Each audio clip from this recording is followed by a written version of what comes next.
11, we have a quorum. Is there anybody that needs to be excused today? Yeah? Today, 2:30. 2:30? 3. I'll do 5. 5? Okay. I'll put you down for 5 since we after 5 yesterday. And then we had some that were going to be either gone or late today. Do you have those names yet? Emily will be in at noon. Wayne will be a little late. Like 11 or something. Chris is gonna be late. And Marion will be late. Need a motion to excuse those that are running late or not going to be here today or that have to leave early. Totes, got a second? Mike, questions, Dan? All in favor? 1, 2, 3, 4, 5, 6, 7, 8, 9, 10, 11, 12. Opposed? 0. Not voting? 0. Motion carried. I voted yes this time, that's it. Lila, would you do our invocation first this morning? Sure.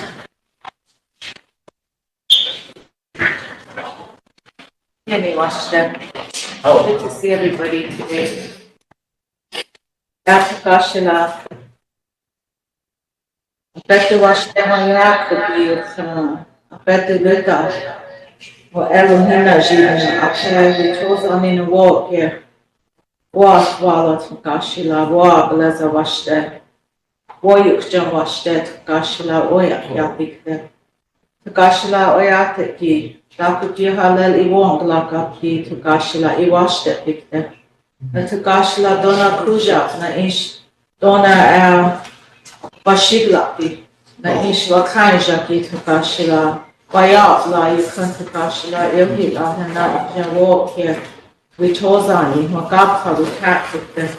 Kashila betu tila Aku ota wong laka pikte na doshke maska kilana oyate ki iwashte na tukashila tukata kya washtea taku ichunkum pikte hechel wong laka pikte chaong kya pia tukashila mitaku yas.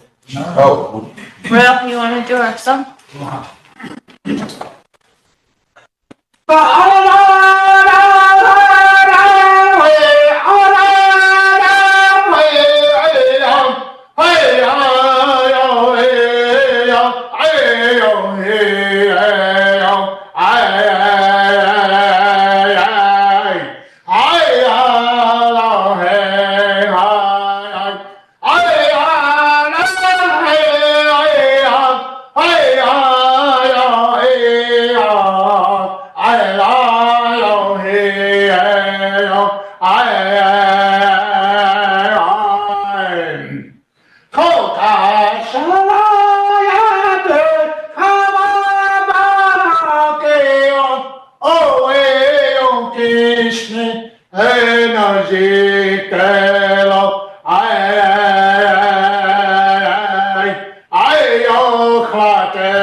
Is there handouts for the council?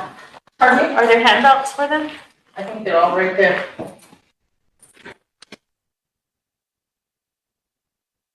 Oh, yeah, budget. We're doing budget. All of these? Yes. There should be general interaction, all the different budgets are separate. BA, revenue, casino.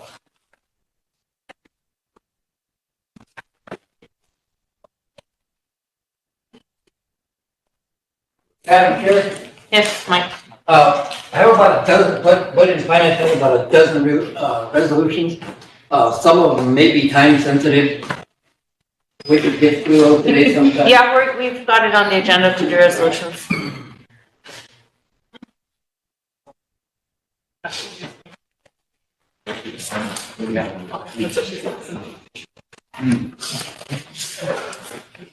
Good. Go ahead, Mike. One more question. Wayne, do we have a continuing resolution ready in case we need it? No, we don't, because we're gonna pass some budgets this morning. You think so, huh? Yes. Okay. All right. It'll be the first time in, I don't know how many, it'll be the first time, I don't know how many years, but we've passed a budget before the end of the year, but we'll get it done today. So, today, council, do we have a quorum? Yeah.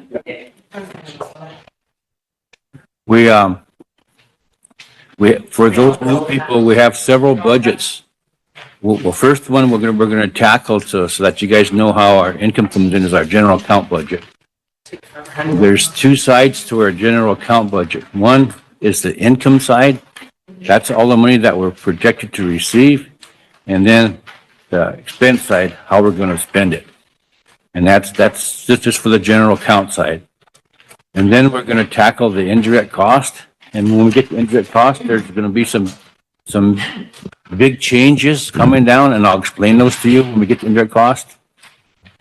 And then we're gonna do the casino budget. And then we're gonna do the 638 budgets for IHS and BIA. And then the final one is all the rest of the budgets, the federal, state, and other tribal.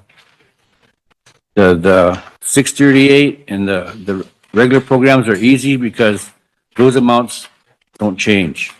The total amount doesn't change, so it was basically just giving you a copy of how these programs are proposing to spend that money.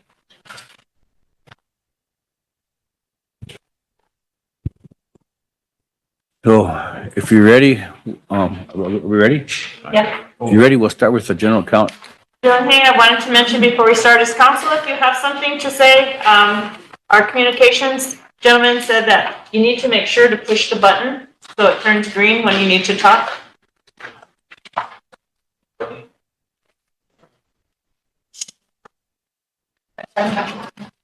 Don't be pushing Royals buttons now. We don't need any of that. You got two. Okay. I think Calvin's gonna set up the screen for us. We don't want to watch Willie?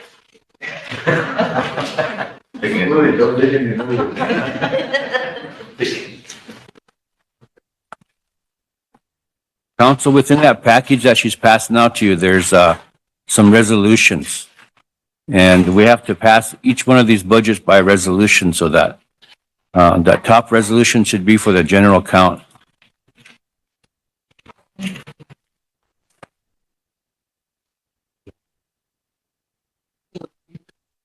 You just let me in here, so keep an eye on me. Okay,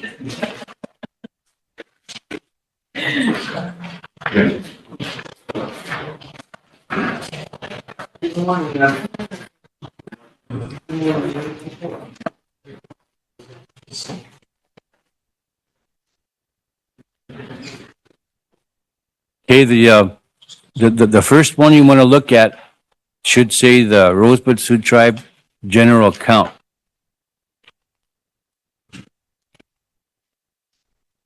We don't got to that yet. We haven't got it yet? Okay. You just passed on. Is that conflict with the two line? Yeah, so it's federal and state, but then you have to waiting to pass out the general account.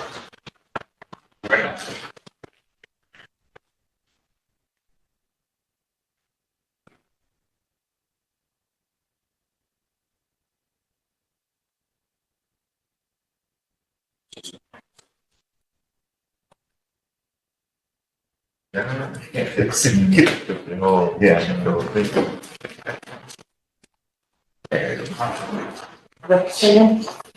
It's the general. This is the general account, and a different, so. These are for the 68 programs. Federal and state, it's right there. So it's- yeah, you can go for the 68 programs. That's. Oh. Okay. On the top should say general account. I might need to make copies of that one. Yeah. I mean, you Oh, these are the additional.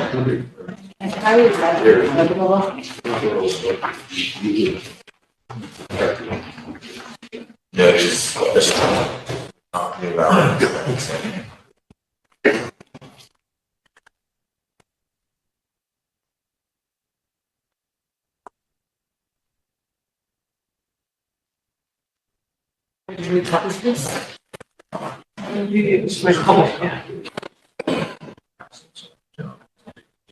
So if you want to bring, is that working?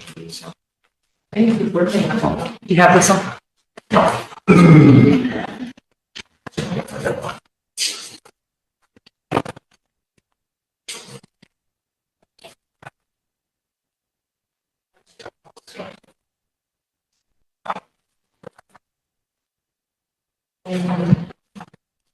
Did you get this one? I didn't get that one. It's all of them. Did you give me like general account?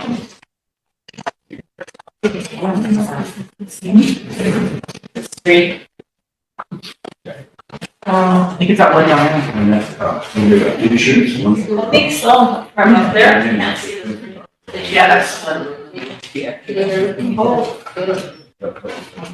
Two sheets are. No, there's 2 sheets.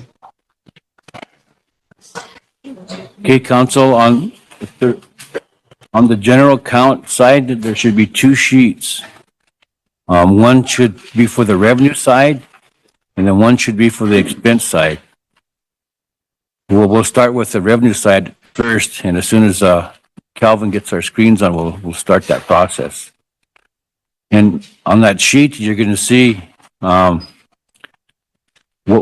we did last year, what we collected last year, and what we're posing to collect this year. The other expenses was kind of show the child services. And then on that general count, and when we get to expenses, there's a line item in expenses called other, and that there should be a sheet attached to your general count that shows the other expenses, which is lawyers and that kind of stuff. But once we get the screen on, we'll be able to show you what we're looking at.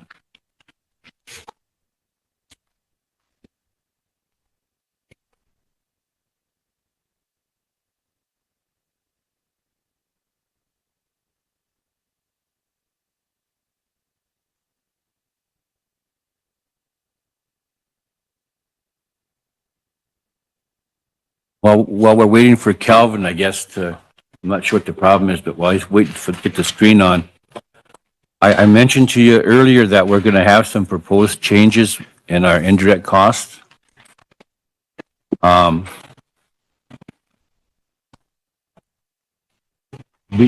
Because the audits were so late from some of our entities, we didn't get the audits till like about a couple months and a half or so ago. Our indirect cost proposal was submitted late. So we're negotiating the rate now, but whatever rate we negotiate, that will be applied to what we collected this year. And chances are that that rate that they're going to give us is going to be less than what we collected this year. So we're going to have to offset that in this upcoming year's budget. So that you'll see that we put money in a general account to help offset that. But more importantly, because we have such a big problem with all of our entities getting their audits on time, we're going to negotiate with the indirect cost office and try to do what's called a de minimis rate of 15%. Right now, we collect our indirect cost only off of our salaries and fringe. Whatever our salaries and fringes is, that total amount, we divide that by whatever expenses that we're going to charge indirect cost, and we arrive at a rate. But historically, we've only been able to use salaries and fringe. We're going to negotiate a rate of only 15%, but it's going to be 15, but it's going to be on all of our expenses, not just fringe and salaries and fringe. So that should pretty much equal to what we're getting now. But the big benefit is we will not have to wait for our entities to get the audits, and it'll just be a flat rate. We just have to do a report at the end of the year to show that we've collected properly. But that's going to take a while for us to negotiate, but we started that process now. So I just wanted to inform you that that's going to be a change, and hopefully it gets approved. It's going to be a lot simpler, but we're going to have to make up for the past couple of years, but once that's done, it'll be a lot better and a lot easier.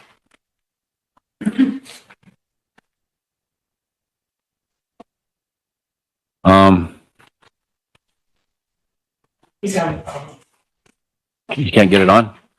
I don't know. Can, He's working on it. can, Grant? yeah, can you give me copies of that stuff?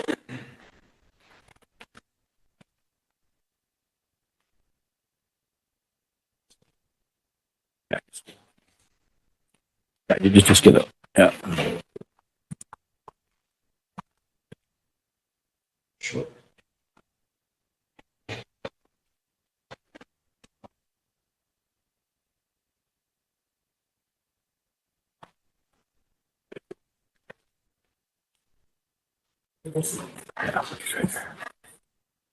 Okay, council, you should have got a package. There are 3 pieces of paper stapled together, and on top it should be, say, FY25 proposed funding general account. So if we go to the second page, that second page, it's got general account revenue. It's just a black and white page like this. Everybody have it? It should start with general account revenue, and it should have TECRO revenue, the top one there.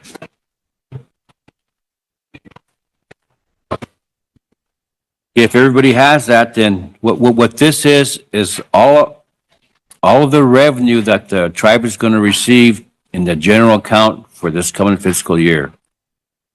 The first column is 24 projected. Second column is what we actually received.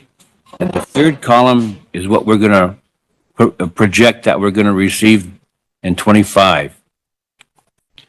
So for the TECRO office, last year we budgeted $810,000.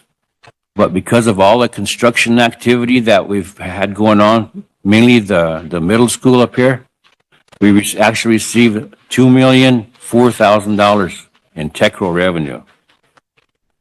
And so visiting with the TECRO office, the bridges are under construction. We're going to have some road projects and our broadband stuff. We're projected that we're going to receive $1.5 million in TECRO revenue this coming year. Our sales tax, we projected $4 million. We received $2,224,000, but that is not this last month. So you have to add another $250,000 onto it for this last month. So we're projecting that we're going to receive $2.5 million in sales tax revenue for next year. Under contractors' excise tax, that's a 2% tax on all construction. We projected that $500,000 in income. We actually received $795,546, and this year we're projected to receive $850,000. Under the tourism tax, that's mainly with, I think our guides and stuff pay this tax. Last year we estimated $15,000. We actually collected $17,141. So we're projecting $18,000 for this coming year. Our cigarette tax, we projected $500,000. The cash we received is $392,796, but that doesn't include this last quarter. So we're projecting to receive $500,000 again next year. Luxury tax, that's the tax, the 10% tax that we get from all alcohol sales on a reservation. Last year, we projected to receive 157,000. We only received 91,000. But because of the businesses that are opening up, we're projected to receive 125,000. License plate income, that's self-explanatory. We projected 1,000. We collected 620, but we're going to hope we collect $1,000 again this coming year. Election filing fees, we projected 12,000 and we received 12,750. But this coming year, there are only two positions that are going to be open for election. That's the secretary and the treasurer. So we're only projecting that we're going to receive $2,000 in license and election filing fees.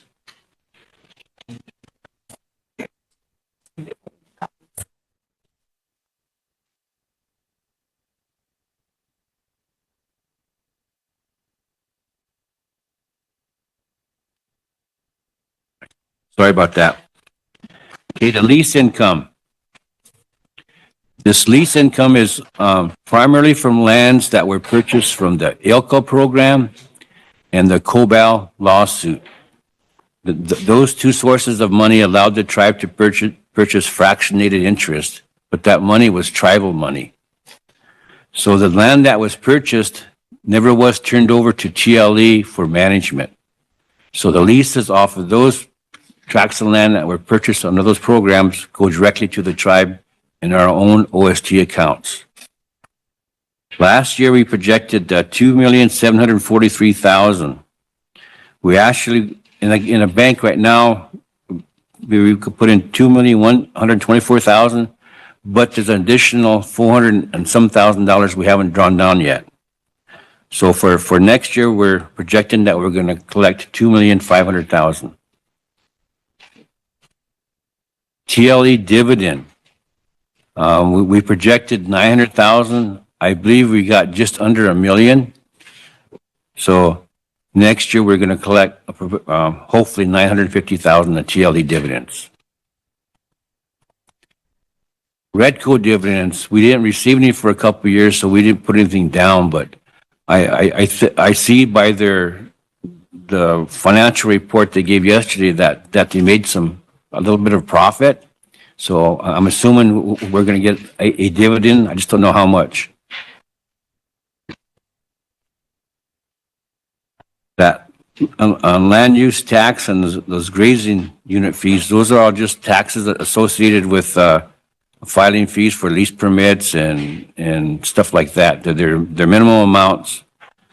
And that's what we actually collected, 71,483 and 92,190.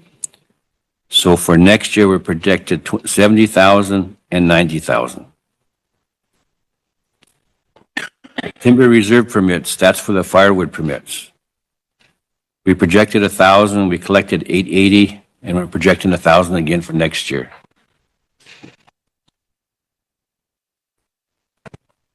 Donations, that really varies.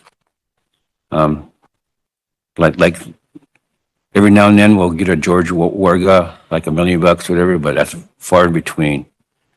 We projected 15,000 for last year. We received 2,063. So we're projecting just 15,000 for this coming year. Miscellaneous income.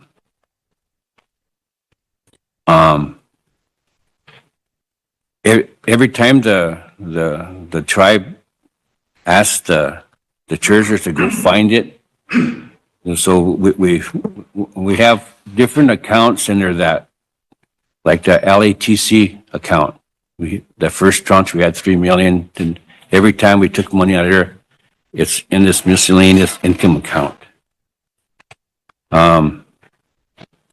We projected the 1,578,000. We actually we only turned over 32,987, but this year we're actually going to close some of those accounts out, and we're going to put 632,185 and 393,000 in that account, and we're actually going to do that. And how we're going to do that is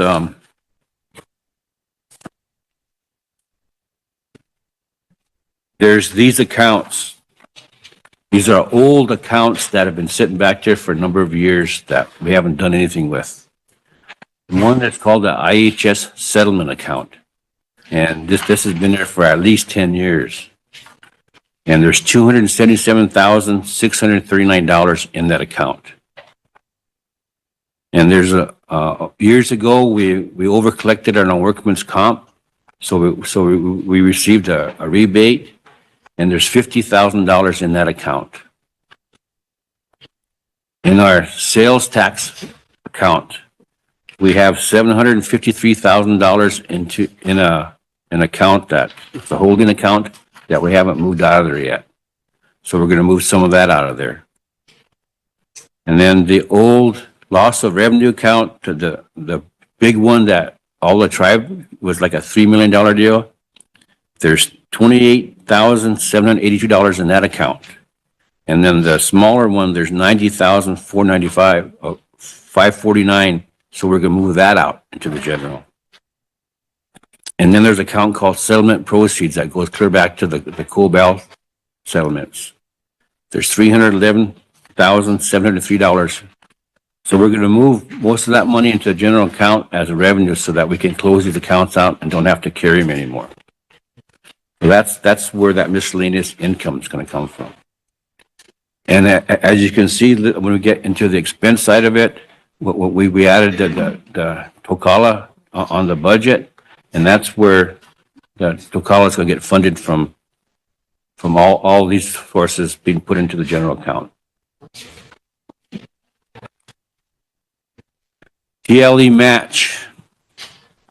What that is per the bylaws of TLE, because our president sits on the TLE board, the TLE board pays 25% of their salary. And so we projected 27,000. We actually received 29,229. We're going to project 27,000 again for next year. And that comes from TLE. Loan service fees. We have our TALP program, and these are the administrative fees that we're going to collect from administering that TALP program. We're going to draw $250,000 from that account and put it into the general account revenue. Background investigations, that's just the fees that we received to write backgrounds. We projected 25,000. We actually received 22,850, but we're going to project 25,000 again for next year. Interest and investment income.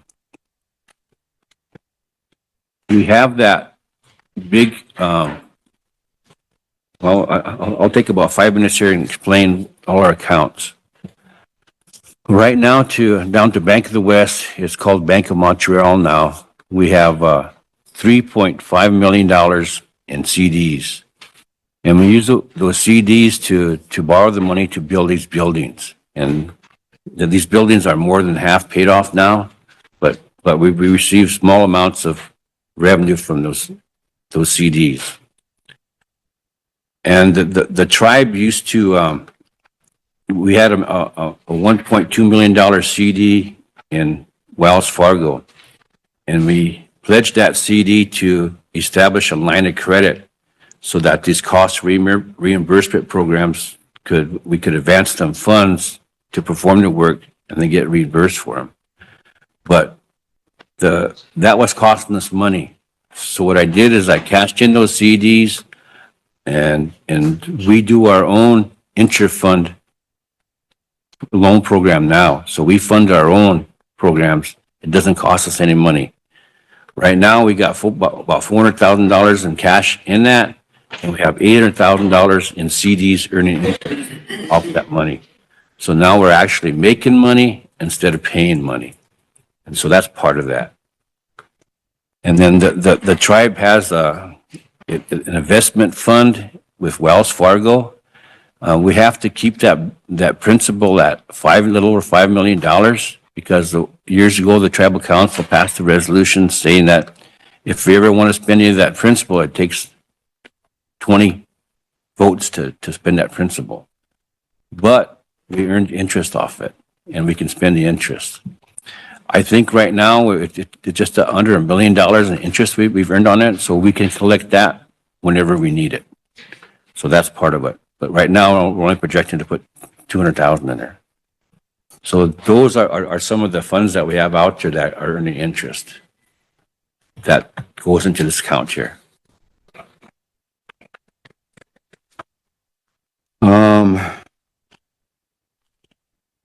Transfers. Correct me if I'm wrong, where, That is when, council or somebody wants to give a program funds from a different funding source. So all the financial stuff is done on that side, and then we transfer it into general account so we can increase that program's budget. okay, does everybody understand that?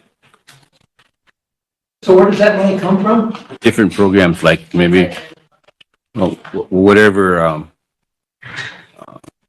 Other general fund programs? we'd be, other sources. I'm trying to think of an example. LATC. LITC, also revenue. loss of revenue, all those.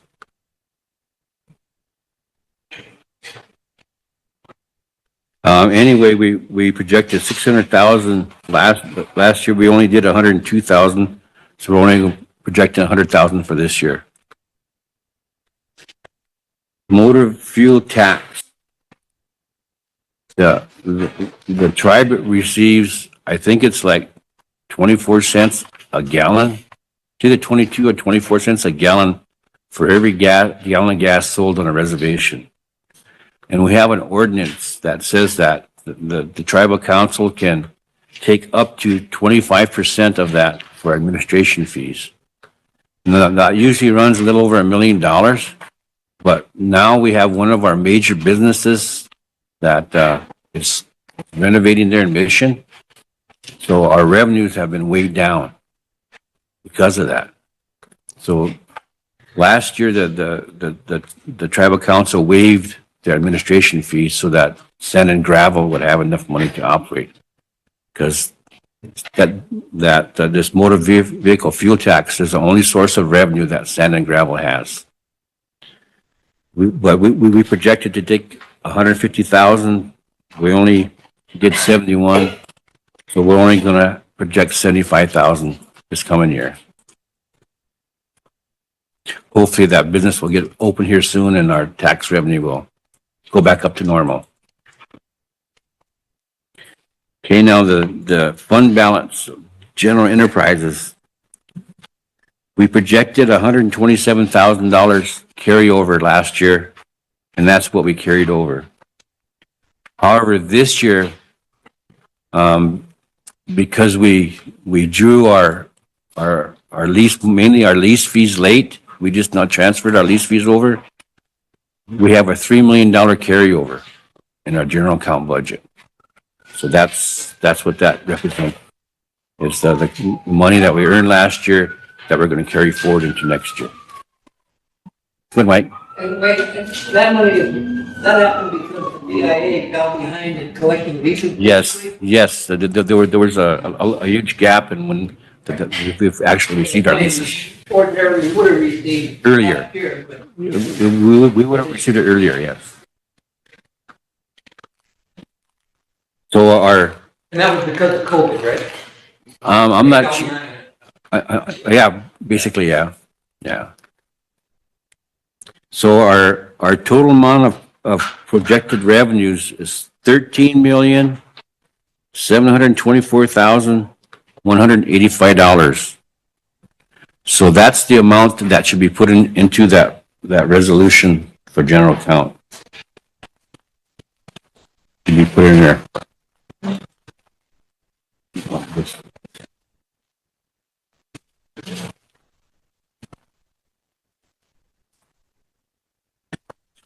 $13,724,185.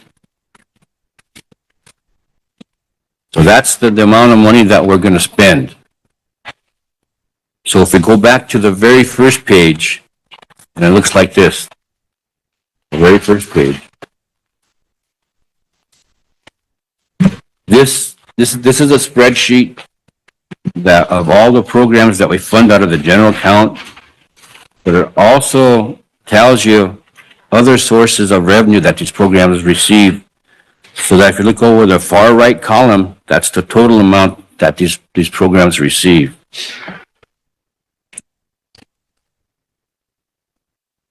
The very first one is the administrative attorney.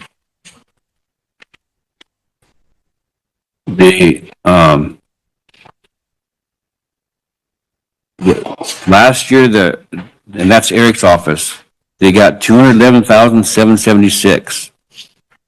And we're proposing to increase his office by 75,000 so he can hire some help and keep current on his list. So his total amount would be 286,766. The animal clinic, last year they got 275 and we're proposing 275 again for this year. And if you have any questions about any of this stuff, just ask. Our Attorney General's office, last year they were funded at 761,330 and they didn't spend it all. But they're asking for an increase. They asked for a lot more than this, but the committee recommended to give them $138,670 increase to a total of $900,000. That's what we're proposing to give the Attorney General's office for next year.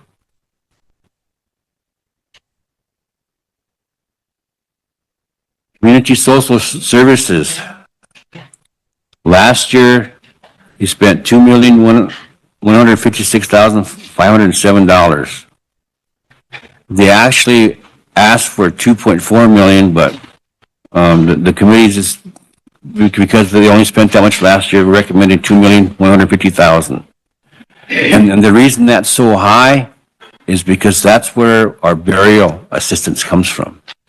We usually spend a little over $1 million just in burial assistance. So the majority of their budget, that $2 million budget, is for burials. Now this next line item is called communities. This is what we talked about earlier. Because our casino is not doing well at all, we moved the community allocations for both the communities and the youth from the casino account to the general account. So that total is $670,000. So starting next week, the community allocations will come from the general account. So it should be more consistent for the communities now. You don't have to worry about the casinos making money or not. And along that note, I think we're behind about a month and a half or maybe 2 months for this fiscal year from the communities.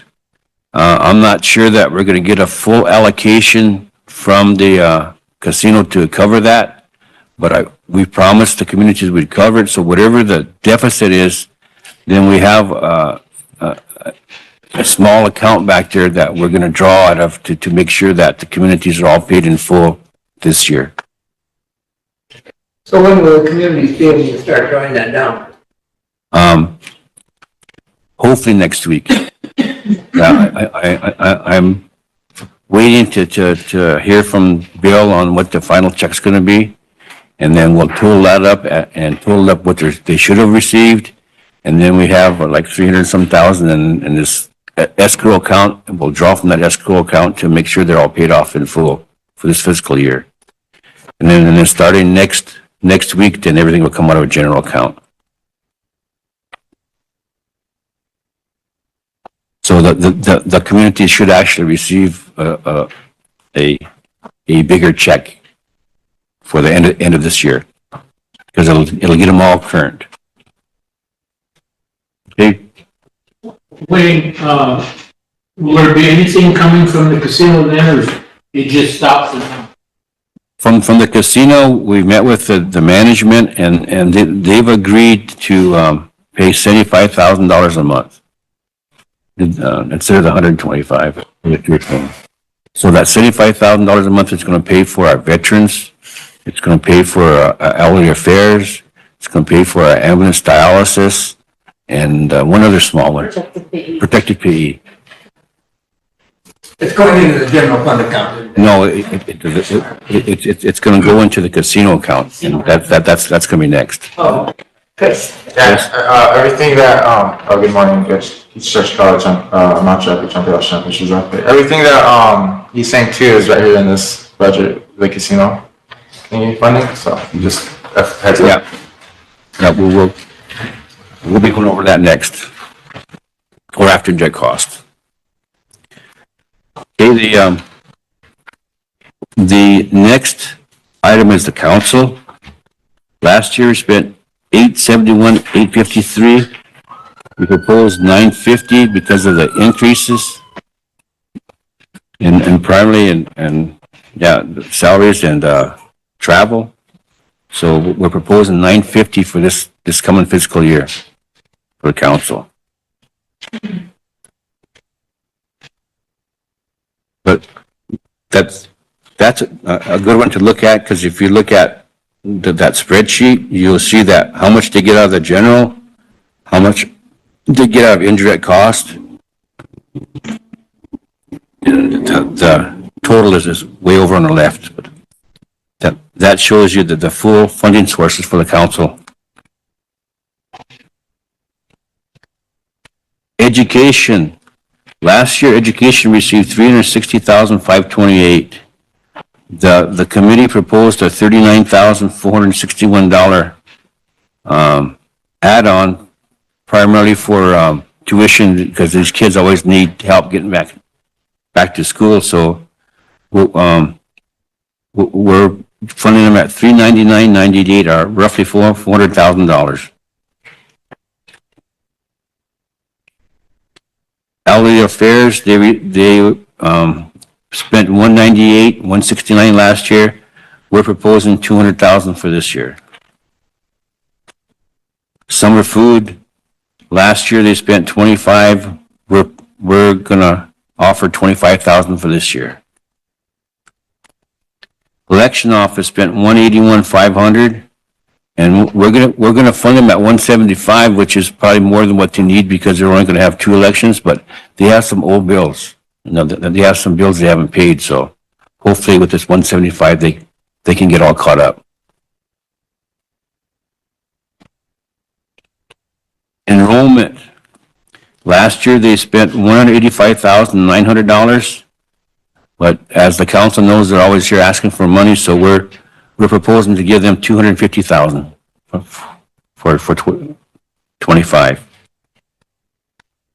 APP, last year's $50,000, this year $50,000.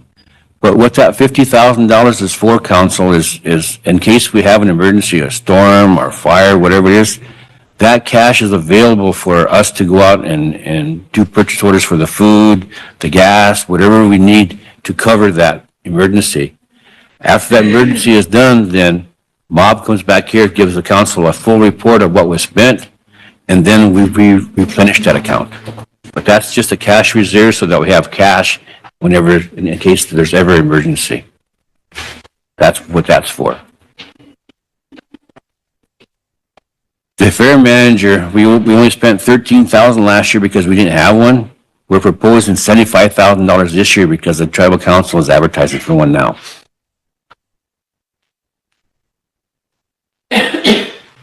The finance office, we spent $456,906, and we're proposing $355 for this year. And that's for, if you look on the screen up here, it'll show you. It's not for finance. It's for our bank charges. Now, normally, in the past, our bank charges usually ran around 80,000, and that's for checking accounts because we have so many different accounts. But because we have all of that ARPA money in the bank, Last year, they only charged us $7,000, and that was primarily Bank of Montreal. And then there we have the interest expense for programs. That, like I told you earlier, we had all these accounts for that we had set up for lines of credit that I'd done away with. That's what those fees are for. That should go way down, but we left 12,000 in it just in case. That interest expense on a letter of credit, again, that's part of what I was talking about, interest expense. Supportive services, what's that for? I'm not sure what that supportive services would be, but it's something that we spent last year. And food cost. Meetings. Yeah, that's for whenever we have any kind of meetings or have special people come in, like senators or whoever comes, and that's for the food that we provide for them. And we have the state hourly local match. That's our hourly nutrition match that we match with the state for $55,000. And then we have a match for the elderly caregivers of $9,000. And then local support to programs, again, I'm not sure. I'm not sure. I apologize, Council. I'm not sure exactly what that's for, but we spent it, so. Or if a program needs a loan, like putting a loan on the, It was in there was expenses in the same line item last year, so. And the reason why the reason why there was a decrease of 101,000 was because of those bank charges and the interest. Yeah. Because of, tribe having its own loan program now. And then the biggest expenditure out of that line item is the Sioux Child and Family Services. And I think that, like last year, they received 211,000 or something, but we're proposing to give them 250,000 for this year.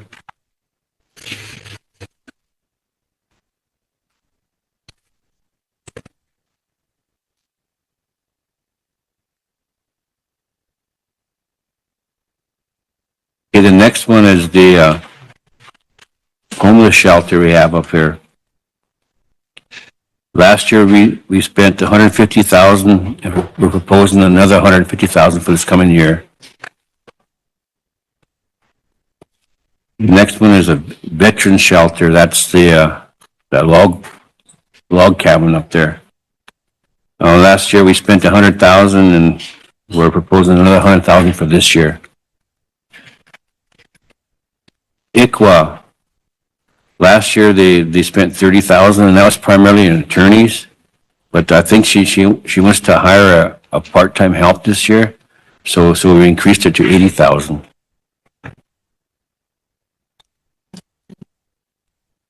The IT department. Last year, they spent 90,541, and he wants to add another position. So we increased it to 150,000. KI&I. Everybody knows the problems we've been having with KI&I. And it's because they weren't included in the general account budgets the last 2 years. They've been primarily operating on their own. So we're proposing to give them $200,000 so we can get them back in working order. So they have some consistency. They're on their own. And the same thing with Koya. We give them 150,000 so they have some consistent budget. Lakota language. Several years ago, the tribal council appropriated, I think it was originally $100,000 to start this language preservation program. It was supposed to be like a match to an A&A grant or something. But anyway, the A&A grant didn't come through, but the money remained. But the council chose to leave that money in there to help with the language preservation. And I think there are some contracts that we pay, some of our elders to teach, or to consult with the schools and so forth for language preservation. So that's, last year we spent $79,743, and we're proposing the same amount for this year.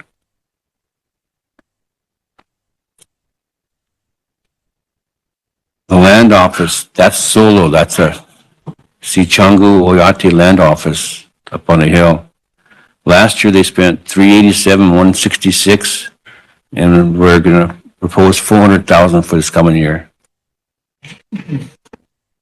Legislative affairs, there's $99,875, and we left it the same because we're not sure what, I think that the president has plans for that office, so we didn't touch it, so. Whenever she finalizes her plans, then we can deal with that. But right now, there's $99,857 there, and they have $157,000 in indirect. So that's what's there for that office. Yeah, last year they spent $451,265. We're proposing to give them $500,000 this year, and that's primarily for the summertime. And it's usually used for no income or low income elderlies, just to get them through the summer. Other expenses, last year we spent $2,923,422. We're proposing $2,344,930. And if you go to the very last page, that's how that's broke out. Very last page of that 3-page.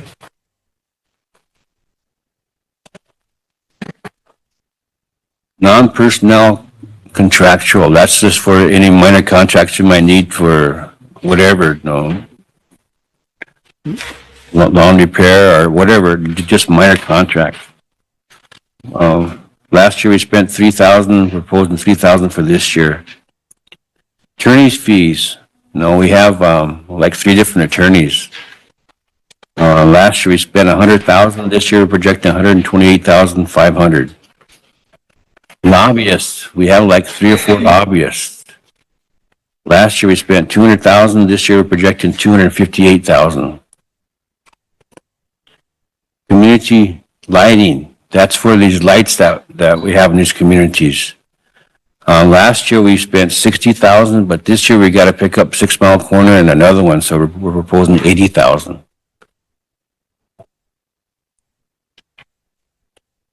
Indirect cost. Last year we proposed $2,295,000. This year $1.5 million.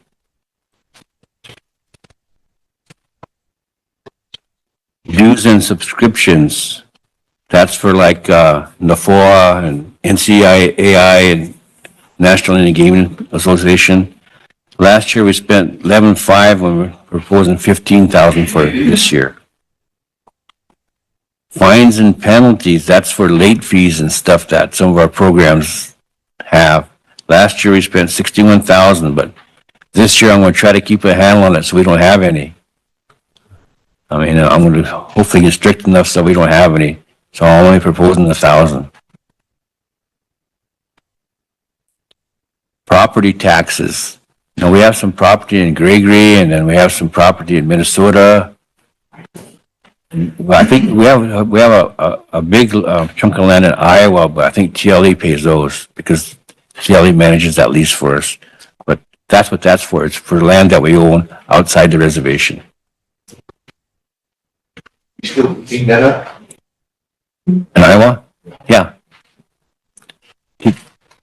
TLE does all that for us, so that they keep the income and stuff because they do all that for us.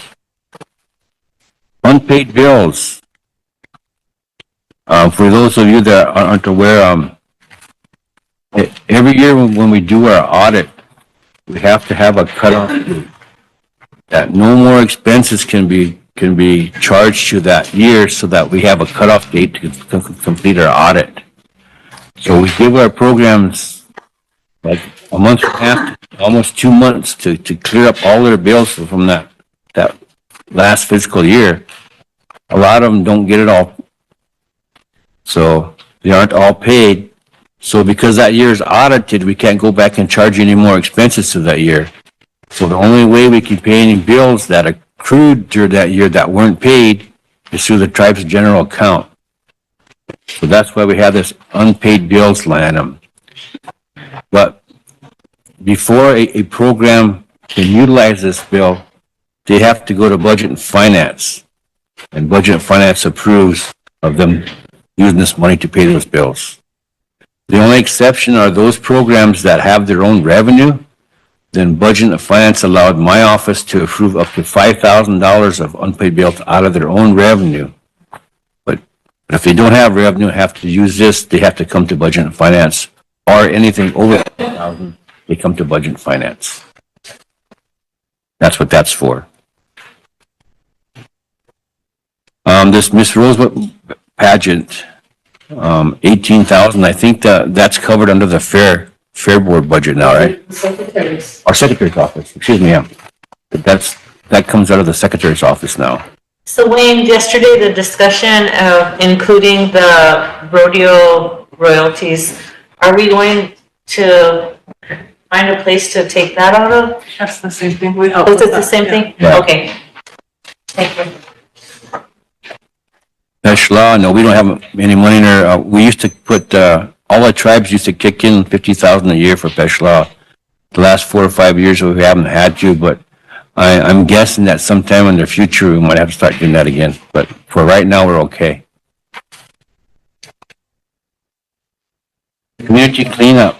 No, this is just for miscellaneous stuff that we have to do to get ready for a cleanup, because the big cleanup is funded by the tribe, TLE, and SWA.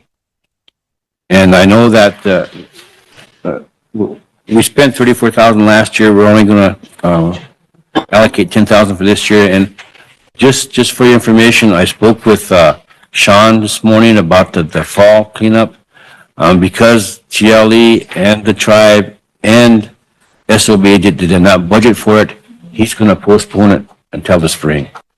There's nobody budgeted for it this year, so I spoke to him this morning and he's going to postpone it. But that's what that's for. Won't be till spring. Yeah, yeah. The amount he's requesting is so high, and neither us, TLE, or SWA allocated money for it, and it's at the end of the fiscal year. There's no way to pull that rabbit out. Okay, yeah, so I was about to talk about that community, so I just make sure, so Yeah. until the spring. The spring, yeah. Thank you. This next item for Rosebud Fair, it's 10,000 in there, and we're going to leave 10,000 for this year, but that's just for miscellaneous expenses like advertisements, posters, that kind of stuff. When we budget the fair, then we total up all of our expenses of what we want to spend on the fair. Then the tribal council passes that expenses, and then finance, we usually gather money from our lease income or our interest income or whatever, and then that's how we fund it. And this year we funded it for $508,000. And Mike, I think to your question yesterday, we're probably going to end up the tribal general account eating about around 400,000, because we got just a little over 100,000 in income. So we spent 508,000, we get a little over 100,000 income back. So the tribes could end up 400,000. Yeah. But when you see 10, yeah, but you see that 10,000 in there, that's not for the whole fair budget. That's just for miscellaneous stuff. White River Healthcare, we used to have to give them money every month to operate. But ever since the new management, like 5 or 6 years ago, they've been doing great. I mean, they actually even have cash in the bank and stuff, so we don't have to fund them anymore. They've been on their own, doing good. No, I think we might have a double entry here. Yeah, I just seen that. Good job of that. Yeah, so child and family, this one here shouldn't be in there because it's in the other one. So we'll just zero that one out.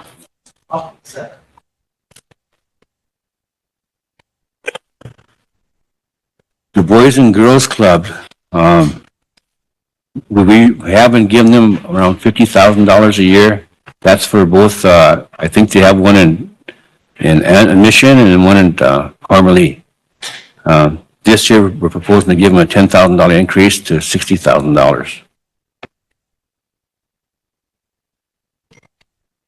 Youth and council donations, that used to come out of this line item, but now it goes into the secretary's office. Casino board review, that's just for per diem for the casino board review whenever they meet.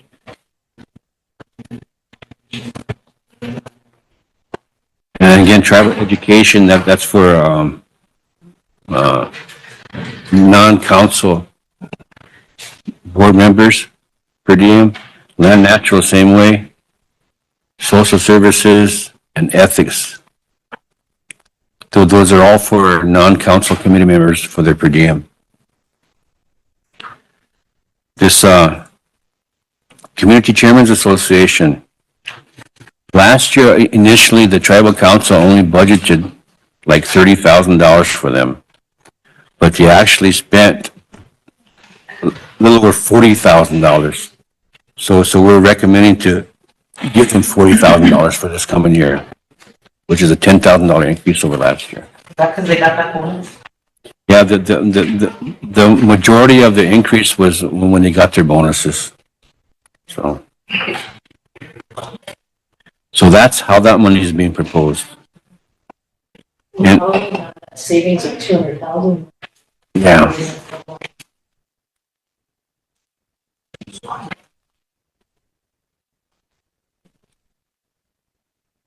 So we'll finish, go back to the first page.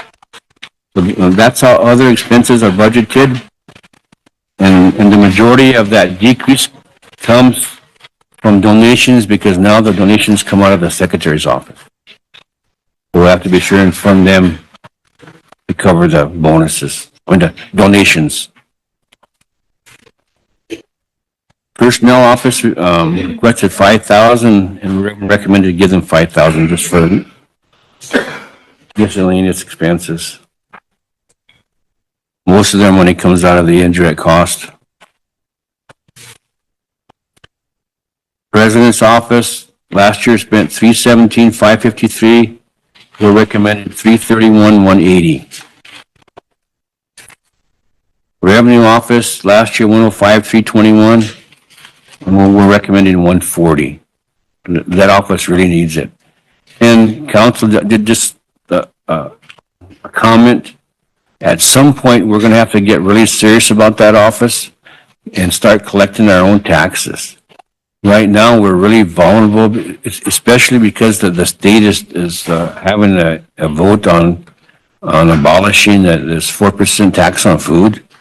If they do that's going to affect our income dramatically.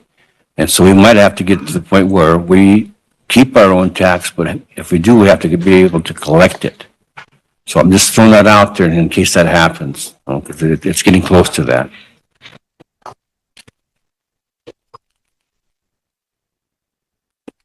Where are we at here? In the secretary's office, last year, they did $458,546.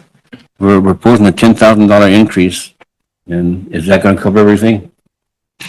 10,000 more than what you got last year? Did you include the council donations and? Yeah, it's on there. Theirs in it? It's on there? Yeah. Okay. So it'll be 468,546. And the royalty too? It's in there.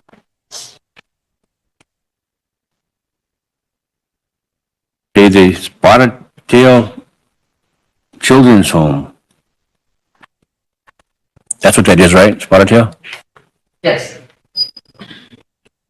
Last year, we did $333,478. This year, we're proposing $400,000, which would be a $66,000 increase. And they also get a 638 contract, and also they get revenue. Not a whole lot of revenue, but they do get revenue. Decor office, last year 346, 508, and we're proposing the same. The reason we're proposing the same is they didn't spend all their last year money. They had quite a savings from last year, and we don't know why. Some of these Yeah, programs. well, yeah, and then a lot of these programs, insurance was for health insurance, but we're not gonna offer it this year, so. Almost all of them, I think, Yeah. we took it out, that Took it we had them budget a larger amount for the higher insurance rate, health insurance rate, so. PHPO, 50,804 last year, and they only asked for 50,000 this year, so we gave it to them. Or we're proposing to. Tucalo Inagio, that's that youth group that was here the other day. Then they submitted a request for 393, and so we're proposing to give them the 393 out of the general account. Treasurer's office, 155,995 we spent last year, asking for 117,000 this year. Treaty office, you got 157,799 last year, we're proposing to give them 160,000 this year. Sichongawoy, 62,936 last year, 62,000 this year. The Vice President's office, 193,320 last year, we're proposing to give them 235,162. So that total is 13,724,186. But council, we took out 200,000 from that, so that's going to be $200,000 less. So, I would just leave the revenue the same and then decrease the expenses by 200,000. So we can have a line item of $200,000 unbudgeted. So we'll have a little cushion. Put it under treasurer. You know, just put it on budget if we can. Unbudgeted? Yeah. Yeah. Under which- Treasury would be good. So always remember, we'll have $200,000 that's not budgeted, that we can use. Uh-huh. But that's our general account budget. I'm not sure if you have any questions or not, but if you have questions on anything, now's the time to ask them, and we'll. Layla? Thank you, Madam Chair. I just wanted to maybe make sure and clarify to the public that the flyouts, the medical thing, that's where that comes from the secretary's office. Yep. And right now, it's just still strictly medical, right? The flyouts and, all that That's stuff. up to your, for the council meeting? Yeah. Oh, yeah. Okay. All right. I just wanted to clarify that so people know that that's where it's coming from. Right. That's where it comes from. Yep. You're correct. Oops. Our resolution, that amount to stay the same. Yeah. 200,000 is the budget. Yeah. Yeah. Toots? Good morning, everyone. What is your plan? The same thing. Because these fines and penalties, that's a lot of money, and wherever these fines and penalties are coming from, shouldn't they follow whatever contract or whatever, what they have in place? Because that's a high amount. I'm glad that you knocked it down to 1,000, Wayne.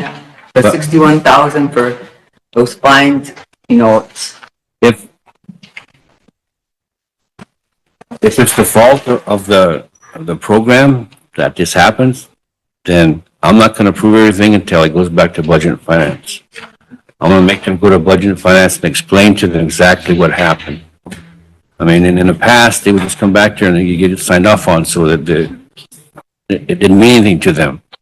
But if you have to go in front of you guys and explain the situation, We can be mean too. you can be mean to them.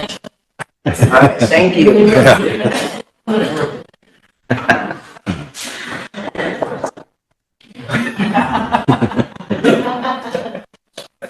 Hey, wait, on fines and penalties, it's both the same. is, in your ears, have you seen some of them as unavoidable, or is it something that directors are doing that could be avoided? A lot of times what they're saying is that the invoices were misplaced or, that they forgot about it or whatever. So, I mean, that's their fault. I mean, that's their excuses. Times that I've seen was like a turnover rate with the switch of employees and then they don't catch what was. But I could understand if there's some situations where it's unavoidable, but if it's something that they could have avoided, that they're being assessing on us, then that should be corrected. Yeah, I mean, I'm not a mean guy, so I try to look at that, but we gotta get a handle on those so that they be more professional, pay more attention. We got this money, so. Yeah. We need to really be careful on what we're, Spending. if it's something that's avoidable, we shouldn't do it. Right. It's the people's money that they're misusing, I guess, in some aspects of it. Yeah, I have a comment. I think, that's my plan though. I think one thing that I've seen time and time again that needs to get a handle on is the old bills. And those generate interest after, 30, 60, 90 days. And I've seen programs bring some in from 6 to 8 months to even the fiscal year before. And that generates a lot of fees over when they put a percentage on there when it's not paid right away. So that's something too, I think that needs to get a handle with the old bills. Is that something that the chairman, since we can't micromanage, that's something the chairman could, consult with the programs in order to avoid stuff like that? Yep. You're gonna see a memo going out probably next week. And it's probably gonna make like November 15th the cutoff day. You're gonna see a memo going next week, and 2 weeks later, you're gonna see another one and another one. And that reminds these directors that 15th the cutoff date. Any bills not paid by the 15th, they're responsible for. Yeah, I think that letter will help because the letter goes out to them, they're aware of the situation, and then they come here and ask for, for us to pay the penalty. That's my story. Yeah, and the thing with it too is it kind of ruins the tribe's credibility with that business that for having an outstanding bill for that long of a period. So I know the committee in the past has made motions to have that addressed, but that's something that could get a handle on. What are the penalties on that for those type of deals? I mean, if that. It just depends based on the business, like if your bill is over 30 days late, they tack on. I mean, for the directors, if the directors of the program, if they're not doing it, then what would be the penalty for that? Because I mean, you can give them as much dates as you can, but if they just ignore it, or they're too busy to address it, then what would be the penalty for that? I mean, I know that Madam Chair would probably be able to get on them about it, but, because I mean, you have to put your foot down somewhere. No bonus. That's what I'm saying, I got something that would be more, thank you. That'll be at the. PP. What was the beginning proposal? Beginning proposal of that, that line item, report the language, preservation project. That one, they actually didn't spend anything out of there last year, I don't think. Or This line item, Lynette? Is that right, stayed the same? They only requested the same amount as they received last year. I know in the beginning it was 100,000, but because all the budgets have been cut because of the revenue, they just, whatever they submitted this year is what. I think that was put in for a cost match on a language grant that childcare may have applied for, an A&A grant, They and got it 1 year. one of our other entities received that Lakota language grant. So out of this line item, I think when they do the, elders do the speaking or the storytelling and they give them a type of a per diem or something, that comes out of here. Contractual. Mm-hmm. So there was 100,000 in there before, It was for a cost match on a grant that wasn't received. 100,000. Down to. Everyone's budgets were cut at that time. They were cut, last year they were cut 15%. So that 15% from that 100,000 probably brought it down some, so. that money's not being used in the Lakota language, then, can other programs expense comes out of there, or, like, for instance, like North Elementary? You know, that, they got a fantastic group down there, and they're asking for donations to travel. Can they use some of that money for expenses and stuff? We're trying to start a Lakota language class for their youth. You know, I'm not even sure who administers the program. So,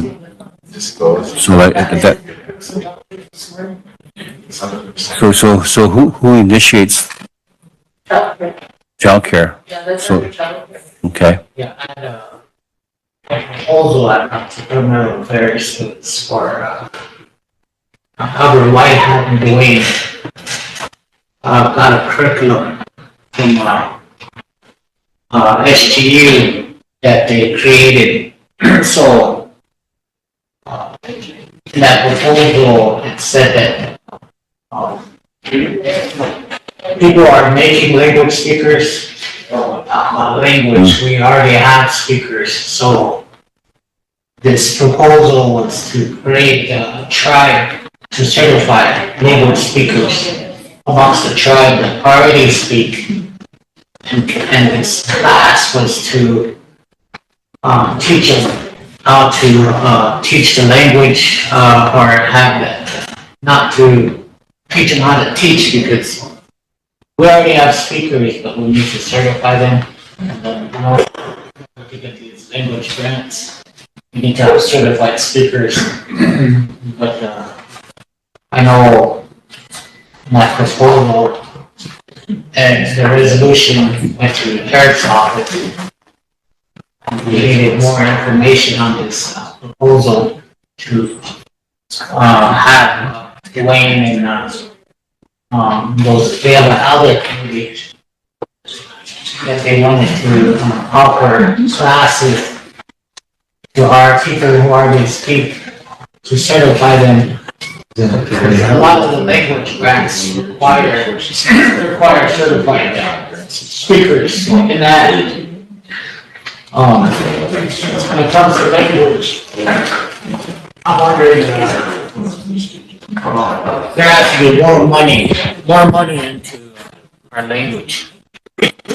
And not creating a wheel over and over. We're broad with people teaching, which is good, but we already have speakers on the res who still speak.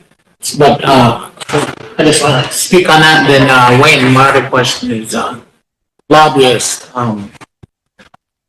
Where boss do they report to? Who's there? Or where is that money that spent on their lobbyists? Or is it the sheriff? Both people street folks is lobbyists may want to. Also, When they come here and report. they're all supposed to submit monthly reports, so, and they're supposed to submit them to legislative affairs. Remember in the past, we used to have them at least come and give us a verbal report because there was always a complaint amongst the council that we're paying these lobbyists, but where are they? How come we're not getting reports? And we ended up removing, I think, one of them because it wasn't benefiting us as a tribe. So that's up to the council whether you want these lobbyists to be coming and giving you those reports or not, so you know what you're paying them for and what they're doing for you. Mike? Yeah, I just wanted to add that, I agree with that wholeheartedly, we pay people for deliverable. Yeah. What are we getting for our money? At least get at a minimum report, But in addition to that, they should be getting us something, I agree. And if they can't produce, find somebody else. But that sits with you out there. Yeah. Council, that's our general account budgets. A comment I want to make, and you guys can do what you want, but Yesterday's meeting, though, there was a problem brought up about providing resources to some of our commissions. No, there's $200,000 that we haven't budgeted here, so you guys should take a look at doing that. I mean, we're having problems with, like our cannabis commission and them needing resources to establish their office and training and that stuff. Well, there's $200,000 on the budget, so I'm just throwing it out there. So when we need them to submit a budget and a proposal for it? Yeah, and we'll just work through your office and then we'll amend the budget. But that's our general account budget, so. I'm just gonna add to that, it's good advice to leave yourself a little wiggle room. The unexpected, expect the unexpected to happen. It always does. It always does. Say, Wayne. Find the money, so. The rest of these budgets should go pretty fast. When we get into program budgets, it's just gonna be the totals. But We don't have much discretion in those areas. no, you don't. But the next one I want to talk about is our indirect costs. So do you need to, you Oh, gonna yeah. pass them individually, or how are you No, gonna do that? I need this resolution passed for the general account. Madam Chair, I'll move to, bring to the floor, resolution on the general fund. Motion by Mike, second by Willie. Question by Chris. Paper? 1, 2, 3, 4, 5, 6, 7, 8, 9, 10, 11, 12, 13, 14. Opposed? 0. Not voting? 0. Carried. Thank Mike, read it. Give him a number. 2024, 242. 242? 242. 2024, 242, Mike. Motion to approve resolution 242, Second, Chris. and we've already discussed it. Have to read it in. You still have to read it in, Mike. Still have to read it in. I have to read it in. Start from like the fourth whereas. Starting with the fourth whereas. The Rosebud Sioux Tribe Budget and Finance and Appropriations Committee, also known as RST Budget and Finance and other names, is established pursuant to RST Ordinance Number 8007 as amended in 1995. Whereas the RST Budget and Finance Committee has recommended that the Rosebud Sioux Tribal Council approve the general account program-based budgets for fiscal year 2025, and that's commencing next week, October 1st, in the amount of $13,724,185, subject to amendments depending on an increase in revenue. Therefore, be it resolved, the rest is standard language. Question? Lance? All in favor? 1, 2, 3, 4, 5, 6, 7, 8, 9, 10, 11, 12, 13, 14. Opposed? 0. Not voting? 0. Motion carried. Thank you. Thank you, council. The next one is indirect cost. You did good going. Take care of the rest.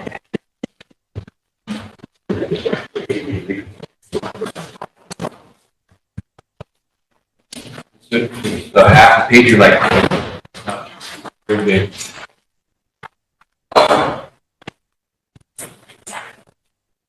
Again, I explained to you earlier that we're negotiating some changes, so hopefully in the next 3 or 4 months we'll have some answers on that. Right now, this is our indirect cost.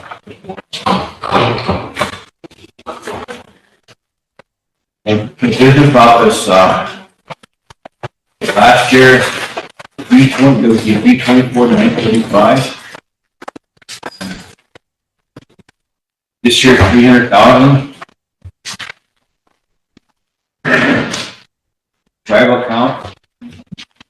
Tribal council, 771,204. We're proposing 875 this year.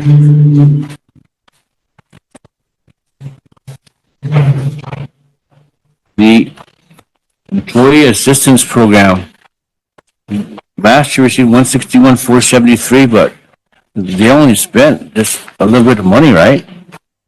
They didn't spend half their budget, so we're proposing 85, which is more than what they spent last year.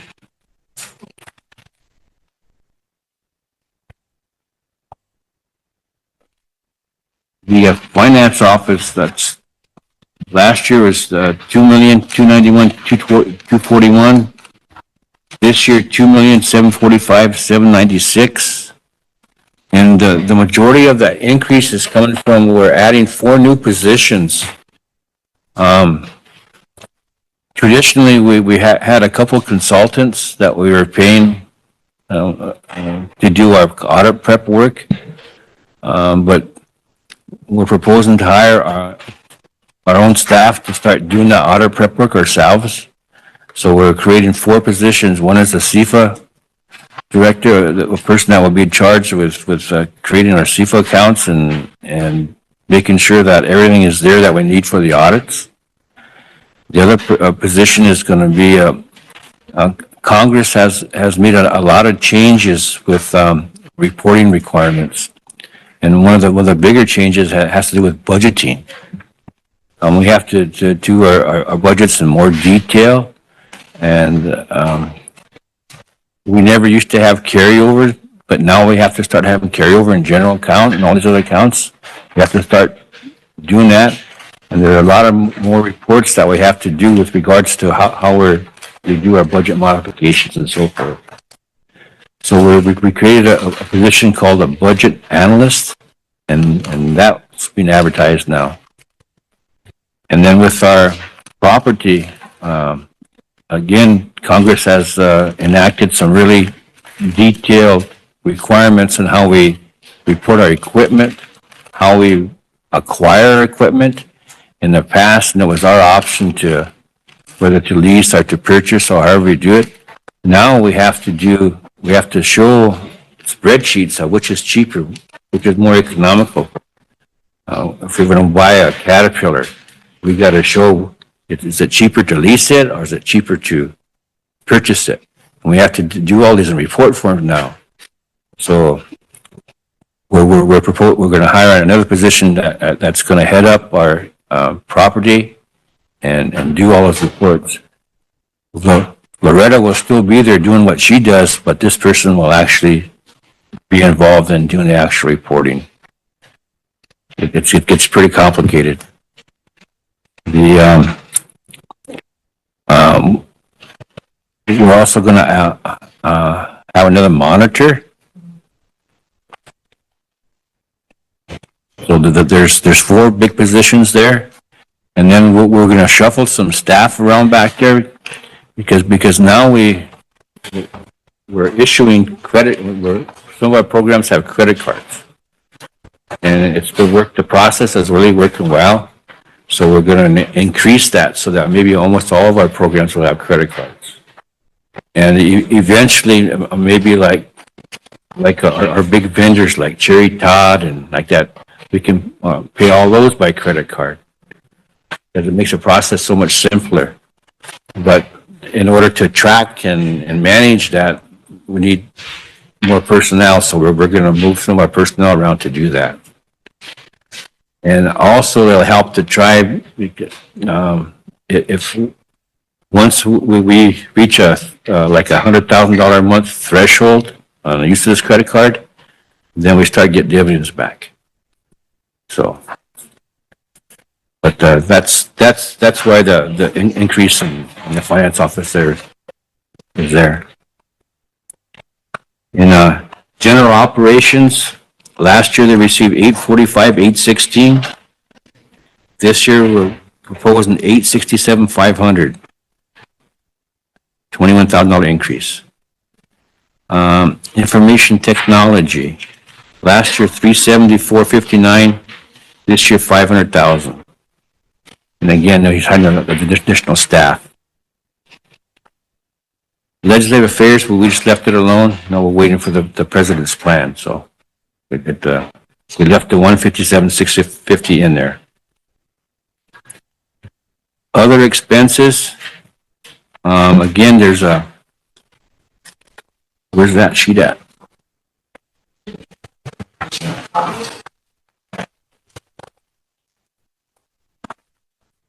If it ever get this, put it on the screen.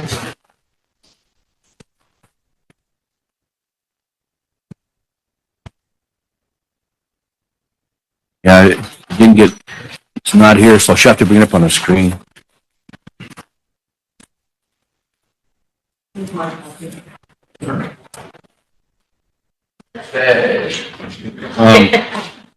Council, did y'all get a copy of it?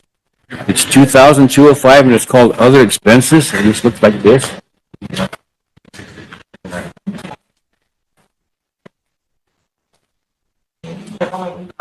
Yeah. Does it match what's on there?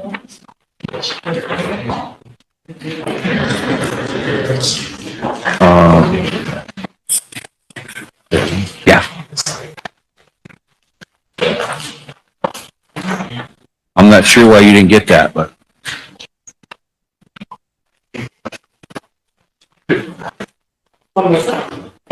Other expenses. Just got IHSBIA at the state like this. Oh, is there no copy of it? Okay, huh?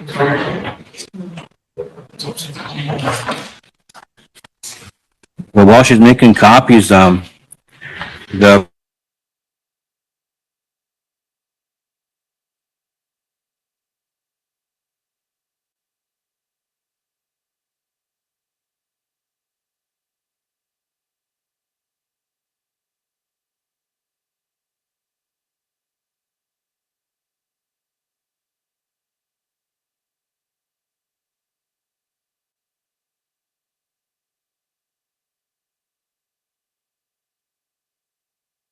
this year 240.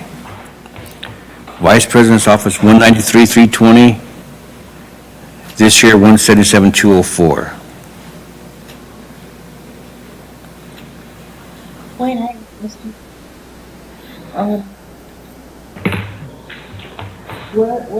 What budget does it come out of for these tables and chairs to be replaced? They're really in unacceptable condition.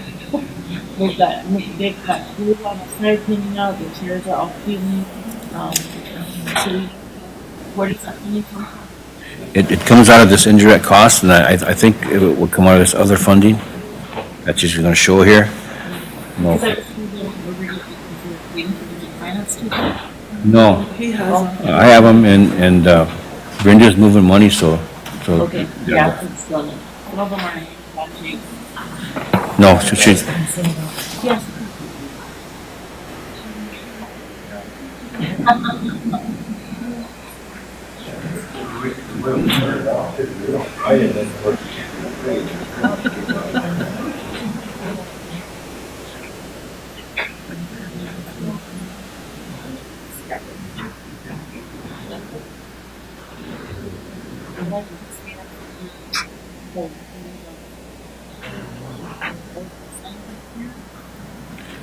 That kind of like the way it goes up here and you can look at here. That's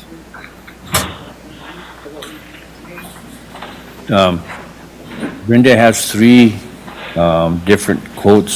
One's for a sign. That one? for the front. For the front, one's for the sign, and one's for the tables, and one's for the chairs and skirting. So she's working on it now.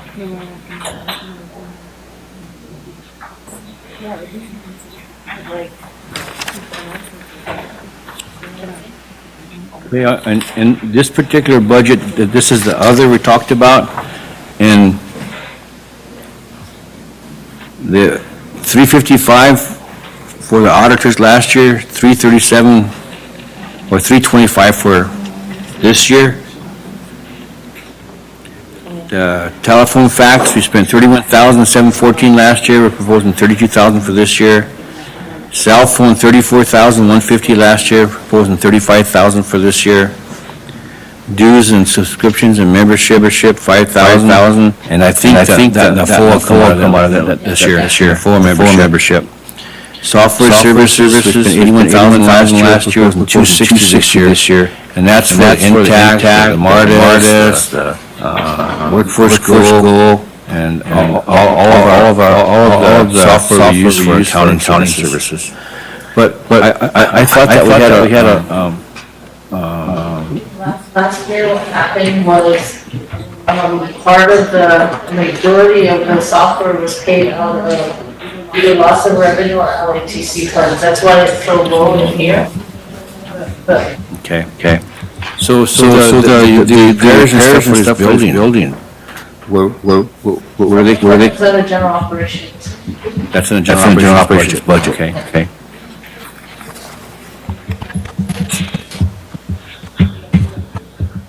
So the council have any questions on indirect cost?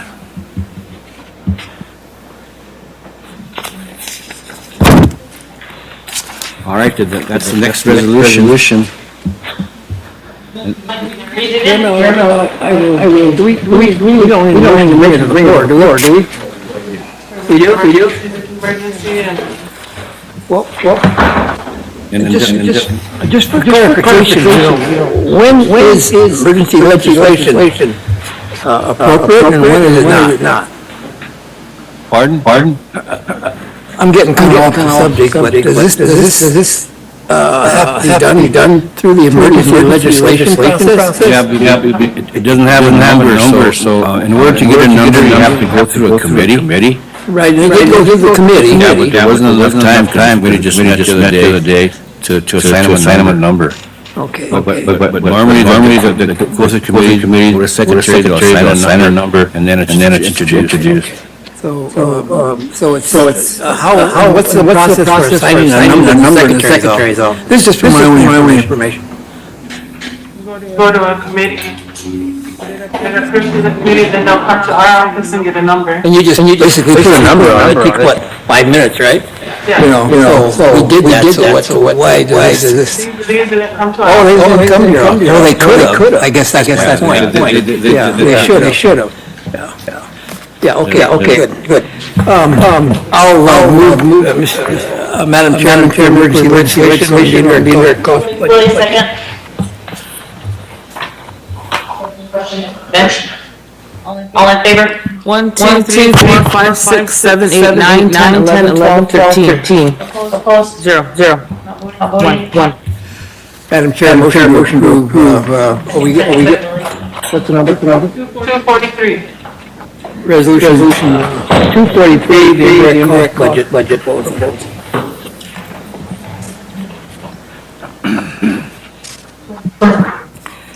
Starting with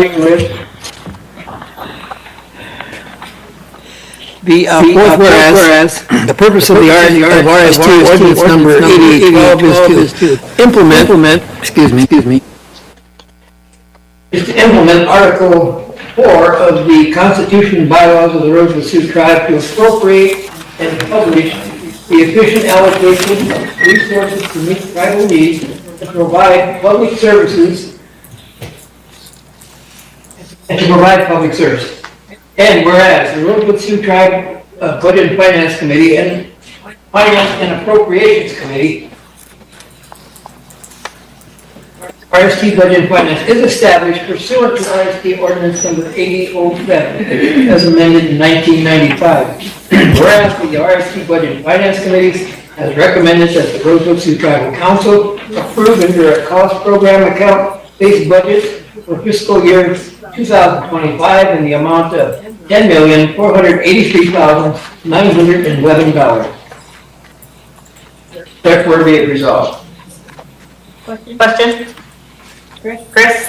All in favor? 1, 2, 3, 4, 5, 6, 7, 8, 9, 10, 11, 12, 13. 0. 1. Motion carries. Thank you, council. Resolution number? Next one is the casino funding. It's really short.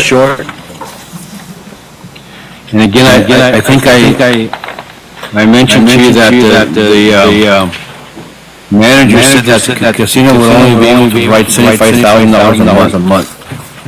So that's what we budgeted.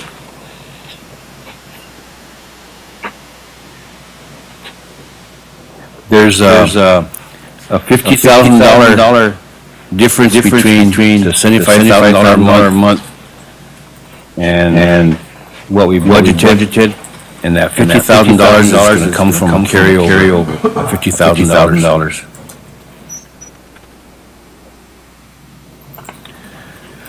So the ambulance dialysis program last year received $145,000. We're proposing $155,000. Communities, we moved them from casino to general account. Community social services last year received $60,000. This year we're projecting $52,370. And this is for the elderly nutrition program, drivers and cooks and whatever. 200, pardon? Yeah, for the dialysis.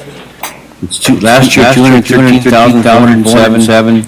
This year, 212,630. Effective pay last year, 93,044. This year, 80,000. Veterans Affairs last year, 502,680. This year, 450. For a total of 950,000.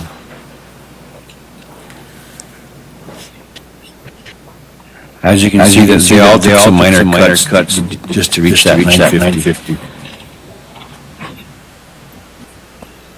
But if you look over on the far right, that's their total budget that they get from everything.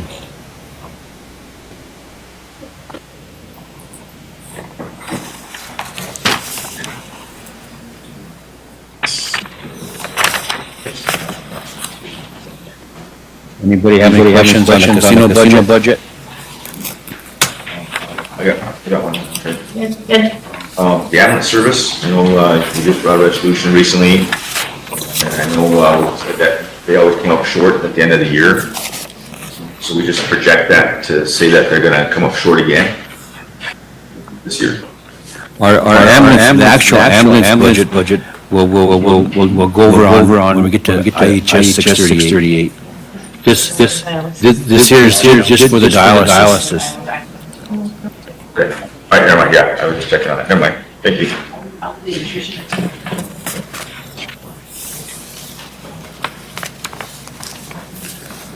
Elaine, do you have two dialysis entries on there then? The ambulance and the, oh no, because one's for drivers and cooks and one's for. One's elderly and one's. Yeah, I see that.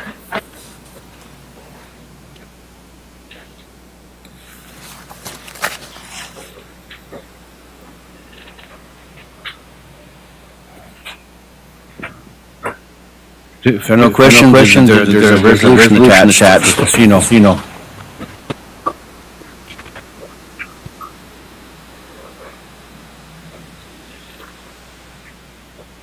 Madam Chair, motion to bring 244 to the floor.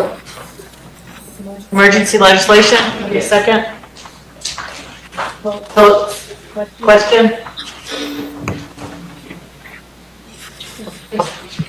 Chris, yeah. All in favor? 1, 2, 3, 4, 5, 6, 7, 8, 9, 10, 11, 12, 13, 14, 15. That'll be 2024-244. Go ahead. Clarification, Treasurer Wayne. Oh, we need a second. To read it in? We did. Okay. Before I read it in, I wanted to explain. I noticed, Wayne, that call proposed funding for the casino revenue, right? That we're gonna get. So do we approve the 950 or do we approve the grand total there? funding sources also. Just 950 this, yeah, this, the spreadsheet sheets are just for your information. All this resolution does is the 950,000. So did we do that, just use the correct number on? Yeah, so if you look under there, it'll show social services, a total of 2,167,000. That's what we approved for on our general account. Okay, thank you.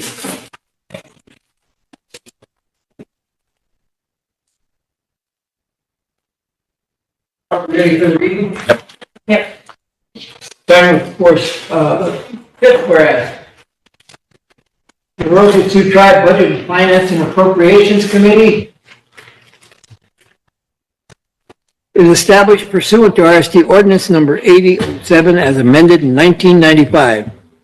And whereas the RST Budget and Finance Committee has recommended that the Rosebud Sioux Tribal Council approve casino program base budget for fiscal year 2025 in the amount of $950,000.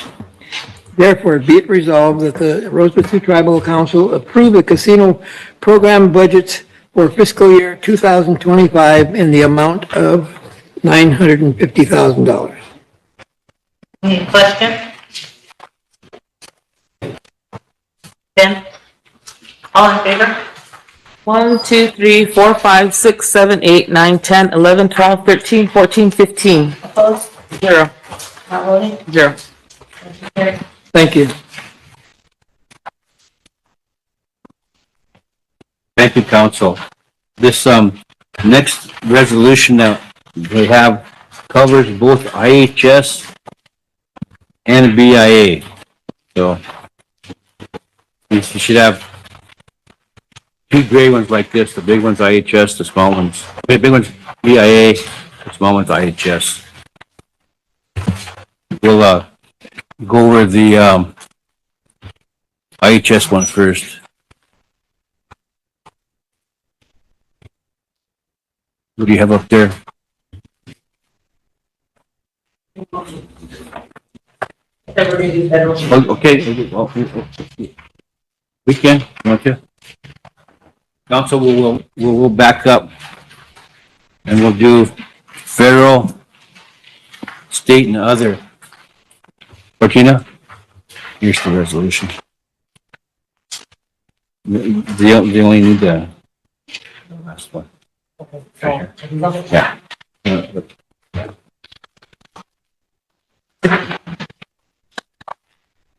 It's the second one that Martina's handing out. It's other federal, state, and other programs. And for this one, probably, what we'll do is we'll approve of the far right column, right? This one is grants and revenue. So it's the. Okay. First two. The far right was supposed to be following.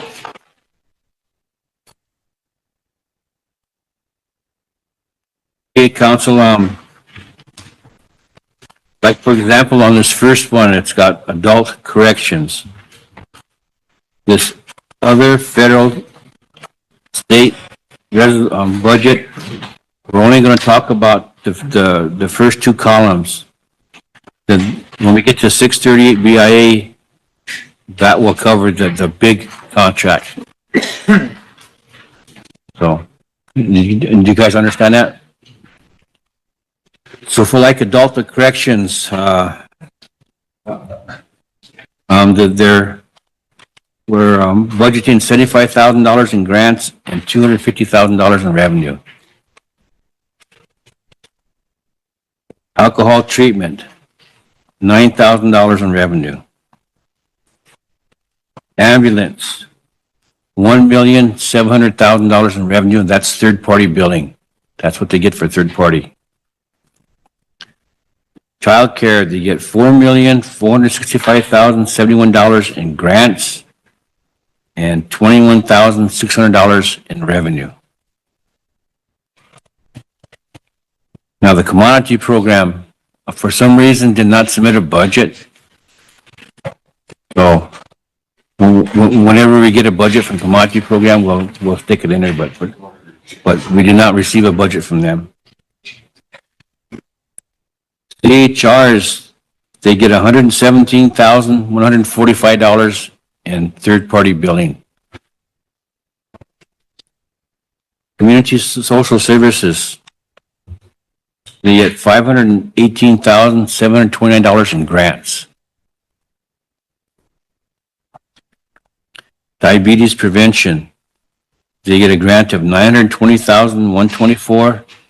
And they get revenue of $9,999. Education gets revenue of $30,000. Elderly nutrition gets a grant of $283,931. Enrollment has revenues of $19,059.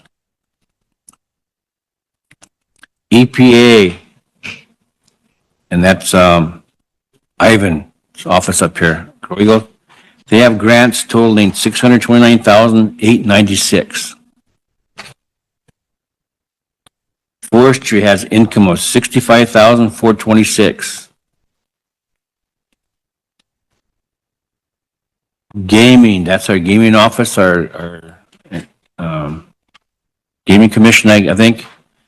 And did they get revenue of $696,862, and that comes from gaming licenses, primarily the tribal gaming license. Head Start, their grant totals $9,195,417. Health Administration, they get a grant for $777,294. ICWA has a grant for $221,494. The IT department has a grant for $167,504, and they have revenues of $275,164. The JDC, juvenile detention, they have revenues of $110,000. Koya has a grant of $377,571. Law enforcement receives revenue of $355,572. The LEAP grant for this year is $1,319,962. Motor fuel has revenue of $50,000. Natural Resources has a revenue of $762,354. The President's Office through NAHA revenue of $6,250. The Road Department has a grant, not a contract, but a grant for $702,043. Rural Water Systems has a revenue of $470,409. Sichungo Land Office has revenue of $8,500. And for some reason, we didn't get a budget for an SAPT either. So we'll have to include them whenever they give us our budget.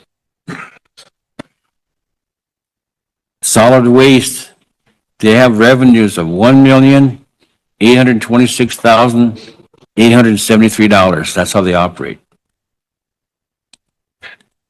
TechRo has a grant of $30,000.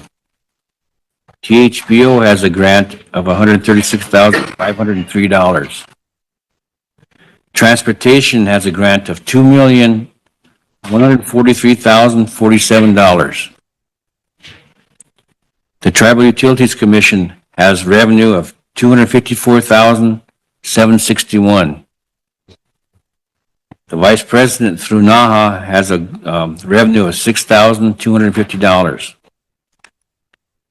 The WIC office has a grant for $2,423,987. ARPA office has a grant of $2,720,333. ARPA Construction has a grant $5,648,353. Our broadband has a grant, $44,354,298. SVRP, that's our veterans program that Burdette Clifford runs, has a grant of $263,000. So our total grants for this year, coming year, is $77,373,605. The total revenue from our programs is $7,045,226. For a total of $84,418 or $418,831. Now, council, if you ever want to see the details of this on my monthly reports, I hand these out to you. So every month you'll see their individual budgets.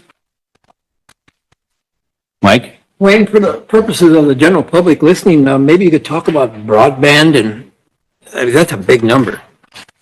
And people are very curious of what that, what's that for?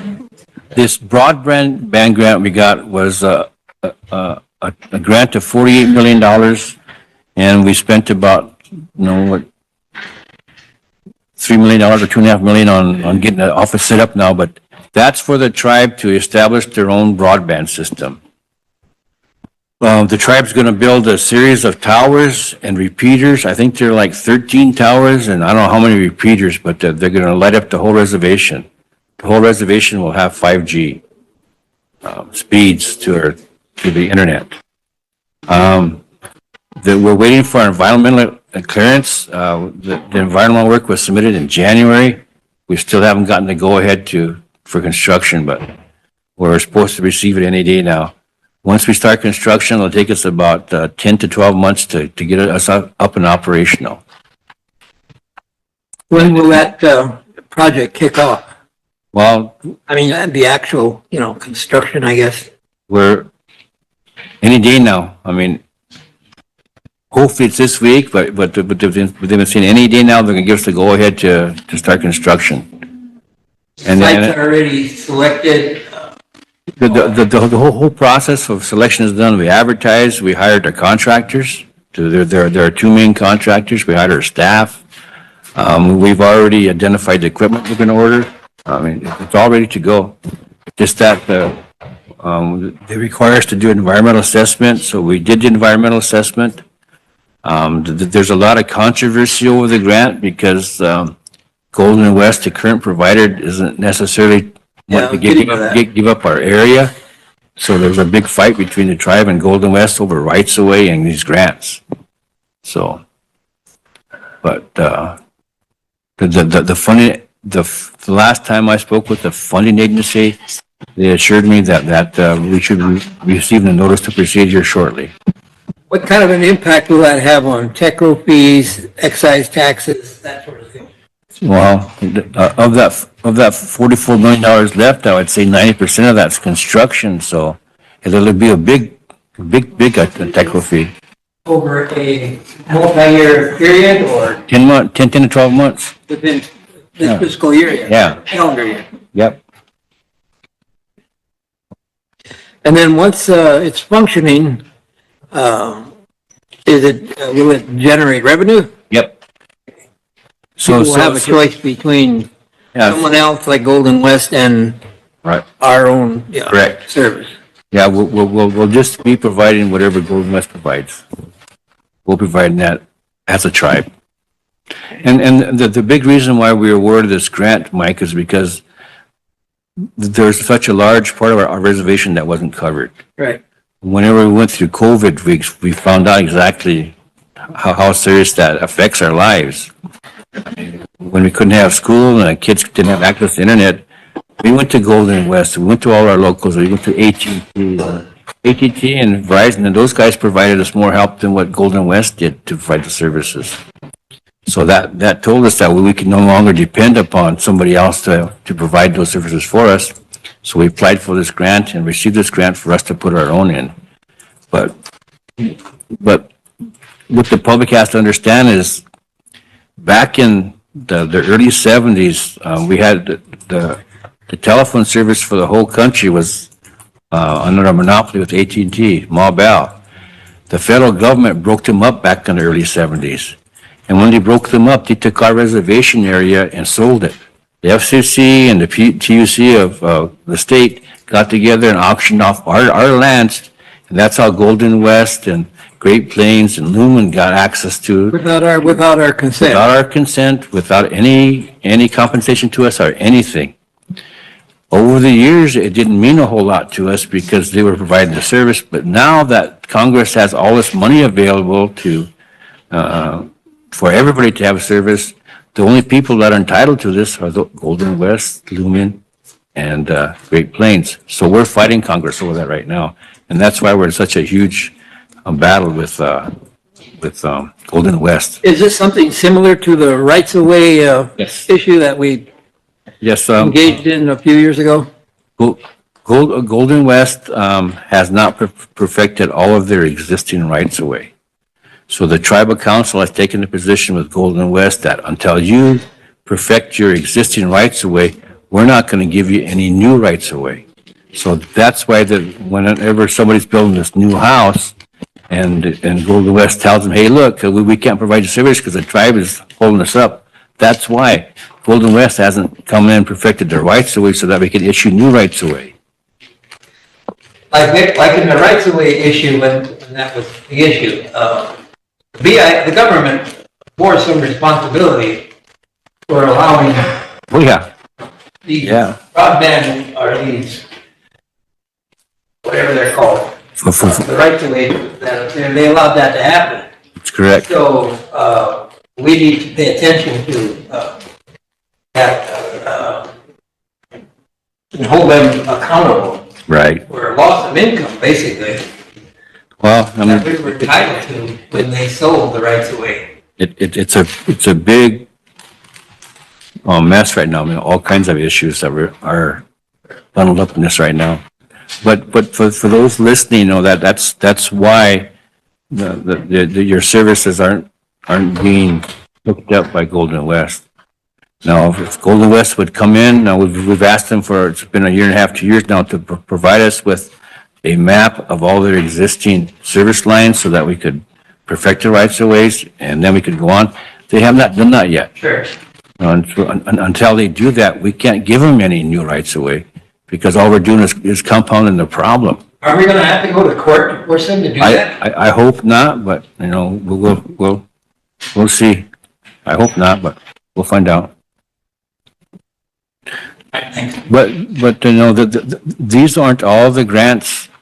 I mean,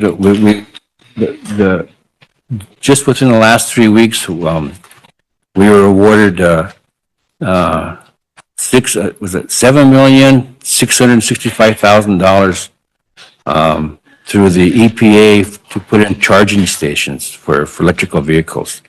Put in charging stations and to buy some electric buses for our transportation route. And we're even going to be the first tribe to have an electric garbage truck. Instead of one big one, we're probably going to get a couple smaller ones. We got that grant. No, then we have this tribal electrification grant that we received. I just got a phone call last night, and you're supposed to send us an announcement today, but we're going to receive $12.8 million to put a generation plant over at Keowakpala. We're supposed to get that today. So there's going to be a lot of construction going on here this coming year. One more question. Is any of what you just talked about wrapped up in the current budget battle in Washington? No, I mean, this money I just talked about is all monies that's already appropriated and been dispersed. You know, since COVID, there has been a lot of difficulty in all of our federal agencies in getting our money out to us. I mean, since COVID, people got used to working from their homes, so they don't want to go back to offices, so they're either retired or quit or whatever. So the staffing levels went way down. The number of officers to give out the money, the warring officials, is way down. So we've had difficulty in receiving all of our funds in a timely fashion. For example, we just received all of our indirect costs from 2023 about a month and a half ago. And we haven't received all of our indirect costs from this year yet. And so it's creating cash flow problems. Much like our problem with their lease income that. Same thing, yeah. And if Congress doesn't pass a budget this week and we go into CR, that just compounds it. Because once they go into CR, then it takes about 45 days for the money to get here, but it's only for a small period of time. And then when they do another one, it takes another 45 days. So it's just really a slow process and it really hurts us. So I'm hoping that Congress passes a budget, but we'll see. Is there a possibility that, Congress goes with a continuing resolution till next, whatever, December 20th or whatever, and then they hammer out a budget? Is there a possibility that whatever they hammer out will have some effect on what we've done here today? Not today, no. No. Especially the federal funding. It should, no. Most of these funds have already been dealt with. And we set aside that $800,000 in CDs in the event that they do have a government shutdown, because a lot of our programs don't have any carryover, so we'll use that to carry us over. So we do have a contingency plan if it shut down.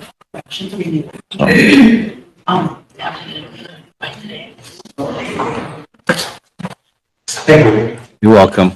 Hey, I got a question. How many broadband towers are they proposing to fix that? 13.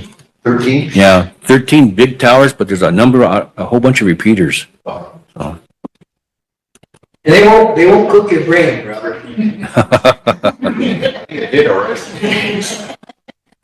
See that on this broadband, the tribe chose to go with the wireless because it's the fastest way we can light everybody up.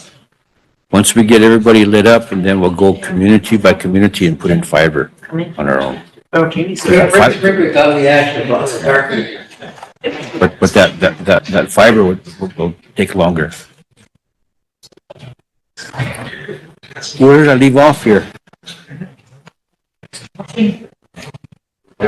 Okay, we're done, huh? Yeah. We were talking about gaming, Head Start, or where did we go? No, we're all done. Yeah. Resolution. So the resolution that I passed out, it's the second one that talks about funding for federal, state, and other. And that total on there should be $84,418,831.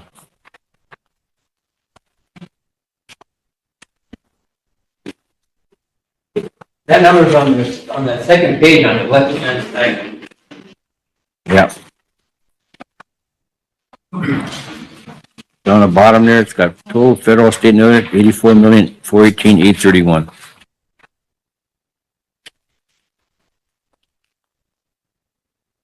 You get a number? We got emergency legislation first. Okay, I move for emergency legislation on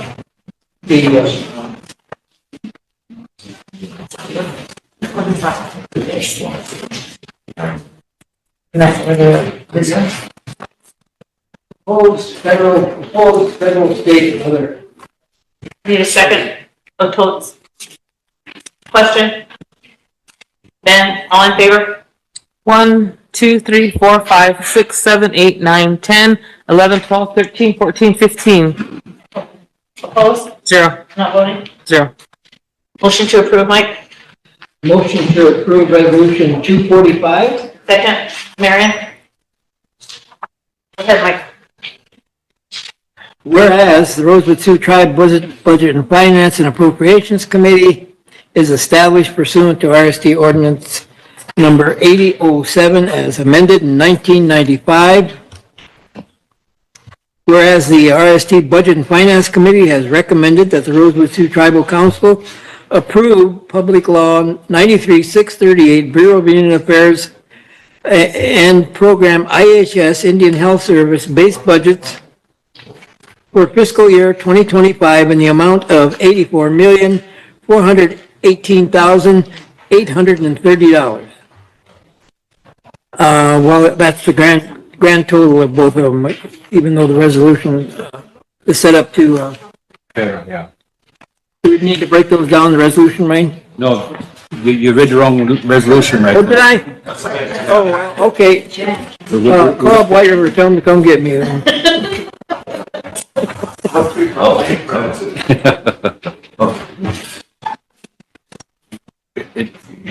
Federal, state, and other, it was that last resolution that was in that initial package. Oh, yeah, I didn't pull my paper. Darn me, sorry. I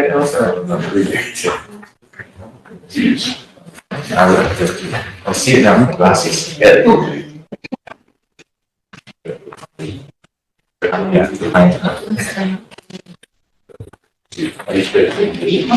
Do I need to read it again then? No, that's fine. Did you just?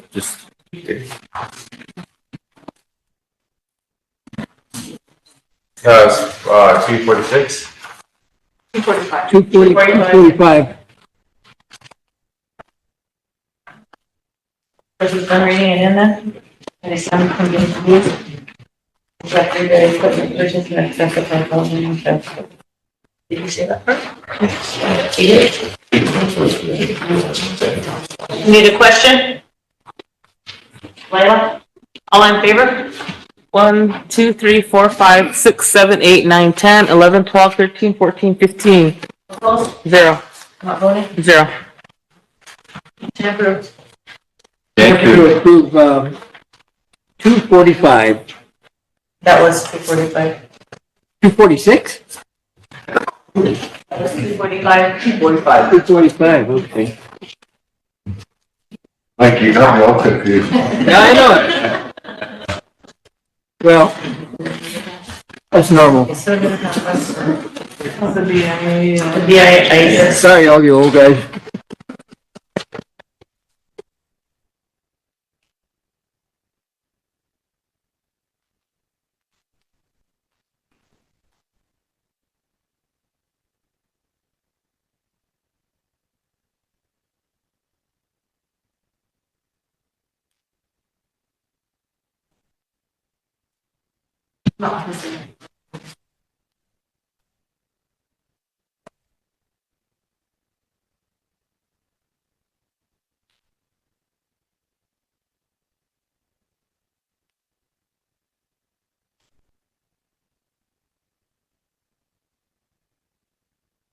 Meeting on wing. SBA? Oh, excuse me. I was daydreaming here. Yeah. Scared me, Wayne, I thought I clubbed up. Okay. We'll do the BIA first, which is the bigger one. And again, these are the contract side of it. The budgets that you just approved there were the grants and revenue side. This is the actual contracts that we get from BIA. Okay, for the adult corrections. Last year, the adult corrections received $2,677,466. This year, their budget amount was increased by $199,000 to $2,877,384. The Attorney General's office, they get a contract from the BIA. It's a small contract of $125,000. That's what they got last year, and they're getting the same amount for this year. And if I'm not sure, but I think that's for like victims assistance or something like that, but it goes to the Attorney General Prosecutor's Office. The juvenile detention, last year they received $2,162,525, and they received the same amount for this year, $2,162,525. Enrollment, last year they received $66,337. They're receiving the same amount for this year, 63,337. You skip the court. And I skipped the court, sorry, guys. Last year, the courthouse, court received $1,300,688. They got an increase of $281,570, so this year the contract is gonna be for $1,582,258. And I already did enrollment. Forestry, last year forestry got a contract for $348,650. They're getting the same amount, $348,650 this year. And I know forestry is getting some bigger grants too for that sawmill, so their grant is gonna be really big this coming year. ICWA, last year the contract was for $115,697. It's the same for this year, $115,697. Law enforcement, last year the grant contract was for $3,334,898. It's the same for this year, $3,334,898. Natural resources, last year they received $305,651, and for some reason they were cut $290, I guess, so that they received the same of $305,361 instead of $305,561. Roads, last year the contract was for $426,123. This year's the same, $426,123.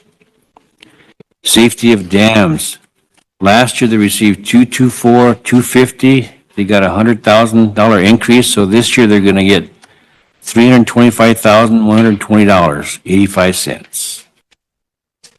SRD, that's Kennenom's office over there in Mission. Last year they contracted for $436,723. They got an increase of $45,835. So this year they're gonna get $482,558. Education's contract, $25,617. Last year, it's the same this year, $25,617. And that, I think that's for like truancy, isn't it? It is truancy. THPO, last year they got a contract for $158,716. It's the same for this year, $158,716. Water resources contract last year was for $345,196. They received an increase of $17,259. For this year, they're gonna get $362,455.80. The HIP program last year had a contract of $645,000. They got a $291 increase. So this year's contract is $745,291.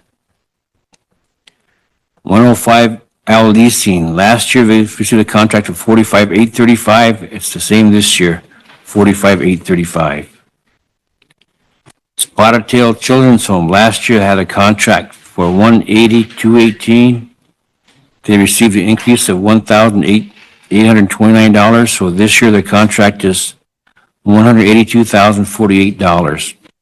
So the total contracts for BIA for this year are $13,671,874.65. And then under this resolution that we have is for both IHS and BIA, so I will go over the IHS budget before we do the resolution. Wayne, before we move on, roads, that's 638 money, right? Yeah. Primarily that is, based on, 630, formerly BIA roads. Roads maintenance. Roads and maintenance, right. Now, has this number, what's the history of this number in terms of allocation, amount of money allocated? Looks like it changed this, last year to this year.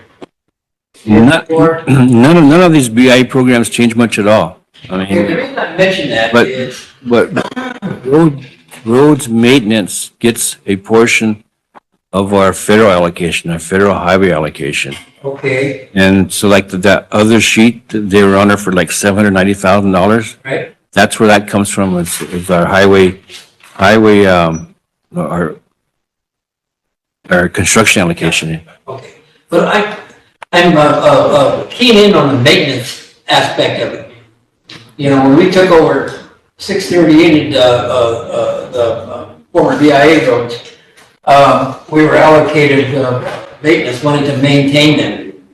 Right now, has that money kept up with not only inflation, but the deterioration of the roads and stuff? None of it. Whose responsibility is it what do we do to see that we don't get adequately funded there? There's been a huge fight, Mike, with particularly the Oklahoma tribes and the Alaskan tribes on the way the money is allocated. For example, the one difference is the Oklahoma tribes, because they don't have boundaries on their reservation, they don't have actual reservations. They're allowed to utilize county and city and state roads as a part of their road base. So they have a lot more miles of road base than we do, but they don't have to actually maintain them because the state counties do. So their allocations are way more than ours, and their maintenance responsibility is way less. But that's done by Congress, so they have such a huge delegation, them in Alaska, it's difficult for us to change the policy, but we're trying to. Now, this is probably the same predicament all the rest of the tribes in the state of South Dakota are in, right? We're all in that same boat. So why don't we all put our heads together and do something about it, even if we have to go to court? Well, we've been trying. It's something that we need to get done. And then on top of that, aside from that, in addition to that, we have representation in the form of Mr. Rounds and Mr. Johnson. You know, do we press this point with them? They're supportive of us. They're very supportive, but the delegations that we have to go up against are pretty powerful in Congress. We haven't been able to get it done so far, but we're working on it. Yeah, of course, I'm concerned about this simply because of the BIA route number 1. It's not so bad up this area, but between St. Francis and horrible. Yeah. It's horrible, and that's primarily because we have not taken care of that highway properly. We've let it be abused, you know, by not enforcing road limit regulations, you know, and whatnot, in violation of our contract, actually. That's what we're supposed to be doing, you know, and y'all know who I'm talking about. Yeah. But, that road is dangerous, you know. If you have to, most people think, well, that's the road to nowhere, that's a road to Gilmore, you know. People just go there to get drunk. You know, people in Springfield and St. Francis and even Rosebud use that road a lot, and it's horrible, you know. Anybody that's ever been on it, if you haven't been on it lately, go drive your truck down it, you know. I'll guarantee you, 2 months of driving on that road in your car is rattling. You're going to need a new front end, new ball joints, everything else. It's horrible. It really is. I have Wayne Fredericks and then Royal. It's totally negligent. Wasn't, if I recall right, wasn't that on the budget for resurfacing or something for 2026? They had to finish Grass Mountain first. I'm not sure. It's part of the tip, but I'm not sure how far down the tip it is. Yeah, this summer right after that. You have to get that report from, Transportation. yeah, no, transportation. Yeah, they switched names, so it kind of confuses me, and Yeah. I'm still adapting to that. Yeah, the condition of But that they can road, give you a timeline, Mike. condition of that road borders on criminal. It's dangerous. Somebody probably has died because of that It literally would be better if you literally ground it off and then just had a gravel road. Well, we would be, yeah. Because you could dedicate a maintainer up and down it. Even if they mill the surface, you know, everything is good. Royal?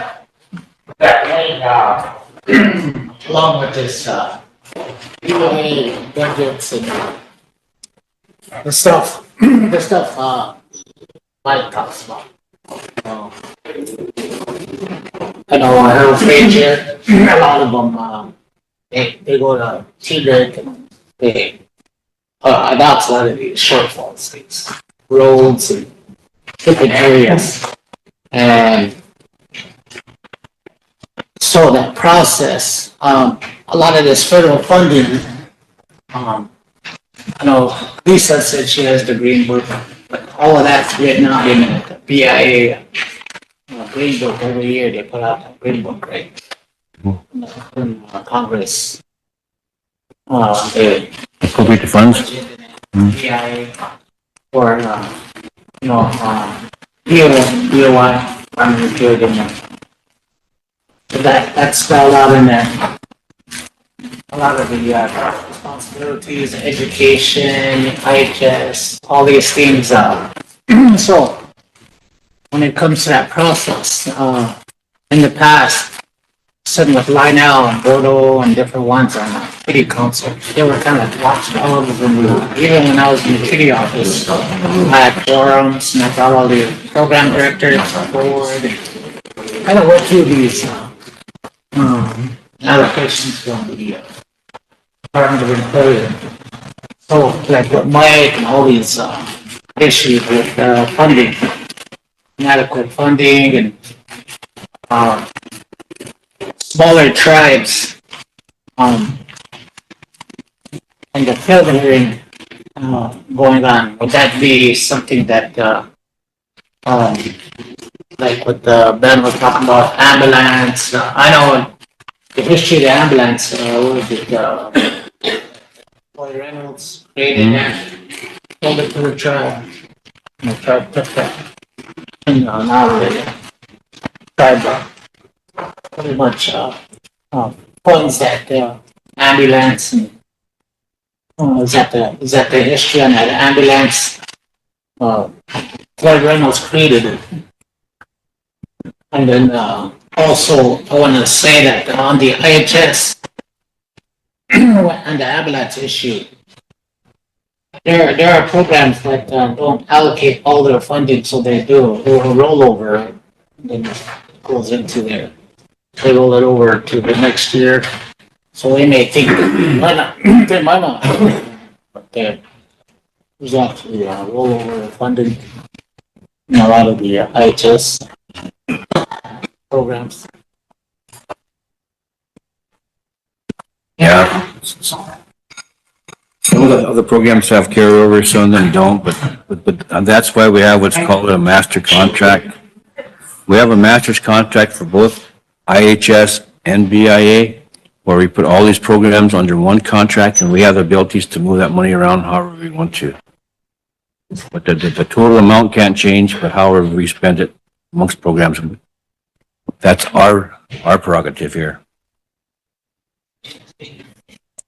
So would it be safe to maybe direct the treaty office and maybe take it to the treaty council to maybe be ahead of all these funding shortfalls and maybe have it in that area to catch a lot of these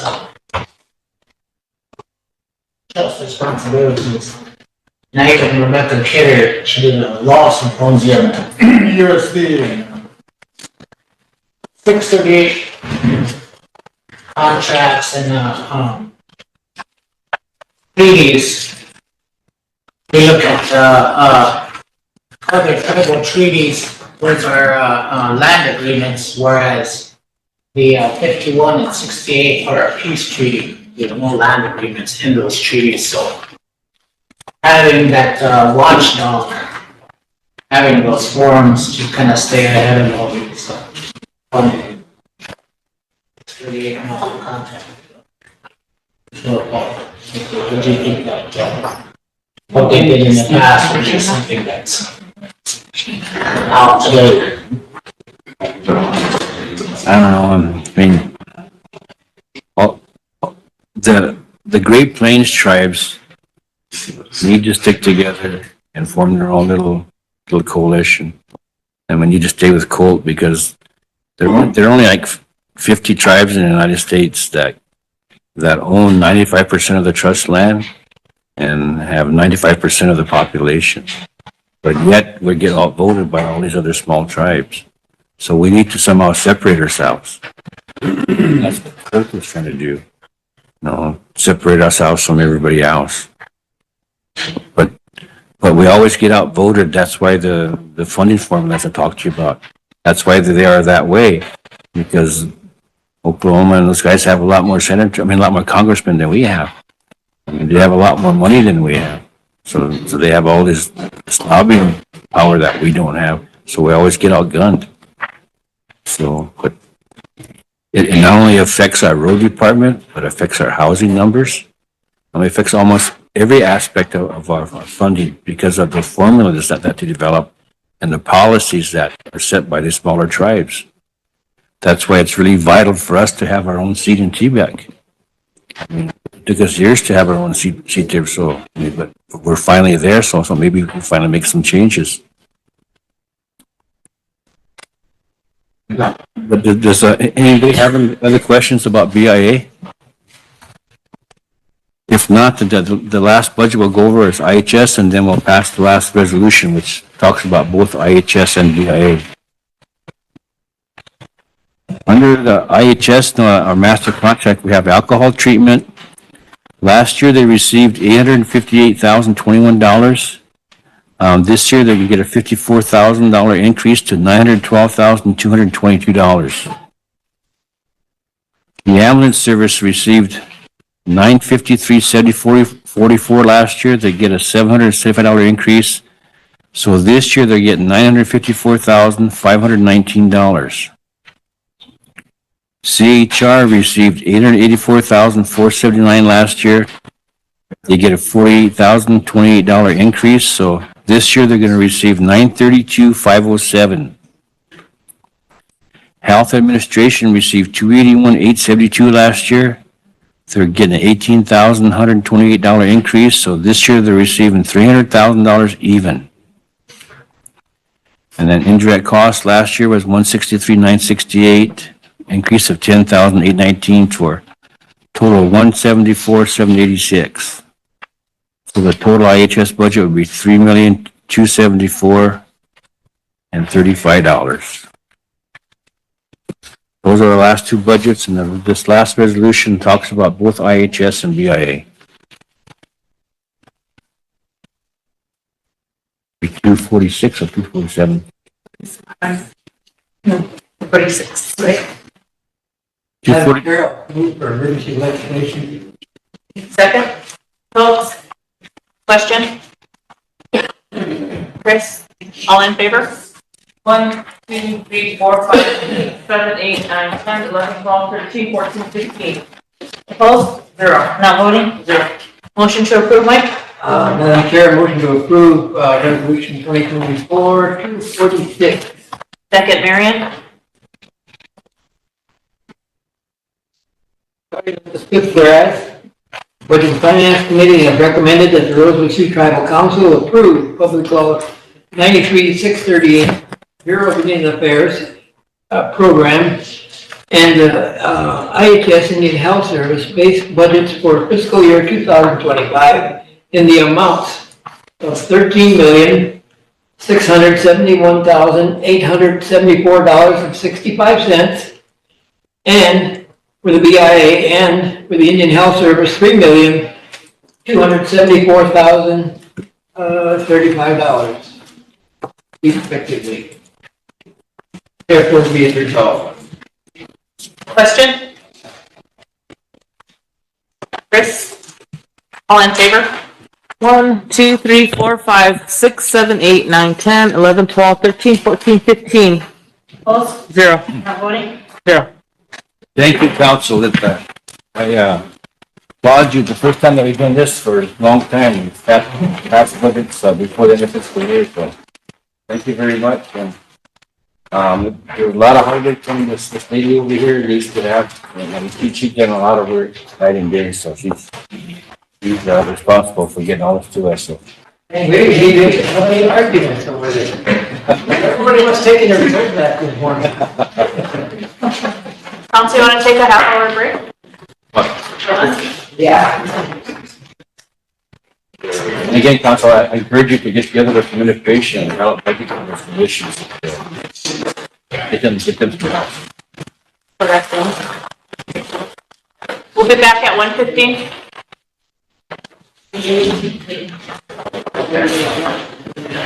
Who's going?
Mr. Chair, do you know if the Game Fishing Park, Game Fishing Park brought a resolution down? It's time sensitive, get that figured out.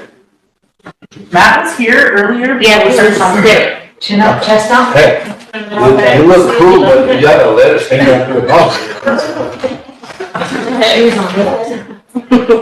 This is just the one that we have for budget. Okay, so let's, all right, this is the list that they had, so probably I'll message him and ask him what he did with it when he came. Okay, because I know Wayne had it. Okay. Kathy, Wayne had it? Wayne you did. wanna take a picture of it too? No? Oh. Well, you're right here. Oh, Nicole said me first. I need to, get all the. Yeah. Nicole. I'll be right with you. Okay. Caroline's full of. And has more. I was thinking mine.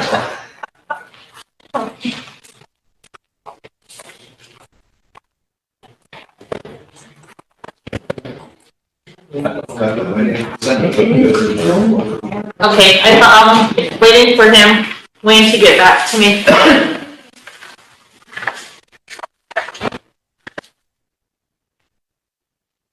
You're supposed to call me back on Monday.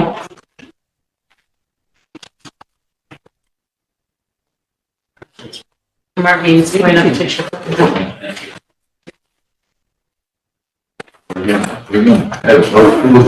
Oh, yeah. And then usually Nancy stuff. Yeah, somebody have all of them? Yeah, that's how that's the title? Yep. Okay, are you ready for a change my mind? I can see it for his picture too. Before I change my mind. Oh, you too, yes.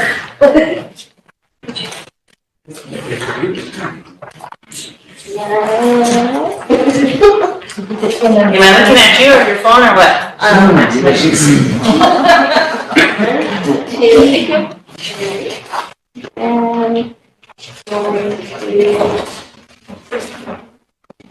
All right, thank you. All right.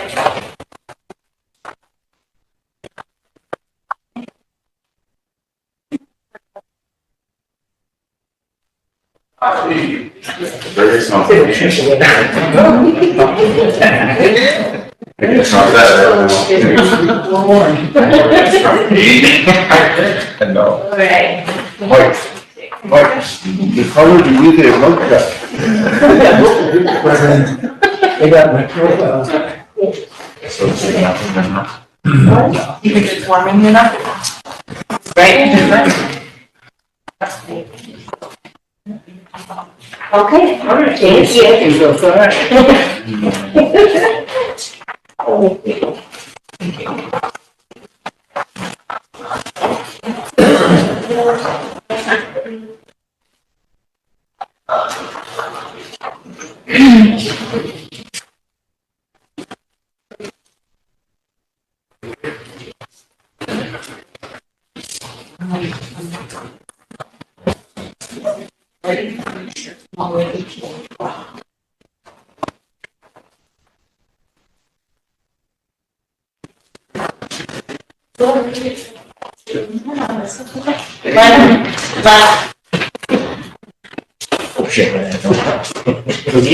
All right, council, we'll go ahead and get started. We're just waiting for SWA to come down. And Mike, I don't know if you want to kind of get started on some of these resolutions that you have. Did you get the list, Mike? I do. Okay. Everybody, did everybody get to the cheat sheet? Yeah. Yeah. Okay. And then, We're on the RST program? Madam Sergeant's passing all the resolutions out.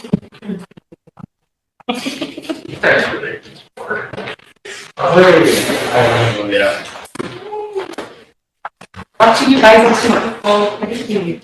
You just want to go on down the line? Yeah, I'll present them in the order that everybody should have, everybody's got a copy of this little. I didn't know I would have used the camera. You just let me zoom in. Okay. Starting with, I'll call request emergency legislation for, resolution that deals with, Northern Plains, water and sewer. Motion for emergency legislation by Mike. Is there a second? By Totes. Question by Bill. All in favor? 1, 2, 3, 4, 5, 6, 7, 8, 9, 10, 11, 12, 13. Motion to approve Motion to approve. by Mike. Is there a second?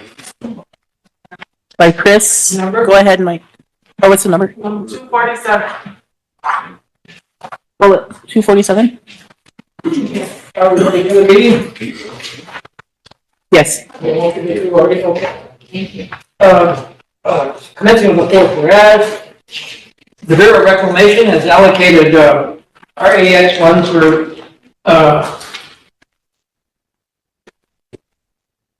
relocation of water main line, the water main line between Sioux Village and Rosebud Casino due to shallow buried depth. It basically means that it's not keeping up with the ground. South Dakota Department of Transportation removed adequate cover during previous road construction. That's why it's not that enough cover over it. So this project is known as Sioux Village Department of Transportation Relocation Fund. Whereas advertisement 2024-43 resulted in 2 qualified bids. Morris Incorporated, $245,575. Northern Plains Limited Liability Corporation, $195,550. Whereas the lowest qualified bid was Northern Plains Limited Liability Corporation, the amount of $191,550. And whereas the lowest qualified bid was reviewed by the RST Techro, RST Treasurer's Office, the RST Property and Supply, Bureau of Reclamation, and DGR Engineering. The Budget and Finance Committee recommends the award to the lowest qualified bidder from Northern Plains Limited Liability Corporation in the amount of $191,550 for the Tribal Council for approval as emergency legislation. Now therefore be it resolved. Any discussion? I'll call the question. Call for the question by Emily. All in favor? 1, 2, 3, 4, 5, 6, 7, 8, 9, 10, 11, 12, 13, 14. Thank you. Next one is resource development for the forestry program. Oh, so it'll just be a motion to reconsider and amend. Is this a motion to amend? Reconsider and amend, yes. Okay, I'll move to reconsider and amend. Motion by Mike. Is there a second by Tote? Resolution 231. And you see what's being amended there on the highlighted area? Sure. They gave it to us someplace.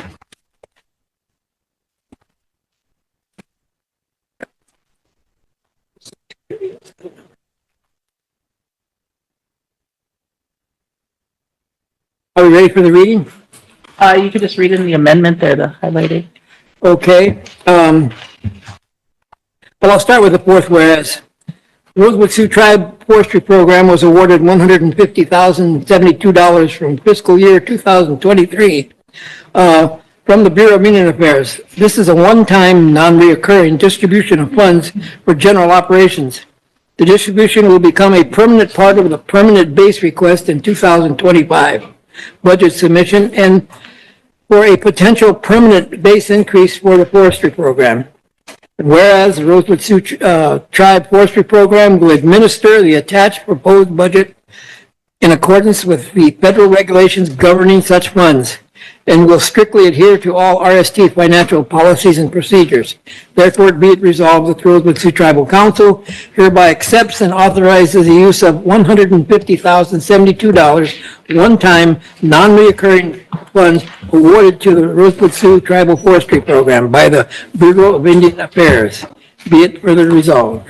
Any discussion? Call for the question by Wayne. All in favor? 1, 2, 3, 4, 5, 6, 7, 8, 9, 10, 11, 12, 13, 14.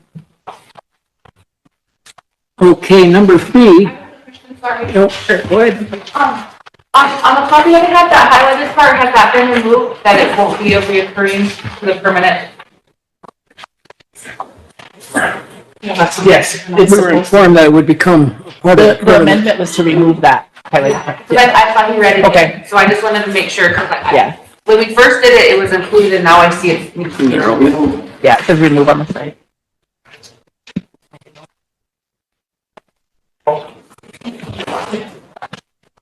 The next one, it looks like it's for SRD Enrollment Office, one-time BIA funding. Right. Excuse me, I'm trying to get the right one here.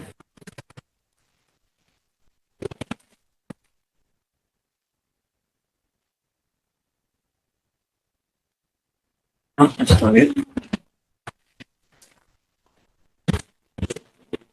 Bear with me. So one was 16,000. Yeah, I got it, yeah. Motion for emergency legislation. Motion by Mike. Seconded by Totes. Ready for the reading? Oh, I'm sorry. Is there a question for emergency legislation? Question by Wayne, all in favor? 1, 2, 3, 4, 5, 6, 7, 8, 9, 10, 11, 12, 13, 14, 15. Motion to approve. Number 2024-248. 248. Yes. Motion by Mike. I'll move to approve 2024-248. Seconded by Marion. Ready for the. Okay, ready? Whereas, starting with the fourth whereas, the United States Department of the Interior, the Bureau of Indian Affairs, Rosebud Agency has notified the tribe of a distribution for fiscal year 2023 aid to tribal government funds has been made available to the Rosebud Sioux tribe in the amount of $16,943 to be awarded through a one-time Public Law 93-638 grant. It has requested the tribe to submit a tribal resolution, scope of work, budget, and budget justification. Now therefore be it resolved that the Rosebud Sioux Tribal Council approves and accepts the distribution of fiscal year 2023 aid to tribal government funds in the amount of $16,943, one-time Public Law 93-638 grant for the Rosebud Sioux Tribal Enrollment Department, and approves and submits the attached scope of work, budget, and budget justification. Be it further resolved. Any discussion? Call for the question by Todd. All in favor? 1, 2, 3, 4, 5, 6, 7, 8, 9, 10, 11, 12, 13, 14, 15, 16. Next one we have is SRD for Forestry Program FY24 Wood Products Infrastructure Assistance Grant. Okay. Move for emergency legislation. Motion for emergency by Mike, seconded by Totes. Question by Wayne, all in favor? 1, 2, 3, 4, 5, 6, 7, 8, 9, 10, 11, 12, 13, 14, 15, 16. So this would be, I'm sorry, what was it, 15? 1601. Motion for approval of resolution 2024 number 249.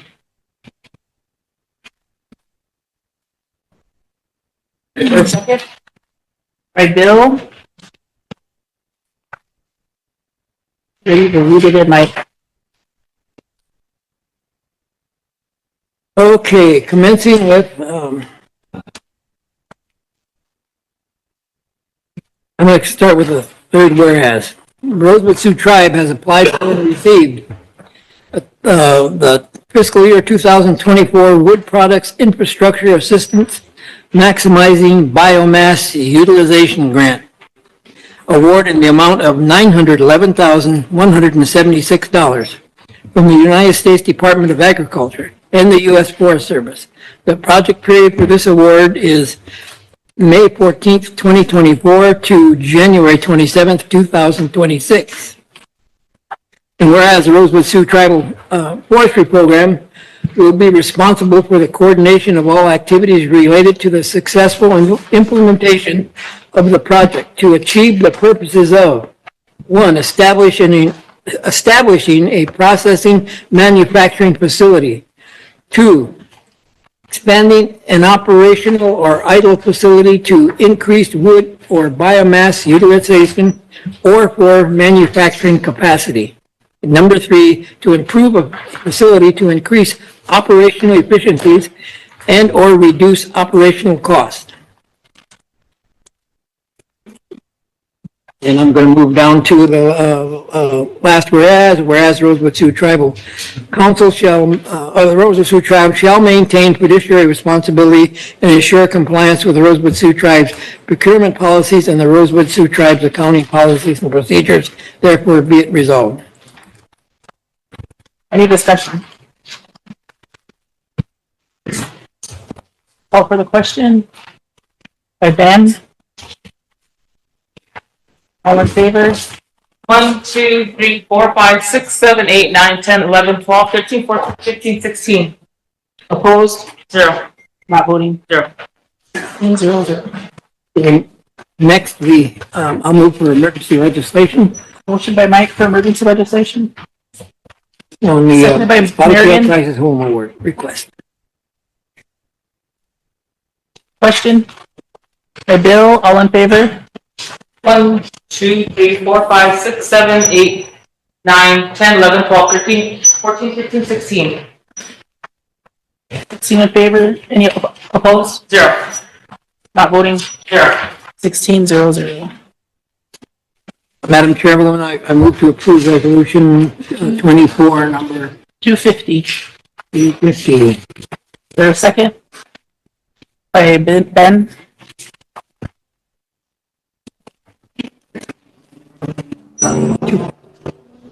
Starting with the 6 whereas, Rosebud Sioux Tribe Spotted Tail Children's Home requests approval to submit proposal requesting one-time funding in the amount of $9,000 to the Bureau of Indian Affairs to support the purchase of drug testing and background checks as required under Public Law 93-638 Spotted Tail Children's Home Contract. And whereas Rosebud Sioux Tribe Budget and Finance Committee recommends to the Tribal Council approval of a submission of a one-time funding proposal to the Bureau of Indian Affairs on behalf of the Rosebud Sioux Tribe Spotted Tail Children's Home in the amount of $9,000. And therefore be it resolved. Any discussion? Call for the question. Question by Lila. All in favor? 1, 2, 3, 4, 5, 6, 7, 8, 9, 10, 12, 13, 14, 15, 16. Opposed? 0. Not voting? 0. 16-0-0.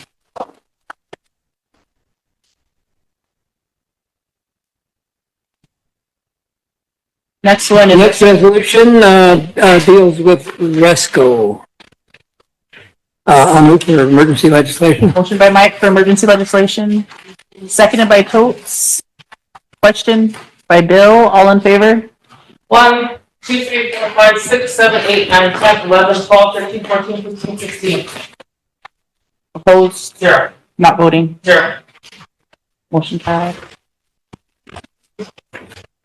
Motion to approve resolution. Motion by Mike for approval. Is there a second? It says 2023 on here.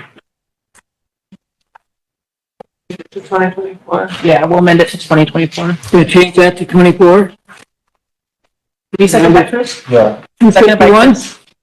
Yep, 251. Okay. Starting with the third whereas.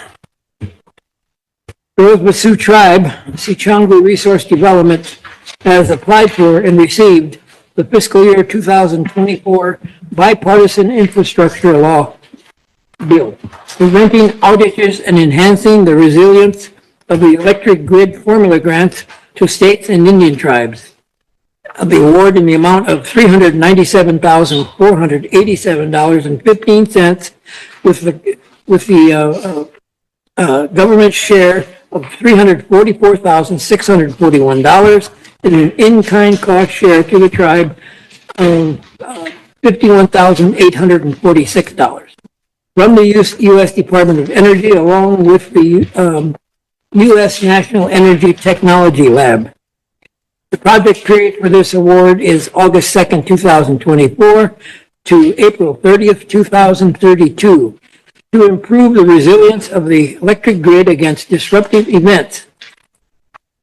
A disruptive event is an event in which operation of the electric grid is disrupted, preventively shut off, or cannot operate safely to extreme weather, wildfire, or a natural disaster. Whereas Rosebud Sioux Tribe Energy Services Company, RESCO, will be responsible for the coordination of all activities related to the implementation of this grant and shall strictly adhere to the Rosebud Sioux Tribe's procurement policies and procedures manual, in addition to the Rosebud Sioux Tribe accounting policies and procedures manual, in accordance with 2 CFR Part 200. Whereas currently there is not a budget to approve, however, awarded funds will be requested or sequestered by the federal funding agency until such time as the grid project is defined and a final budget can be developed for project implementation. Therefore, be it resolved. Any discussion? Call for the question by Todd. All in favor? 1, 2, 3, 4, 5, 6, 7, 8, 9, 10, 11, 12, 13, 14, 15. 15 opposed, 0. not voting, 1. 15, 0, 1. Next is Resolution 2024-165, which is I assume has already been given a number. So this will go direct to, or direct them. The motion to reconsider and amend, and is this an amendment? what's being amended is that number 19 at the bottom, the prosecutor's office needed to be included in this. Okay, in addition then. Motion by Mike to reconsider and amend, seconded by Totes. Any discussion? Call for the question by Todd. All in favor? 1, 2, 3, 4, 5, 6, 7, 8, 9, 10, 11, 12, 13, 14, 15, 16. Opposed? 0. Not voting? 0. 16, 0, 0. Motion passed. The next one is from the Resource Development Office for JDC one-time BIA funding of $50,000.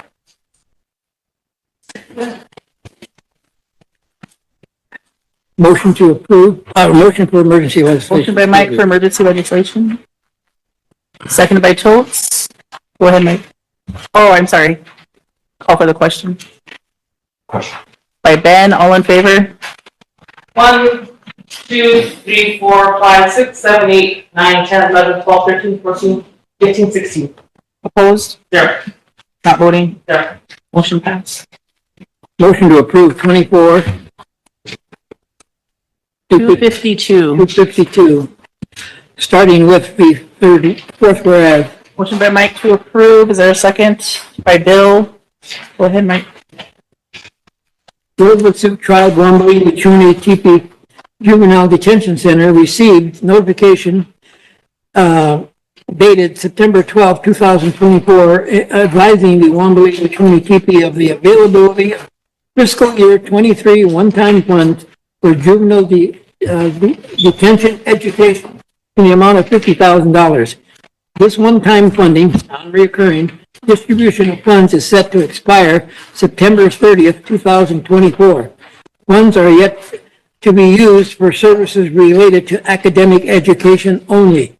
Allowable expenses are limited to include the cost of certified academic teachers, academic tutors, classroom equipment, supplies, and books. The completion of background investigation is required for all teachers and tutors. And whereas the Wombly Wachuni Teepee shall be responsible for implementation of the scope of work and shall comply with all award requirements, including strictly adhering to all Rosebud Sioux Tribe procurement and financial management policies and procedure manuals in accordance with 2 CFR 200. Therefore, be it resolved. Any discussion? Call for the question by Todd. All in favor? 1, 2, 3, 4, 5, 6, 7, 8, 9, 10, 11, 12, 13, 14, 15, 16. Opposed? 0. Not voting? 0. Motion passed, 16-0-0. Adult correction. Okay, the next one is from Resource Development for Adult Corrections, one-time barrel funding, amount of $135,000. I'll move for emergency legislation. Motion by Mike for emergency legislation. Is there a second by Totes? Question by Todd. All in favor? 1, 2, 3, 4, 5, 6, 7, 8, 9, 10, 11, 12, 13, 14, 15, 16. Motion approved. Motion to approve. I'm sorry, 16. 2024. Opposed? 0. Not voting. 0. 16-0-0. Motion to approve 24-252. 253. 253, okay. Starting with the 6 whereas. Whereas in a letter dated September 24th, 2024, the BIA, Rosebud Agency, has informed the Rosebud Sioux Tribe of the distribution of fiscal year 2024 funds made available to the Rosebud Sioux Tribe Adult Corrections Program in the amount of $135,000 for a new intake to ensure safe and secure operations of the adult correctional facility for the Rosebud Sioux Tribe. Therefore, be it resolved that the Rosebud Sioux Tribal Council adopts and approves a recommendation of the Budget and Finance Committee authorizing the acceptance of the distribution of 2024 funds made available to the Rosebud Sioux Tribe Corrections Program in the amount of $135,000 for a new intake to ensure safe and secure operations to the facility. Be it therefore resolved. Can I get a second? By Bill. Question, Marion, or any discussion? I'm sorry. Question by Marion. All in favor? 1, 2, 3, 4, 5, 6, 7, 8, 9, 10, 11, 12, 13, 14, 15, 16. Opposed? 0. Not voting. 0. Pass 16-0-1. The next resolution from Safety of Dams. I'll move for emergency legislation. Motion for emergency by Mike. Is there a second? By Marion. Question by Todd. All in favor? 1, 2, 3, 4, 5, 6, 7, 8, 9, 10, 11, 12, 13, 14, 15, 16. Opposed? 0. Not voting. 0. Pass 16. Motion to approve 24-254. 254. Motion by Mike. Is there a second? By Bill. Go ahead, Mike.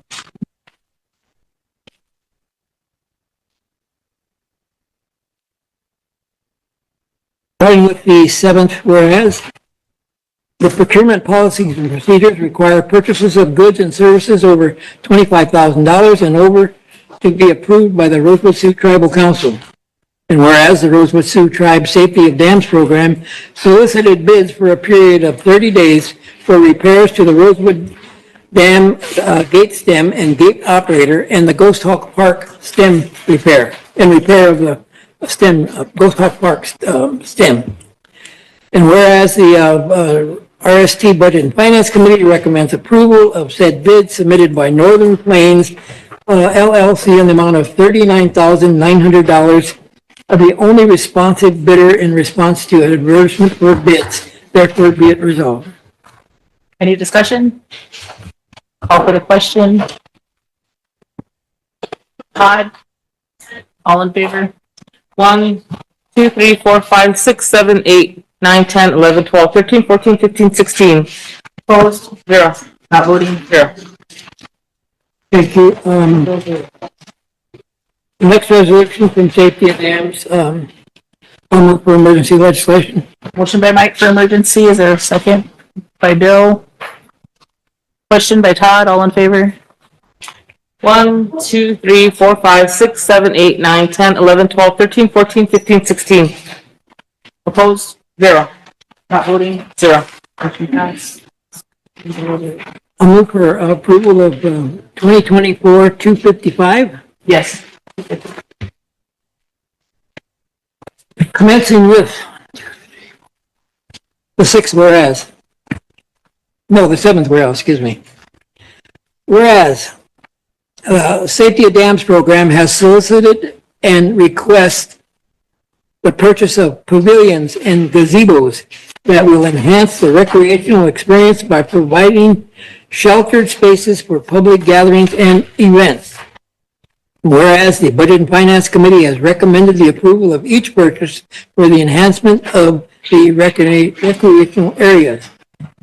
Those being 2 pavilions, each measuring 18 feet wide, 36 feet long, and 8 feet high, with a total cost of $6,217.34.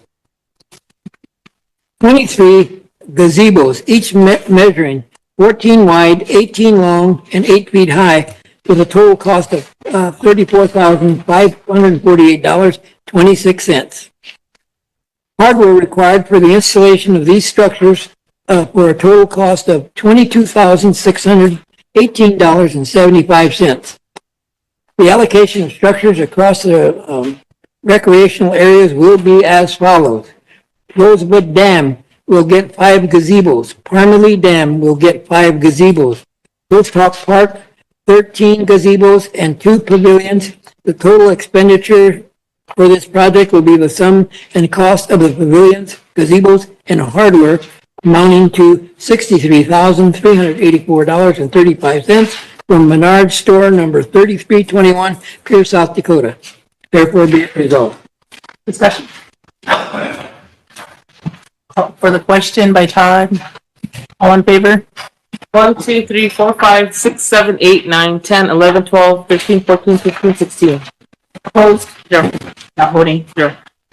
Motion passed. Thank you. Motion to reconsider and amend Resolution 2024-55. And we're removing the highlighted area on this resolution. Right. Oh, we're adding? Okay. Sorry. Motion by Mike is seconded by Totes. Question by Todd. All in favor? 1, 2, 3, 4, 5, 6, 7, 8, 9, 10, 11, 12, 13, 14, 15, 16. Opposed? 0. Not voting? 0. 16, 0. Motion Commencing with the seventh, whereas the Department of Interior, the Bureau of Indian Affairs Regional Office has notified the President of the Rosebud Sioux Tribe of the availability, and this is the modification, of budget modification number 2 of $20,000, increasing an increase to $285,000 for the electrical installation cost overruns of the new Rosebud Safety of Dams building. And whereas the BIA notice of funding availability requests the submission of a scope of work, budget, and budget justifications to reflect the amount of funds available. And whereas the Rosebud Sioux Tribe Safety of Dams program has proposed the attached scope of work, budget, and budget modification justification to support the submission of Public Law 93-638 contract proposal for construction and materials for the construction of a safety and dams building to provide the office space, climate-controlled environment for the storage and maintenance of safety dam equipment. And therefore be it resolved. Thank you, Mike. Okay, the next resolution is the adult corrections. The last one. Move for emergency legislation. Motion by Mike for emergency legislation, seconded by Marion. Question by Bill. All in favor? 1, 2, 3, 4, 5, 6, 7, 8, 9, 10, 11, 12, 13, 14, 15, 16. Opposed? 0. Not voting? 0. Motion passed. Motion, move to approve 2024. 256.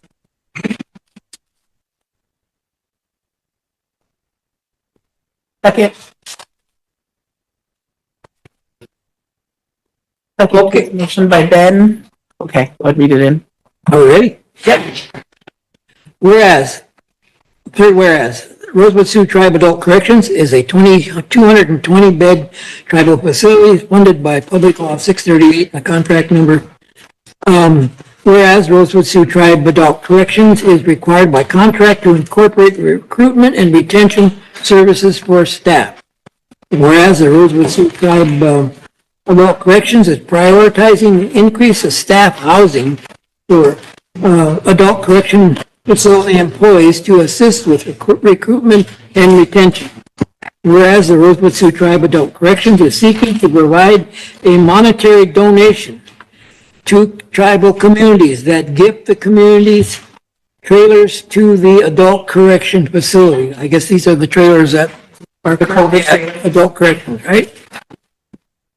And whereas the Rosebud Sioux Tribe Adult Corrections is recommending to utilize the adult corrections facilities revenue and any other resources of revenue for this endeavor. They're proposing to basically buy trailers from the community.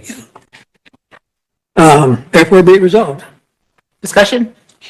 Emily? And the prices, the costs are to be negotiated, as I understand it. Emily and Bill. That was just my question. I know some communities have been expressing interest in doing such, so I was just wondering what that amount would be. It's kind of, depending on the type of, or what the trailer is in, right? And then the community would have to do a motion. Well, I think it was one of, okay. Bill and then Chris. Also, they could be specified like maybe 4 or 5. Yeah, there was a certain amount, 4 or 5, yeah, not to exceed 4 or 5. Shouldn't have that in there, but. Chris? Yeah, I was just gonna, some information on this too. I think it was like I can't remember, was it Budget and Finance that provided some resolution that said that the communities couldn't sell them? So with that being said, not really on here, but the community that is offering this trailer to their ACF facility, what they're doing is like donating. They're donating the trailer, but in return, ACF, because of this generous donation from the community, ACF in return is donating funds back to the community. As a gift. As a gift. So they're not buying it. No, I think it's really good. I was just wondering because I think my community or others might be interested, so I was just wondering if I could take any of that amount data back to them so they know if it's something they want to approach. Yeah, I don't think there was a number attached to this, but I'm going next Budget and Finance and we could discuss it there. Oh, so we don't know yet. It hasn't been discussed yet. What? I don't know if it's been discussed yet or not. On the amount of the trailer? I understood that was gonna be negotiated. Yeah, it's negotiable. I think it's negotiable depending on the condition of the trailer, absolutely. Any further discussion? Call for the question. Todd, all in favor? 1, 2, 3, 4, 5, 6, 7, 8, 9, 10, 11, 12, 13, 14, 15. 15 opposed? 1. Not voting? 0. 15, 1, 0. Carried. Okay, thank you, Madam Chair. Thank you. Resolutions. I thought that was gonna take a while, but we went through it. Hi, Tim and Lisa. I tried to talk to Ken over there, but I'm stumbling over the word.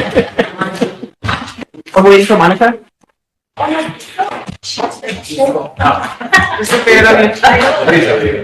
Can Mike read them over? I didn't hear a word from him. We're still processing again. They not a lot. We put it. Ready? Yeah, we're ready for you. Council Administration, I'm Ken Thompson, Executive Officer for SWA Corporation. Gary, to a point, the CEO was unavailable today, so Lisa and I and Monica are going to do that. I don't know if you all have your copy of our FY25 Indian Housing Plan. It was sent last week, I think. Everybody have a copy? No, you haven't seen one. Yeah, copies, we got copies. Good thing I checked.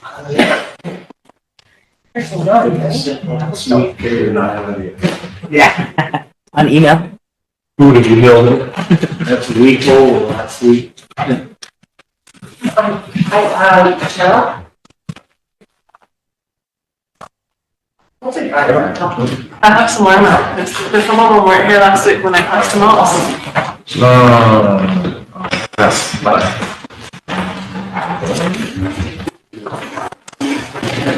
The ones we're passing out, there's a couple of, corrections that, or deletions that we, found that we had to pick up, they're just, from our, somehow the wording picked up on our FY 25, and that was our FY 24 amendment, so it's just on page 6, it's just the last sentence. Page 7, it's still the last sentence.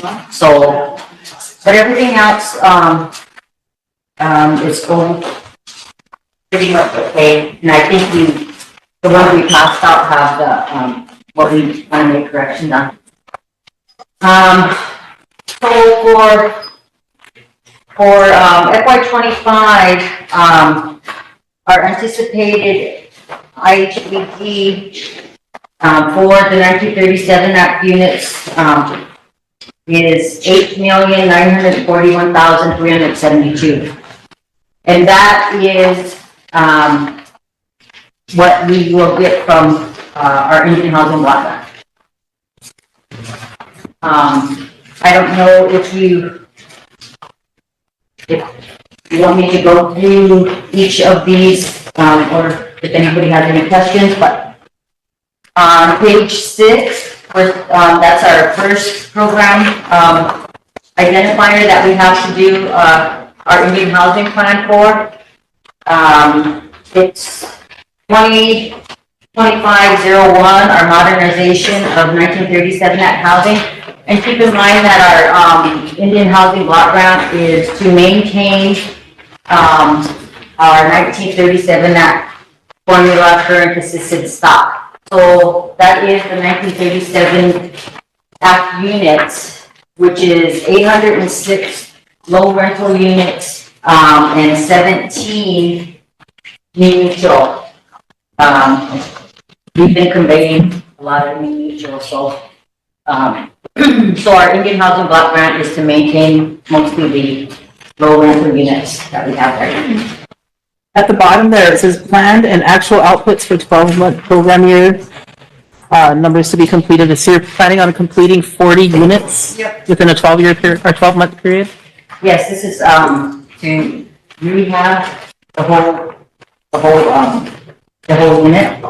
So and this is our forced account. It's not the contract. Yeah. That we have on other grants. Primarily 40 rental units, right? Yeah, 40 vacant unit. So that's what we have for our first identifier. It's a rehabbing of 40 units of our low rental 37 Act stock. How do you guys determine that which ones will get fixed? Is it from the oldest to the newest, or do you go by community, or are the most damaged? Well, that would be a Gary question. Him and Daryl and the inspectors, they sit down and they decide which one is better. Yeah. Does your meth rehabilitation come out of that same pot, or? No, it has, it's a different, we have a different category in our budget. But are they included in that same house number? Oh, yes. Yep. So when we rehab the unit, it will be tested. If it's positive, then it will be rehab. CCD will rehab the unit, and then it will be, the unit will be repaired. Is that a whole nother program that maybe, I know council reps are interested in how soon those ones will be rehabilitated. Is that a whole different program that could come in and maybe inform? The meth units? You know how many there are? Meth units, or the positive units? Yes, 68, I think. 68. Yes, I have that.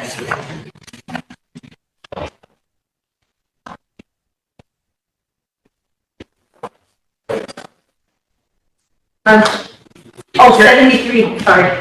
73 is positive. Today. 68. 68 was negative. They might cover it. I just wanted to add real quickly from like a board member that's new to everything. Those issues have been discussed recently and wanting to know if it's possible to separate into 2 separate lists so that we have the meth unit fixer upper and then the regular that are non-meth. And the reason why is because the pathway to getting the meth houses cleaned up is a lot different than a regular construction or fixing walls or fixing sinks or whatever. And so that has just been recently come up on board. And so they're in the process of, I think, identifying those for us so that we can.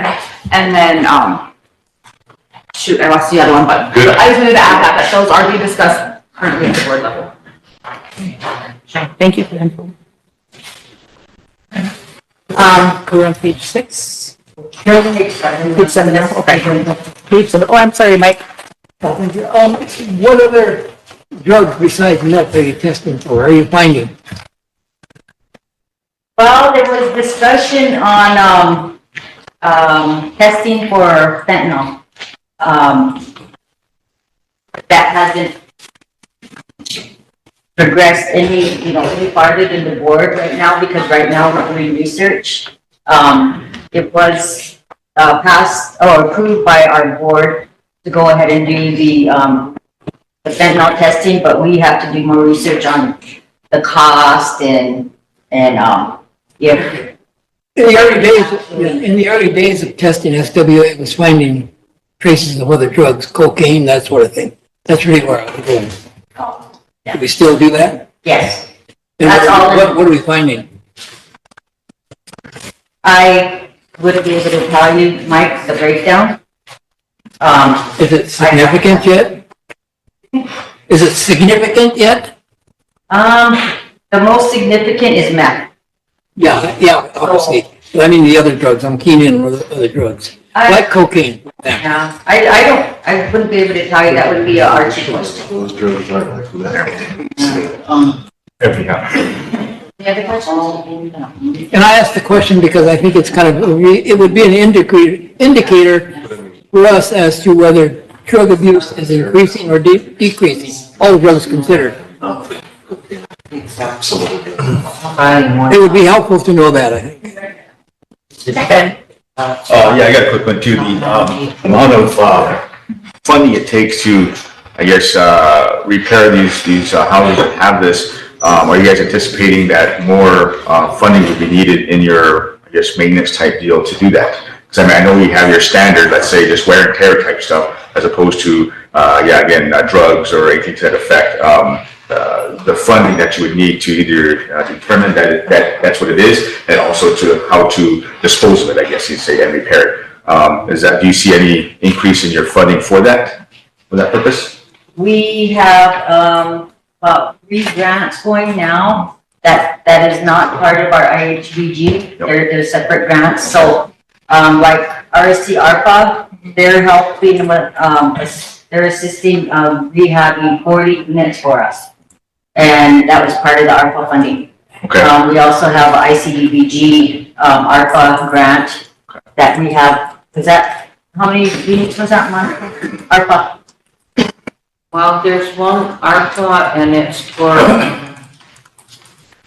I think we're on at 23, excuse me. Yeah. I gotta stand up. They went at 23 health and safety. Health and safety.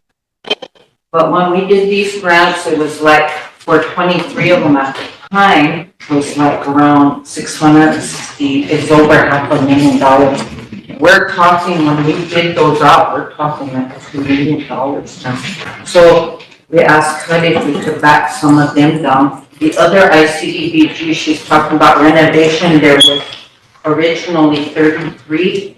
That's for the full renovation, 33.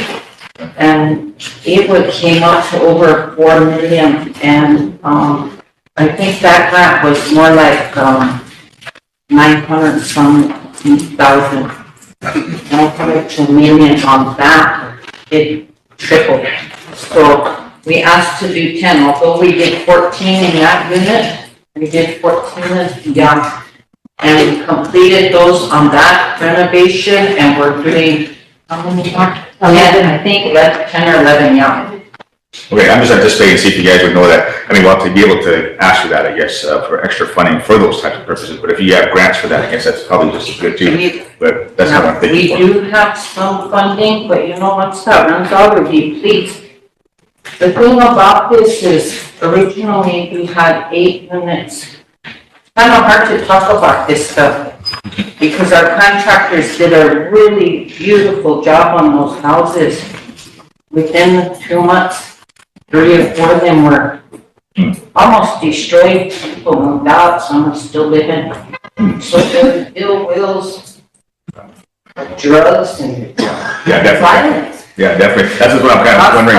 Yeah, anticipating like most of the drug type, I guess, because again, that's gonna shut down a house and make it unsafe for families to live in and stuff. So those are the things I'm thinking is that, what it's gonna cost, and if you guys have that anticipation already in there for those types of, because I know some houses could stay vacant for years or something to that effect, so that's just what I'm wondering is that, for the public also too, to understand that, it takes money to build, or to fix these things up too. So, on not only the wear and tear, but also, the drug part of it, I guess you can say. So that's just what I'm curious about. Thank you.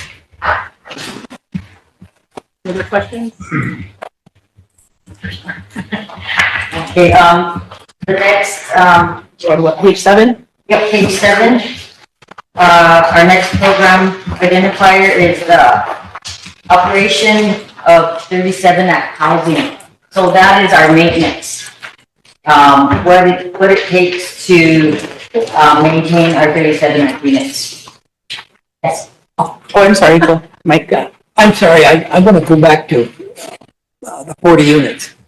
Is that number based on, is that determined by the amount of money that you have available? Or is that the number of houses you can actually get done? You know what I'm saying? Historically, yeah, it's the number of units that we can actually complete. Because once we complete them, once they're done, 100% done, we move people in. There's people constantly moving out. Right. So we can never really, we'll never get down to a zero vacancy. So 40 is the most you can do, and you're adequately funded for that? Yes. For that 40? Okay, that was my question. For 1 year. Yes. Page 7. Okay, page 7, We got more like 78 last year. that we did. Mark saying we had 78 vacant units that we actually finished. Yeah, last year. Oh, you got 78 finished? Last year. Okay. So does that mean the 40 number could change? It could change, that's just a plan. That's just the plan and an estimate, because some of our stuff's on contract, some of them are with, horse account crew, and then some are with our RST, so we're getting a little more done in this last year and past year. But it does, once that's depleted, we'll probably go back to 40 or less. If you had a little more money, could you do more in the next fiscal year? We need to have a budget. Right now, as long as I've been there, I think 6 million plus, almost 7 million, remember the height of what they gave out, the government. I think between 7 and 8's all I've ever seen $1 million. We probably need about 16 million to Right, yeah, where I'm going, Monica, this is next year. Yeah, If you had more money, could you do more than 40? we can do more. Okay, where I'm going with We this is, hire more people. right, and that's not a problem? It could be a problem, but we've been with our CIP program, our construction internship program, we have been training. So our construction crews have been training maybe 5 a year of youth, like 18 to 25-year-olds. So we have 5, and probably our best year is this year because 5 of them came on, and I'm so proud of them. They finished the program and they're in construction right now. Do you have an average cost of rehab for these 40? It really varies, but I bet you we spend, if we did the whole renovation. Per unit, yeah. Per unit, and it depends on size of Yes, unit, but probably on the average, try about 40,000. 40,000, that would be maybe on the high side? Yeah, Okay. and I do a lot of health and safety and get them in quicker. Where I'm going with this, and the reason I'm asking these questions is, sounds to me like you could do more, but you don't have enough money to do more in the next 12 months, assuming you can find people to do the work. Now, everybody that lives in these houses are all tribal members. They may be HUD units, but they're still tribal people. tribal families, children, men, women, children. Now, we've got unused ARPA funds, you know, and I would think that if we really give a damn, we would maybe supplement what they're doing up there with something out of the remaining ARPA funds that could be liquidated over the and obligated over the next before the end of 2026. You know, the obligation deadline.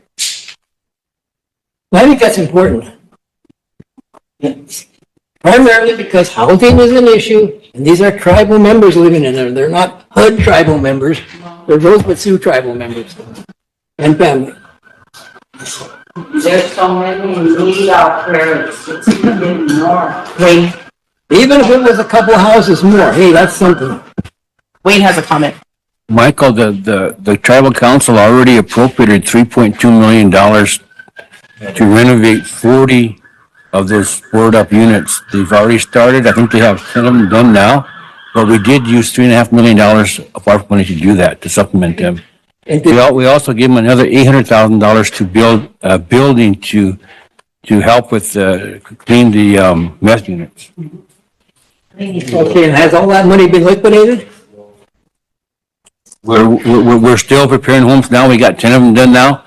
They didn't have the crews to do it, so they're using ARPA construction crews to do it. Okay, so they still have the possibility of exceeding this 40 number by utilizing those Yes, oh yeah, funds that we've already given them? yes, I think Okay. this 40 is in addition to what they're talking Okay, about. that scratches my itch, and thank you. Yeah, and our CCD cleaning station is under contract now. Okay. Are we still under Page 7? operations? Yeah. 97, operation of 37 Halloween Act. We do this is just the estimate, number of 4,300 work orders a year. And that's for all of our, 1937 Act units. So that's any tenants call in or any maintenance has to do anything to the unit, everything's on a work order.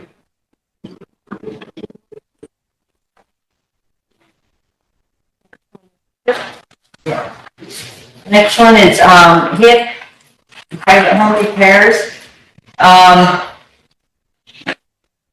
SWA,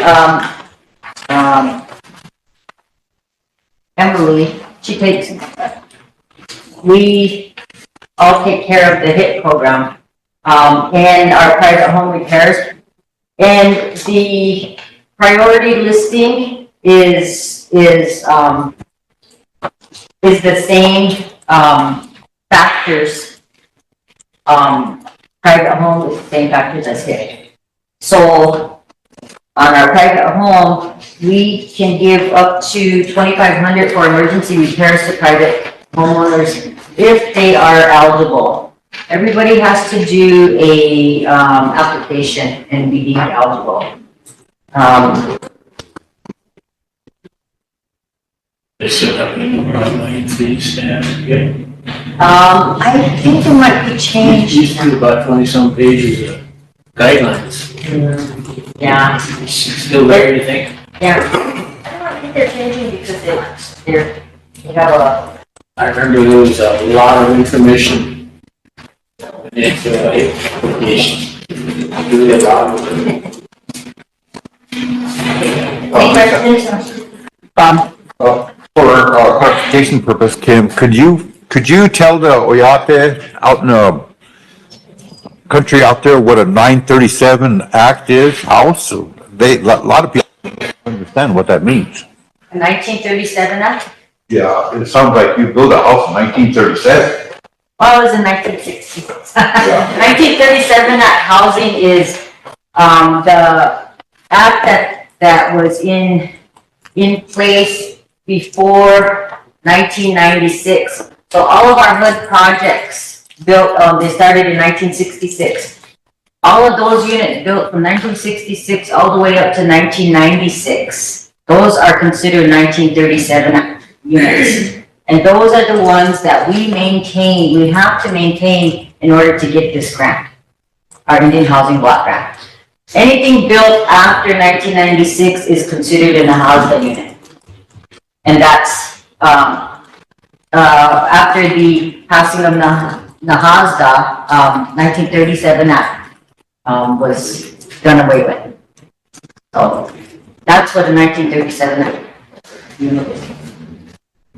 So why does HUD make us use 1937 Act funds when the HOSTA funds it now? That act doesn't pertain anymore.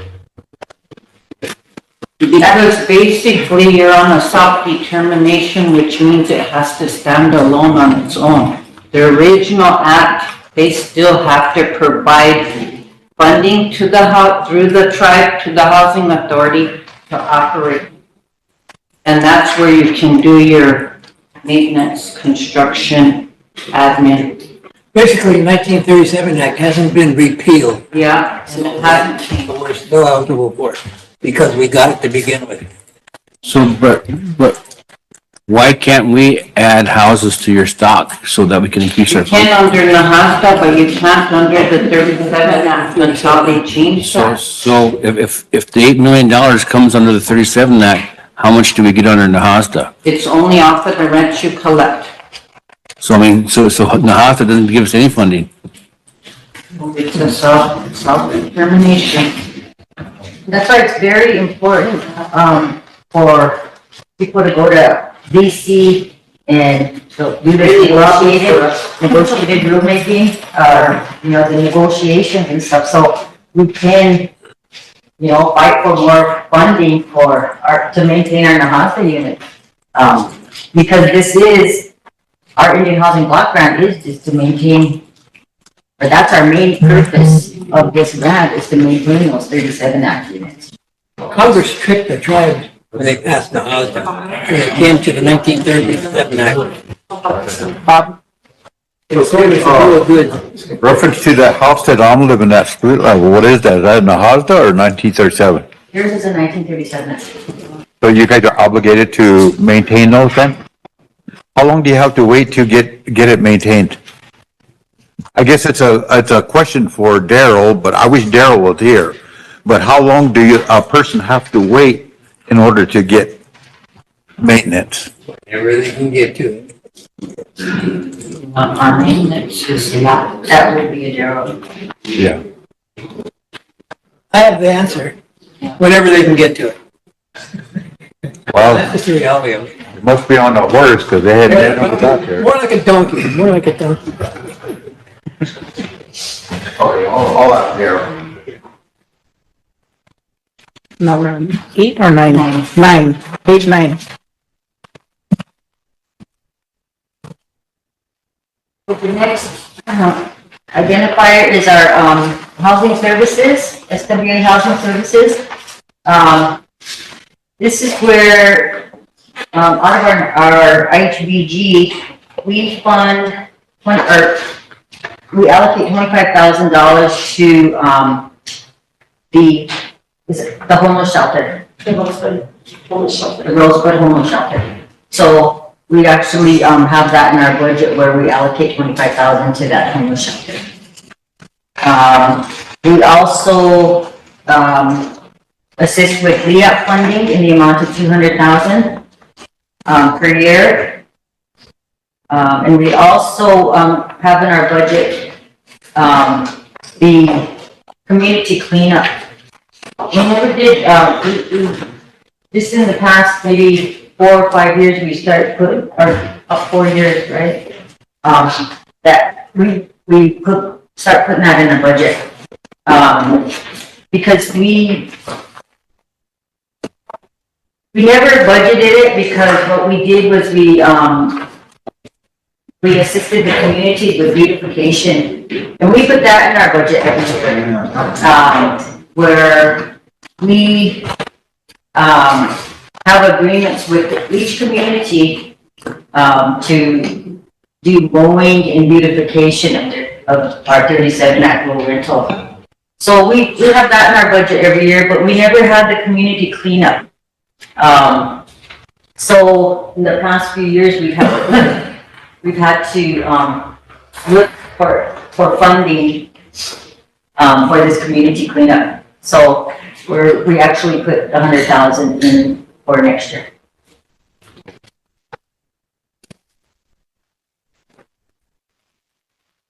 Page 10?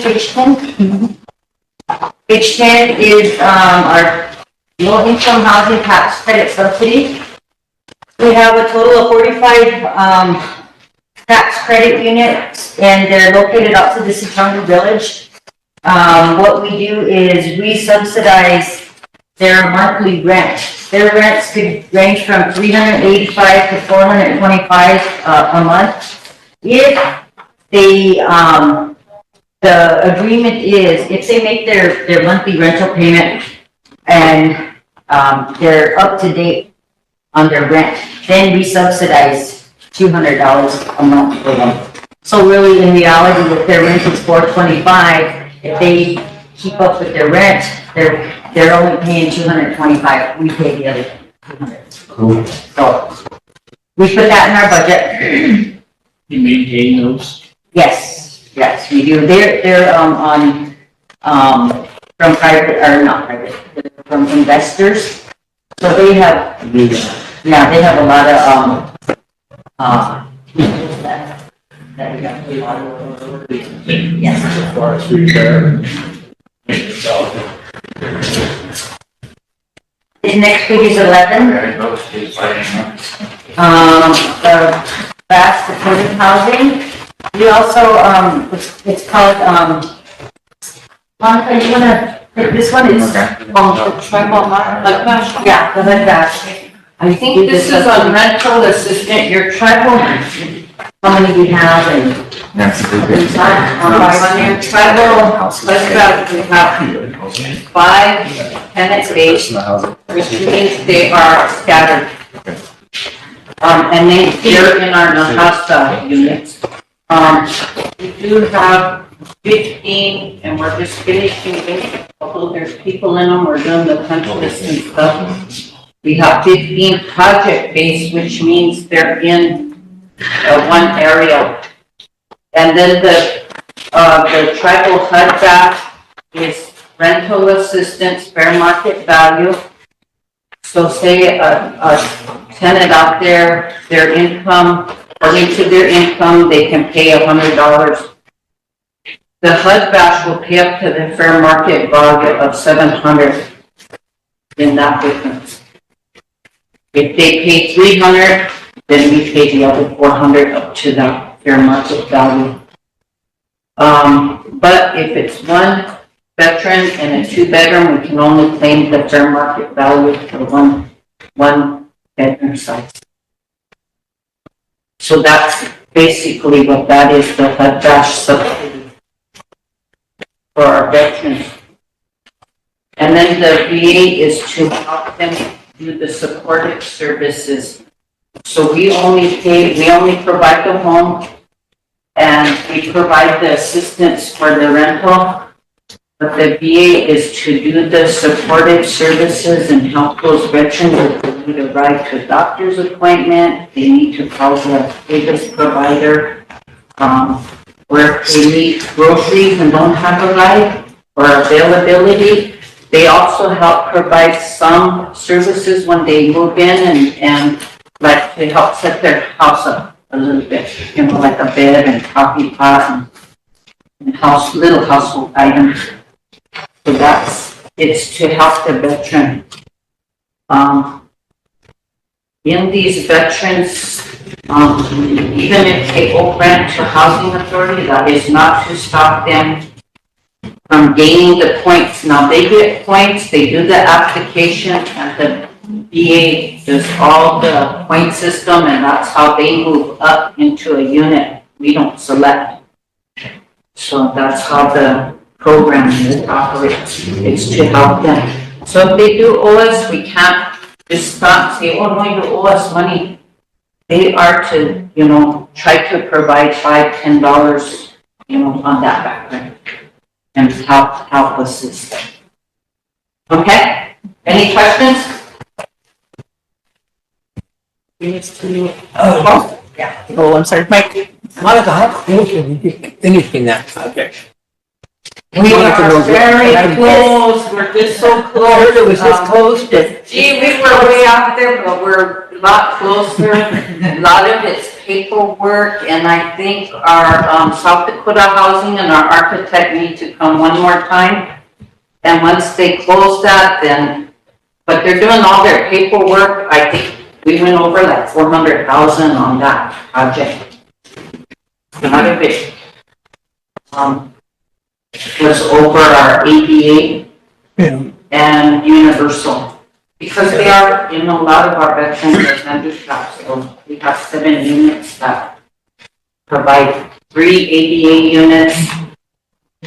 The rest up to 7 units are universal, which means they'll have a ramp. They can turn around if there's a wheelchair person.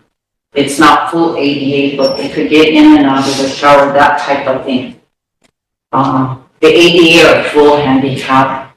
So we did have to do a lot of adjustments on those things and ramps and things. So they learned a lot, huh? Yeah, we learned a lot on that project.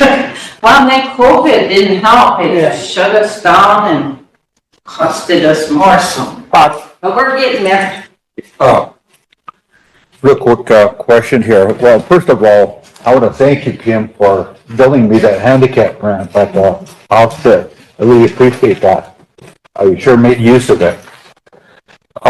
Second question is, you guys are very intelligent people to look for grants and running different programs and stuff.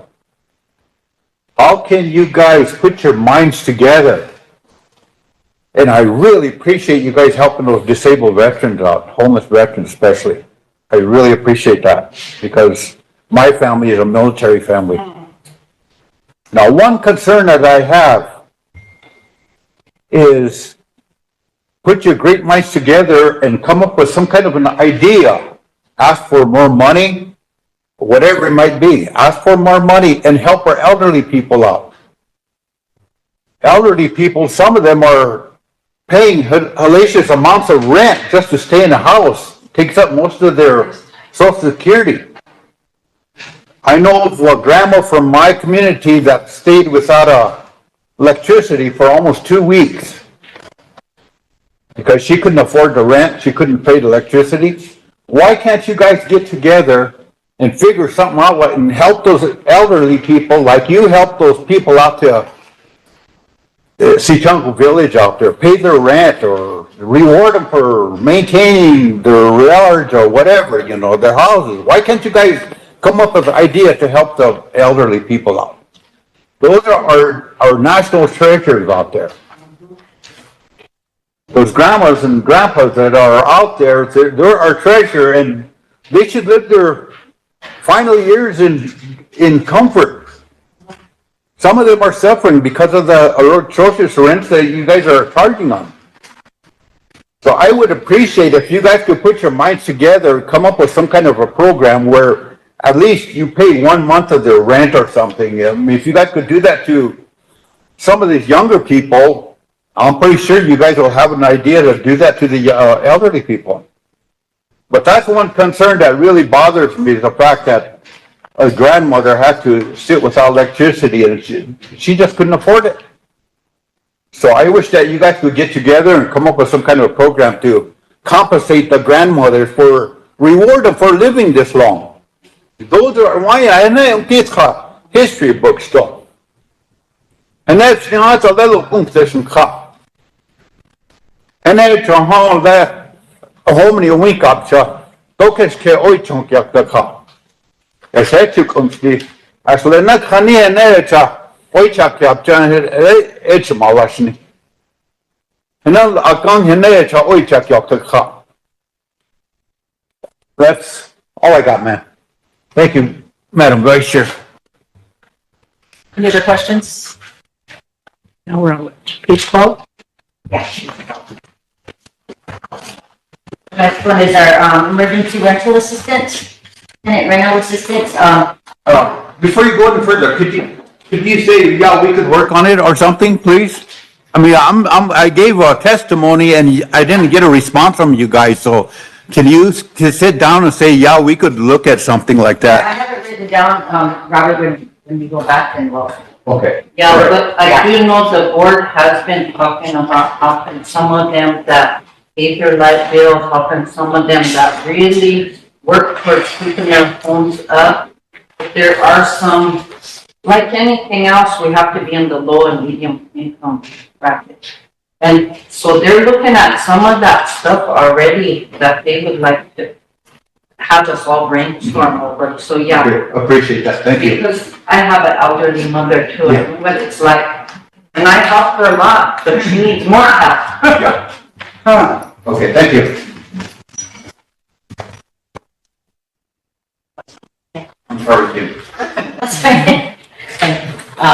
Credit rental assistance, our next, budgeted item, we put $50,000 into that line item, and that is for, we help low-income eligible applicants move into one of our SWA managed units. So we actually help them pay their security deposit, first month's rent, up to $1,000.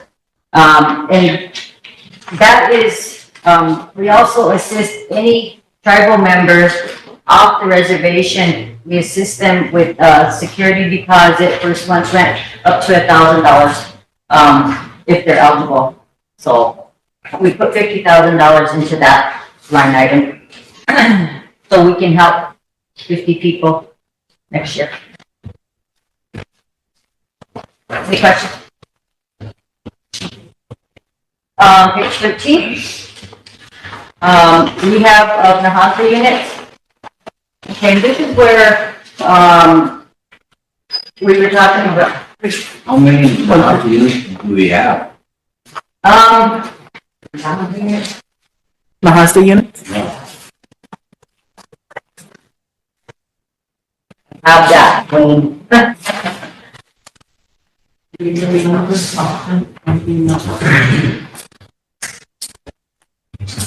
Okay. We have 216. That includes 76 USDA, 68 credit, and 5 HUD-match.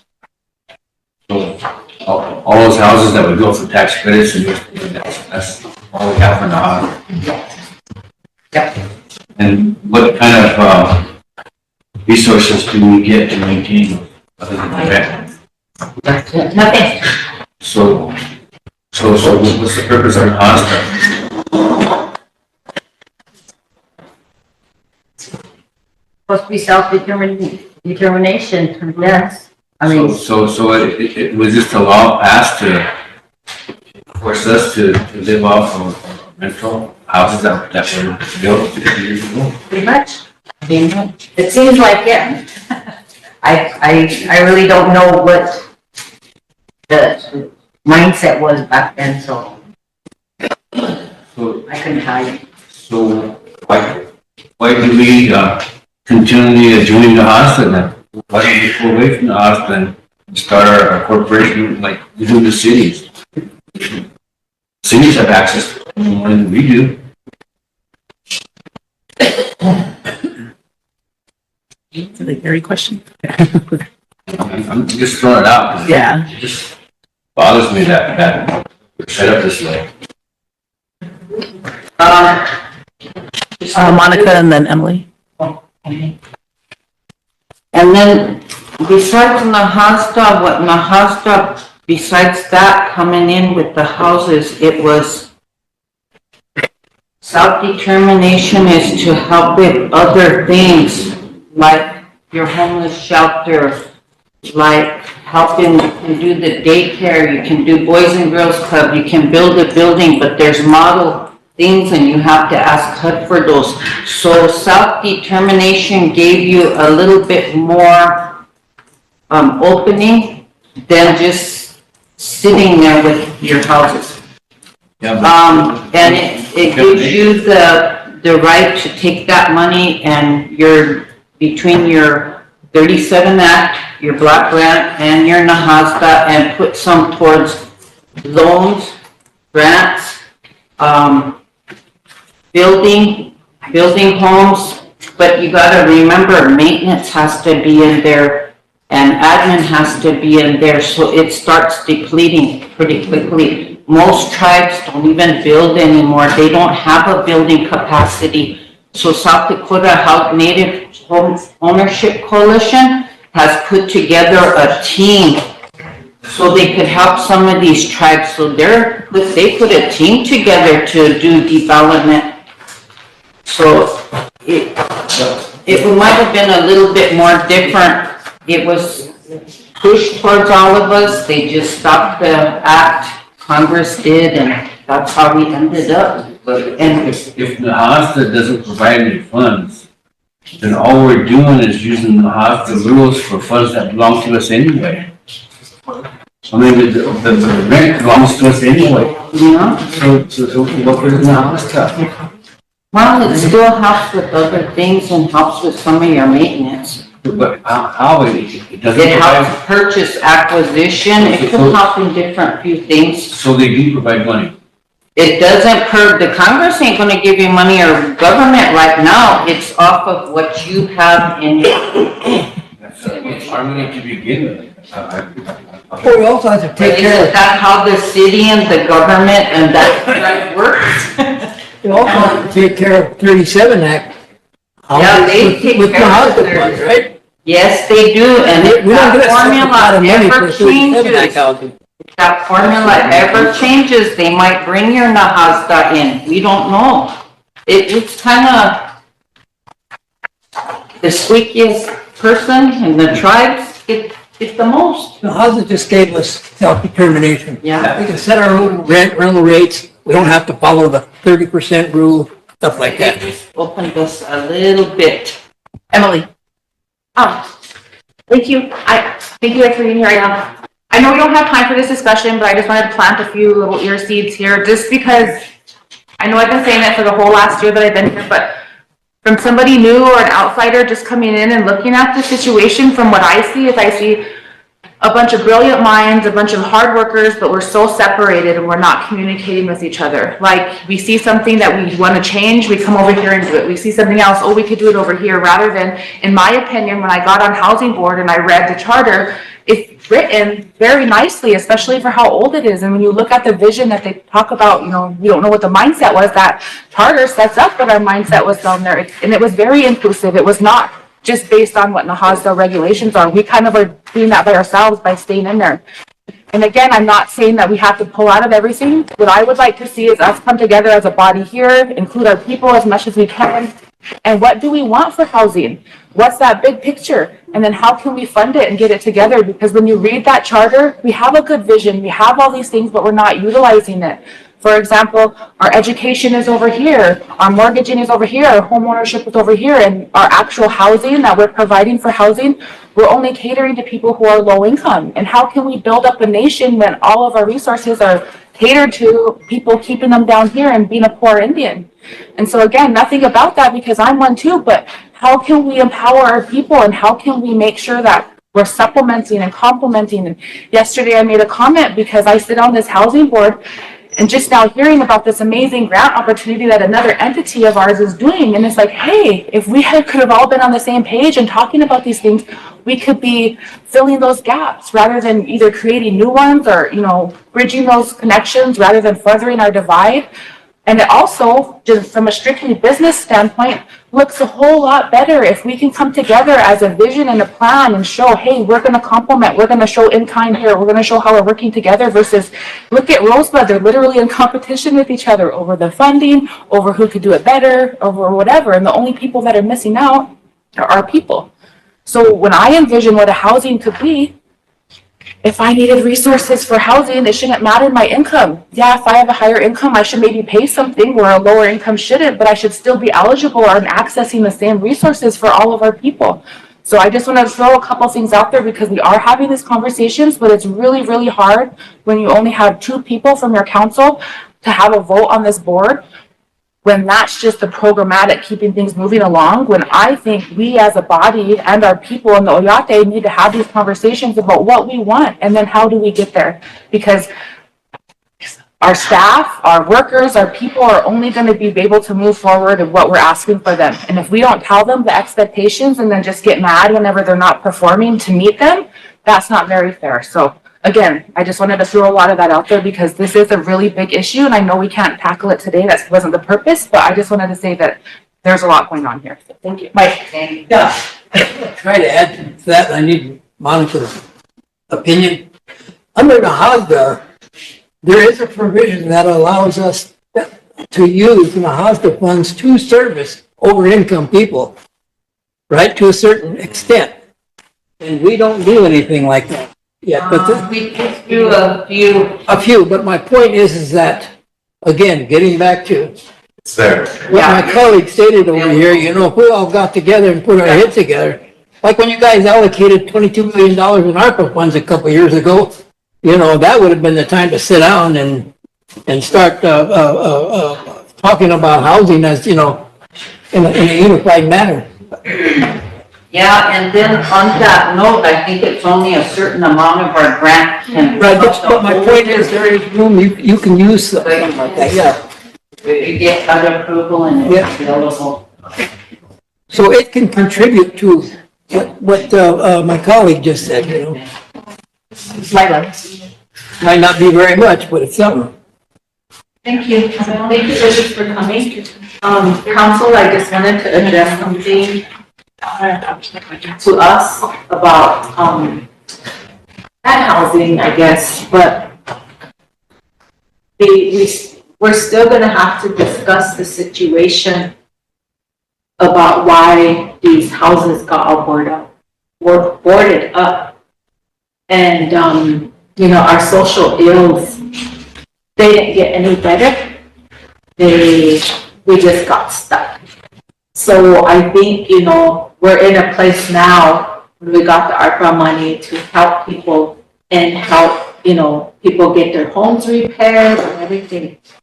But I feel for you guys because you have to evict people for damages, for drug use, you know? And I think somewhere here, we have to come together and decide, hey, you know what? We're sick and tired of mess. I'm sick and tired of it. 2015 was when we declared it emergency. That's the reason why we have the homelessness. That's the reason why we have these houses boarded up. They were all evicted.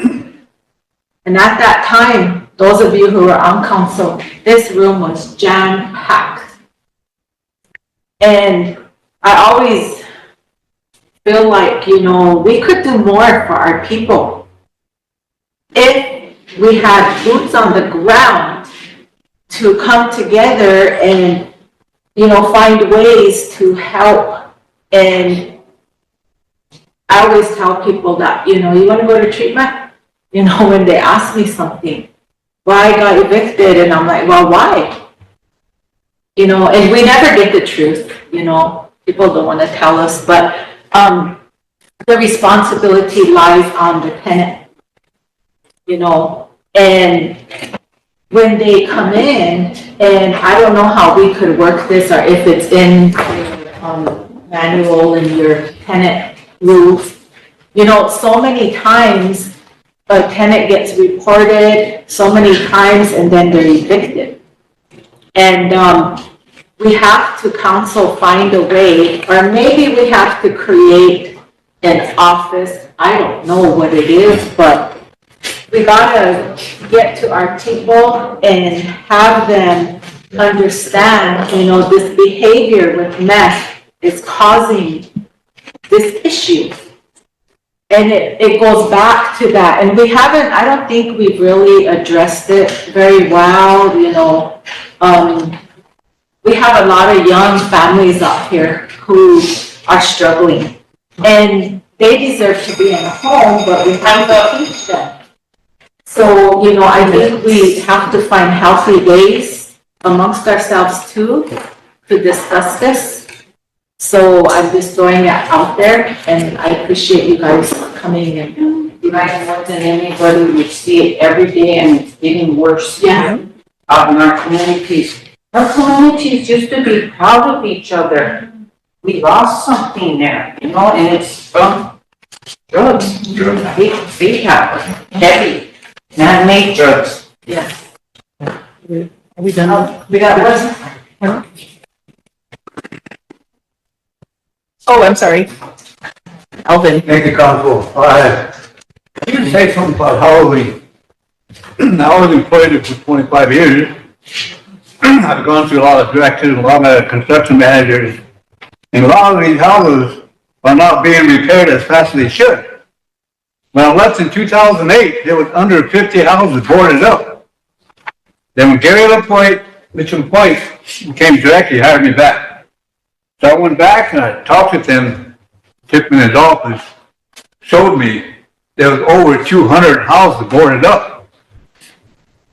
Right now, the problem exists is you got one man running all the programs, run construction, run maintenance, run warehouse, tip, insurance. This one man can't do the job. You need to change the chain of command in order to get these houses done on time. You take a step forward, you step in 2 steps back. That's not right. And a lot of the carpenters that were there, they were given $10 an hour while these guys with inexperience, now members, are paid $25 an hour. Now that's not right. I'd rather have these guys that have experience and tribal members work in housing to get these houses done. There's a lot that needs to be done. It's not only wages. It's not only getting these houses done. You're not helping the elderly. You're not helping the veterans as you should. Some people on HIP programs are waiting 14 years to get their houses done.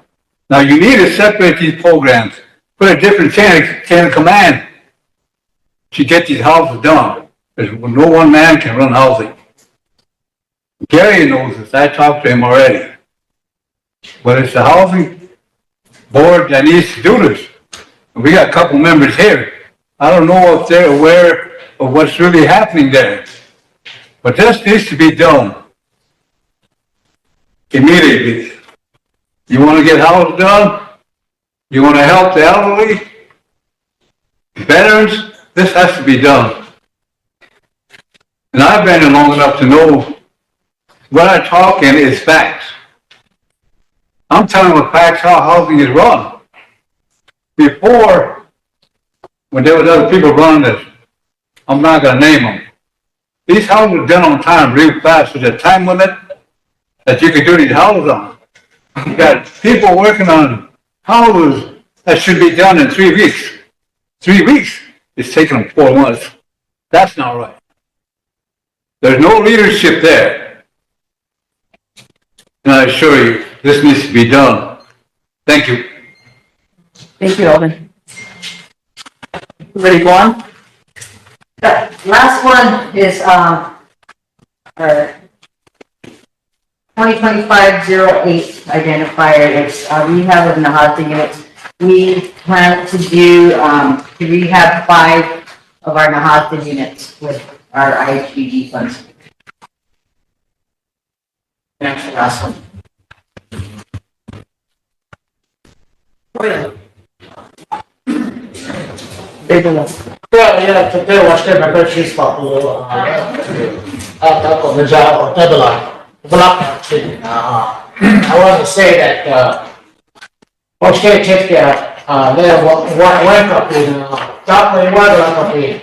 Now, walk is in, OYATP.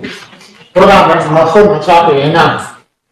I just want to say that, thank you, Kim and Monica, for coming in and resolution. So just real briefly, within my 3 minutes, I want to say that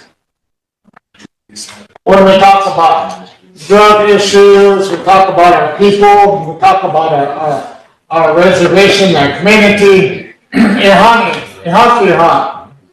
our people, we had, when we look at traditional government, we look at, 7 tiwares make up one tioshpaye.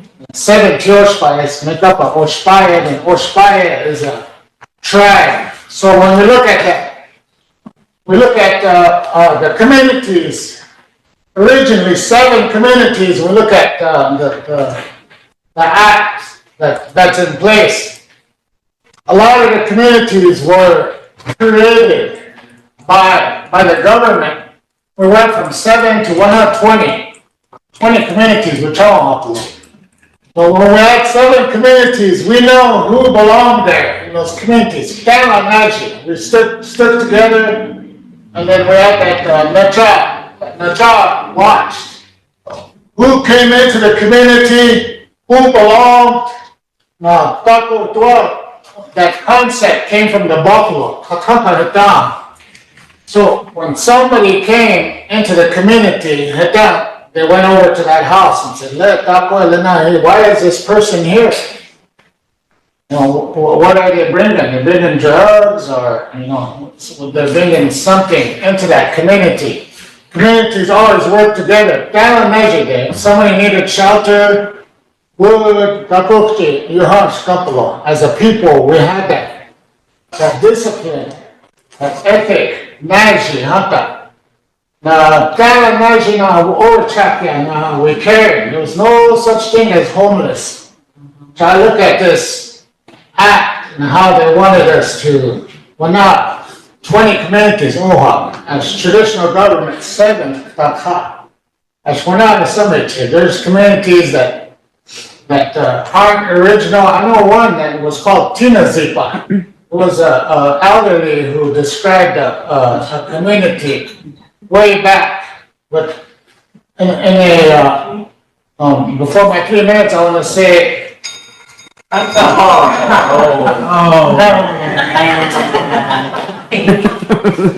You can have my 3 minutes. Just briefly, there was a Red Corps had a study, and had people come in. They said elderly people, they wanted to start a community for elders, and all they needed was one big room with just a kitchen, a bedroom, and a living room, and just a bathroom, just for elderly, because they don't need hallways or different rooms. And then also, the population rate, how many people, how many babies born, and that population, if there's any research or studies within that. Thank you. Ben? Just a quick one, I just want to know how many did you say, the houses you had? I said 216, is that altogether, or? That's just in the housing units? Yep. We have 216 in the housing units, but that includes 76 USDA, 60 tax credit, 5 bash. What's that? Dash? Bash. That's acquisition? No, that's the tenant. Okay, that's right, thank you. Any further discussion? Emily, would you mind reading this resolution in? Are you on the board? Yes, I should. Need a motion for emergency legislation. Motion by Emily for emergency legislation, seconded by Totes. Question by Ben. All in favor? 1, 2, 3, 4, 5, 6, 7, 8, 9, 10. 10. You have 11.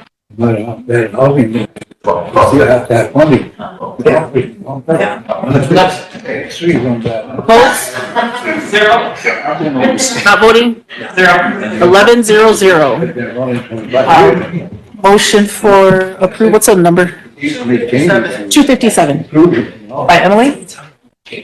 Motion approved by. Motion to approve, 2024. 257. 257, I should wrote that down. There a second? By Bill?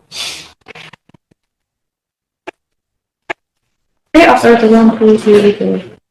Six whereas in order to continue receiving funds under the HASA of 1996, the Indian Housing Plan must be submitted to the U.S. Department of Housing and Urban Development by October 18th of each year. And whereas the SWA Corporation Board of Commissioners did approve the FY 2025 Indian Housing Plan on September 11th, 2024. And whereas the Rosebud Sioux Tribe has designated the Sioux Corporation as the tribal designated housing entity and the grant recipient of Indian Housing Block Grant, and with the condition that the tribe shall annually review the Indian Housing Plan and authorize its submission. And therefore be it resolved that the Rosebud Sioux Tribal Council approves the Corporation FY 2025 Indian Housing Plan. Therefore be it further resolved that the Rosebud Sioux Tribe certifies the following. The tribe shall assume the status of a federal official under the National Environmental Policy Act of 1969 and the other provisions of the law listed in 24 CFR 58-R.5, insofar as the provisions of the Act and such other provisions of the law apply to the Indian tribe proposed program pursuant to 24 CFR Part 58. 2. The tribe did review the Indian Housing Plan and is authorizing the submission of the Indian Housing Plan by the Sioux-Chong-Waucholi-Owayankopi SWA Corporation. 3. The Sioux-Chong-Waucholi-Owayankopi SWA Corporation is the tribally designated housing entity on behalf of the tribe and shall certify to the following. A. It will comply with Title II of the Civil Rights Act of 1968 in carrying out this act to the extent that such title is applicable and other applicable federal statutes. B. It will maintain adequate insurance coverage for housing units that are owned and operated or assisted with grant amounts provided under the Native American Housing and Self-Determination Act of 1996, the Act, and in compliance with such requirements as may be established by the Secretary. C. Policies are in effect and are available for review by the Secretary and the public governing the eligibility, admission, and occupancy of families for housing assisted with grant amounts provided under the Act. D. Policies are in effect and are available for review by the Secretary and the public governing rents charged, including the methods by which such rents or home buyer payments are determined for housing assisted as grant amounts provided under the Act. And E. Policies are in effect and are available for review by the Secretary and the public governing the management and maintenance of housing assisted with grant amounts provided under the Act. Discussion. Call for the question by Bill. All in favor? Oh, Bill seconded it. Okay, we need another question by somebody. By Lila? All in favor? 1, 2, 3, 4, 5, 6, 7, 8, 9, 10, 11. Opposed? 0. Not voting? 1. 1101. Thank you, girls. We need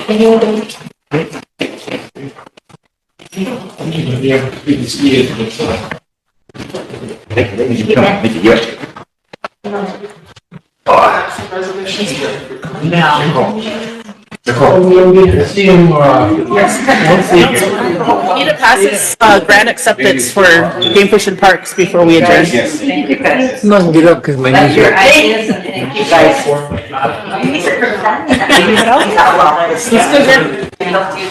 He's still here. Hey, Monica, take care. I was wondering if I could amend my motion from yesterday to include the other students from Todd County. Further, escape by Having the NASA trip, that was before. Oh, yeah, that's right. Just make a motion to reconsider and amend. Okay. 7, 8, 9, 11. Today for the St. Francis students. Do we have a quorum if Willie leaves? No. Seconded by, did you get Emily? Yeah, I don't think so.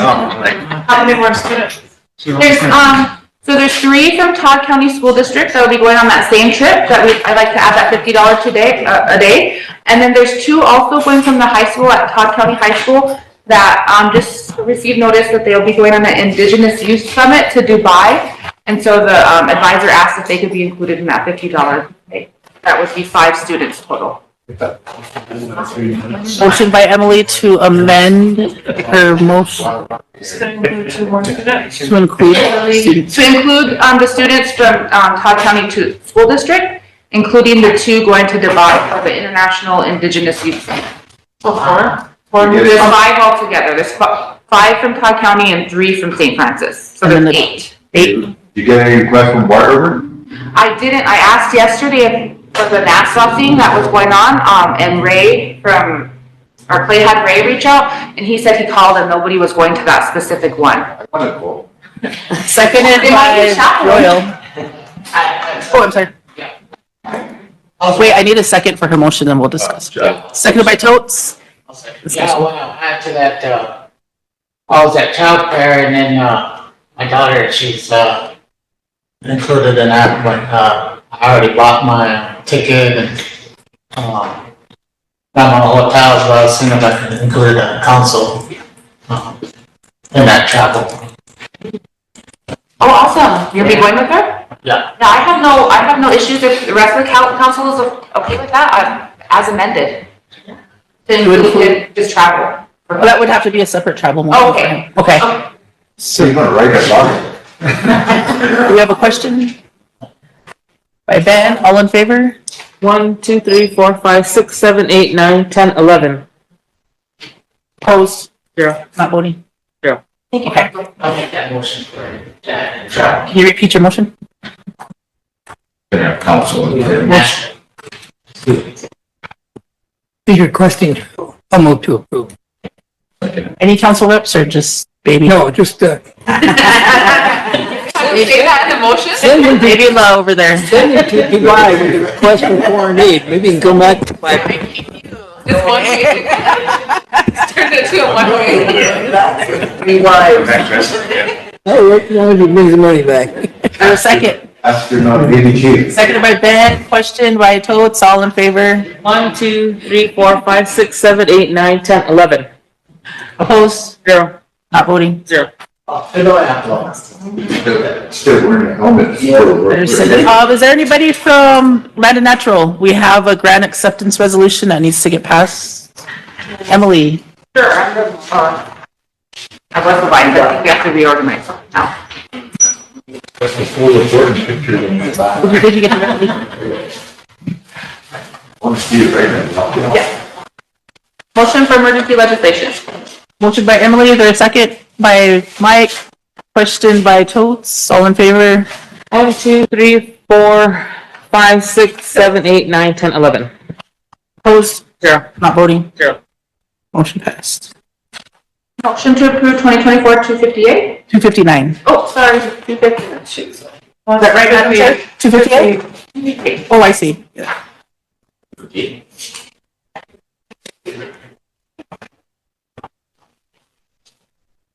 there a second? By Bill, go ahead and read it in. Okay, I'll start at the 1, 2, 3, let's try the 4th whereas. The Rosebud Sioux Tribes Department of Natural Resources is responsible for the management of the tribe's buffalo projects, and whereas the tribe's buffalo program is in need of equipment. And whereas the Intertribal Buffalo Council, ITBC, has successfully obtained funding through congressional appropriations for member tribes' buffalo projects and coordinates distribution of surplus buffalo to tribes from other entities, federal, private, state, tribal. And whereas the Rosebud Sioux Tribes Department of Natural Resources is in need of financial assistance to further develop the management of the tribe's buffalo herd, make improvements to the infrastructure and pasture, purchase equipment, obtain surplus buffalo from outside entities, and further support all efforts to promote buffalo restoration on the Rosebud Sioux Tribe. And therefore be it resolved, the Rosebud Sioux Tribe hereby authorizes the Rosebud Sioux Tribe Department of Natural Resources to apply for funding through the Intertribal Buffalo Council Herd Development Grant Program and all other funding opportunities available through ITBC for FY 2024 and any future opportunities or until such time this resolution is no longer valid. And be it further resolved that the Rosebud Sioux Tribe hereby authorizes the chairman or her designee to complete and sign all pertinent documents thereof.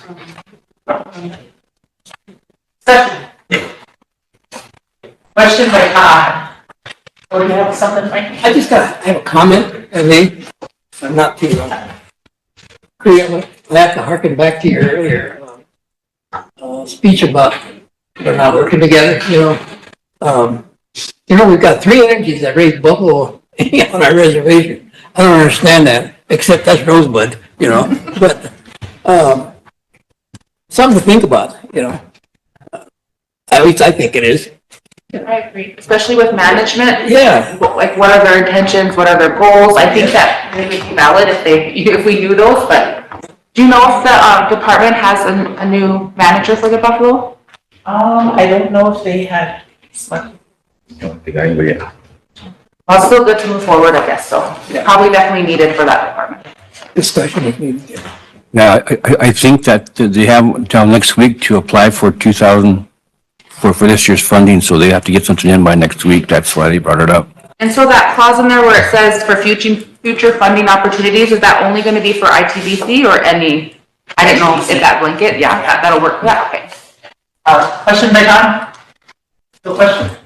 All in favor? 1, 2, 3, 4, 5, 6, 7, 8, 9, 10, 11. We have 3 more resolutions. I don't know, you wanna just go through them or does anybody have to leave?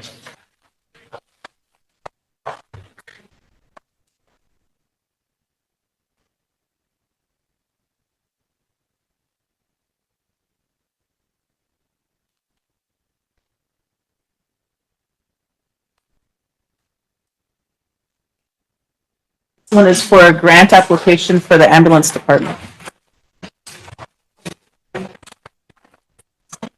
I'll be like, Mike, hope this don't take 5 minutes. Anyone on health board? Do you want me to read it then? Yeah. Motion for emergency? Is it emergency? Motion for emergency legislation. Motion by Emily, seconded by Toads, question by Mike, all in favor? 1, 2, 3, 4, 5, 6, 7, 8, 9, 10, 11. Motion to approve 2024-259. Motion by Emily, is there a second? By Mike? Read it in. Okay. 1, 2, 3, 4. Whereas the Rosebud Sioux Tribe Health Board met on September 19, 2024, and heard a report from the RST Ambulance Director wherein the Rosebud Sioux Tribe Ambulance Service will be applying for the 2024 EMS Regional Services Designation Grant Funding. And whereas the Rosebud Sioux Tribe Ambulance Service seeks authorization to apply for the 2024 EMS Regional Services Designation Grant. And therefore be it resolved, the Rosebud Sioux Tribal Council authorizes the Rosebud Sioux Tribe Ambulance Service to apply for the 2024 EMS Regional Services Designation Grant Funding. And be it further resolved that the President of the Rosebud Sioux Tribe is authorized and directed to sign and execute the acceptance authorization. Does that need to also include a designee if possible, or is that language okay? I think, do you think it should include a designee on there? Be okay, I think it should be okay. Any discussion?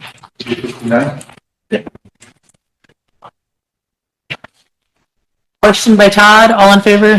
1, 2, 3, 4, 5, 6, 7, 8, 9, 10, 11. This next one, it looks like it's from Judiciary Committee. The Chief Committee or? Which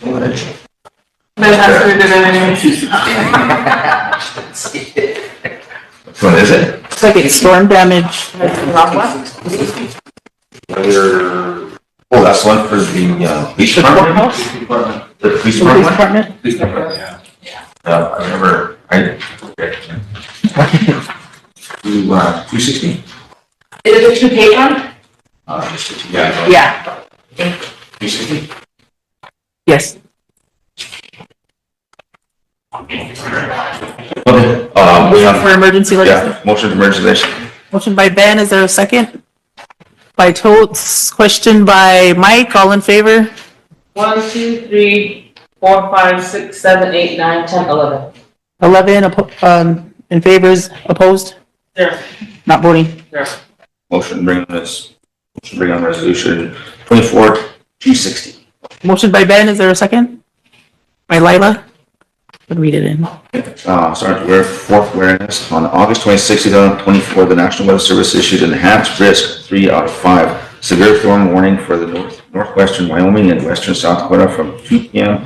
until 10 p.m. All hazards possible, including isolated tornadoes in south central South Dakota, 60 to 75 plus mile per hour wind gusts, 1 to 2 inches hail, deadly lightning, and locally heavy rain. And whereas the severe weather and high wind damage the roof and other areas of Building 140, an office near the RST Tribal Court building, currently in use by the RST Law Enforcement Services, as office space for administration of law enforcement services.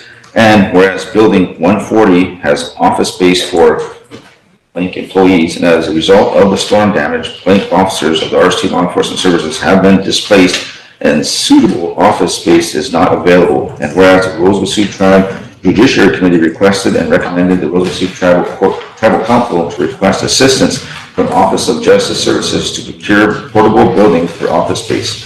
And therefore be it resolved, the Rosebud Sioux Tribal Council adopts and approves the recommendation of the Rosebud Sioux Tribal Judiciary Committee and requests assistance from the Office of Justice Services to procure portable buildings for office space, and be it further resolved that the President of the Rosebud Sioux Tribe or his designee is authorized and directed to sign and execute any necessary documentation and correspondence to request assistance from the Office of Justice for temporary and permanent resolution of unavailable of office space to the RST Law Enforcement Services. Are we gonna plug in those numbers?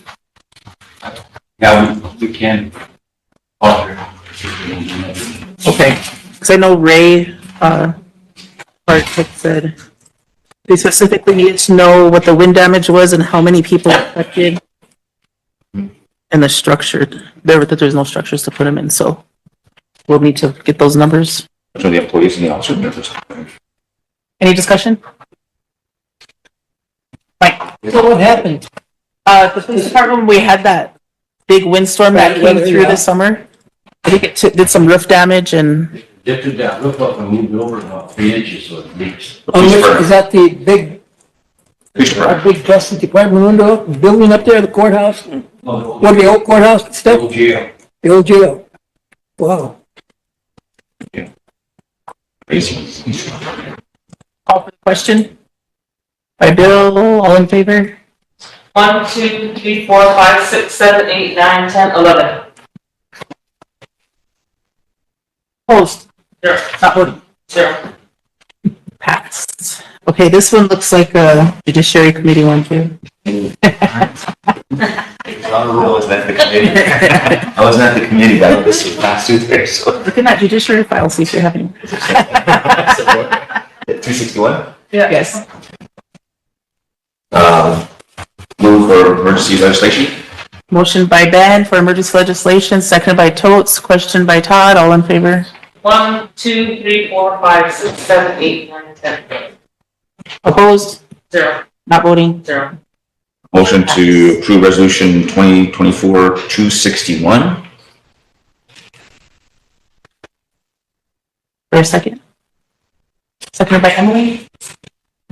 Start the fourth, whereas the U.S. Department of Justice Office of Justice Programs Bureau of Justice Assistance is seeking application for funding under the Edward Byron Memorial Justice Assistance Grants, also known as JAG, program CFE number 16738, in the amount of $47,565 with no match cost and a deadline of October 22nd, 2024. And whereas the grant application for the Rosebud Sioux Tribe will submit the develop material to educate the public and the advocate about court process procedures and advocate practices via training videos to post on the RST Court's website. And therefore, it be resolved, the Rosebud Sioux Tribal Council approves and adopts the recommendation of the Judiciary Committee and authorizes the Rosebud Sioux Tribal Council to submit the application, and be it further resolved that the Rosebud Sioux Tribal Council hereby authorizes the tribal president or the designee official to sign and execute all applications and documentation thereof. Discussion. Question by Emily, all in favor? 1, 2, 3, 4, 5, 6, 7, 8, 9, 10, 11. Opposed? 0. Not voting? 0. Motion passed. Emily seconded it. Huh? Oh, Emily seconded it? Oh, we need another questioner. Lila, questions. Overachiever over here. Motion to adjourn. Trying to make up for this morning. Motion by Bob to adjourn, is there a second? Oh, Is this, the amount here, given on that, courthouse, video, the training video? I think that's a good thing, but on the other hand, is there room available to hire Lakota speaking advocacy then? A lot of elders don't know how to use videos, especially me.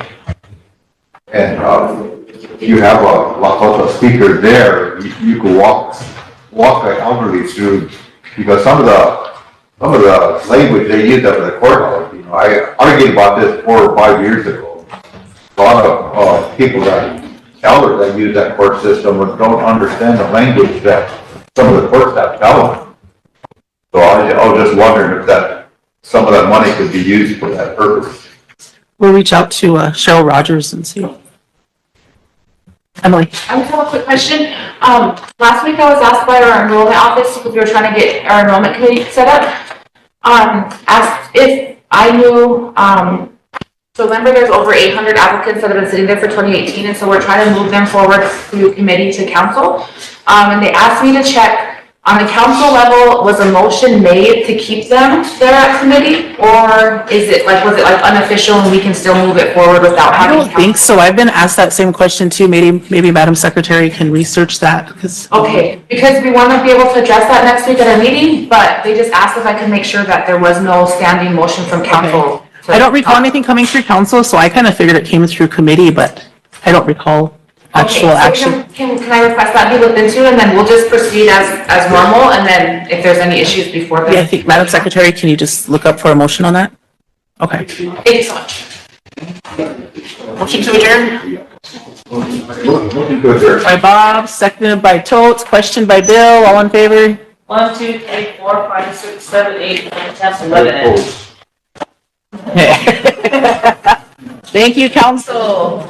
And remember tomorrow up at, Chicanga Employment, they're remembering those that have lost to suicide tomorrow. Oh, yes. They're having an all-day deal at Lori's program, so. President Wood might put out an admin leave. Yeah, so I encourage everyone to go if they can.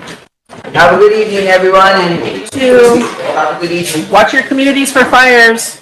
Yeah.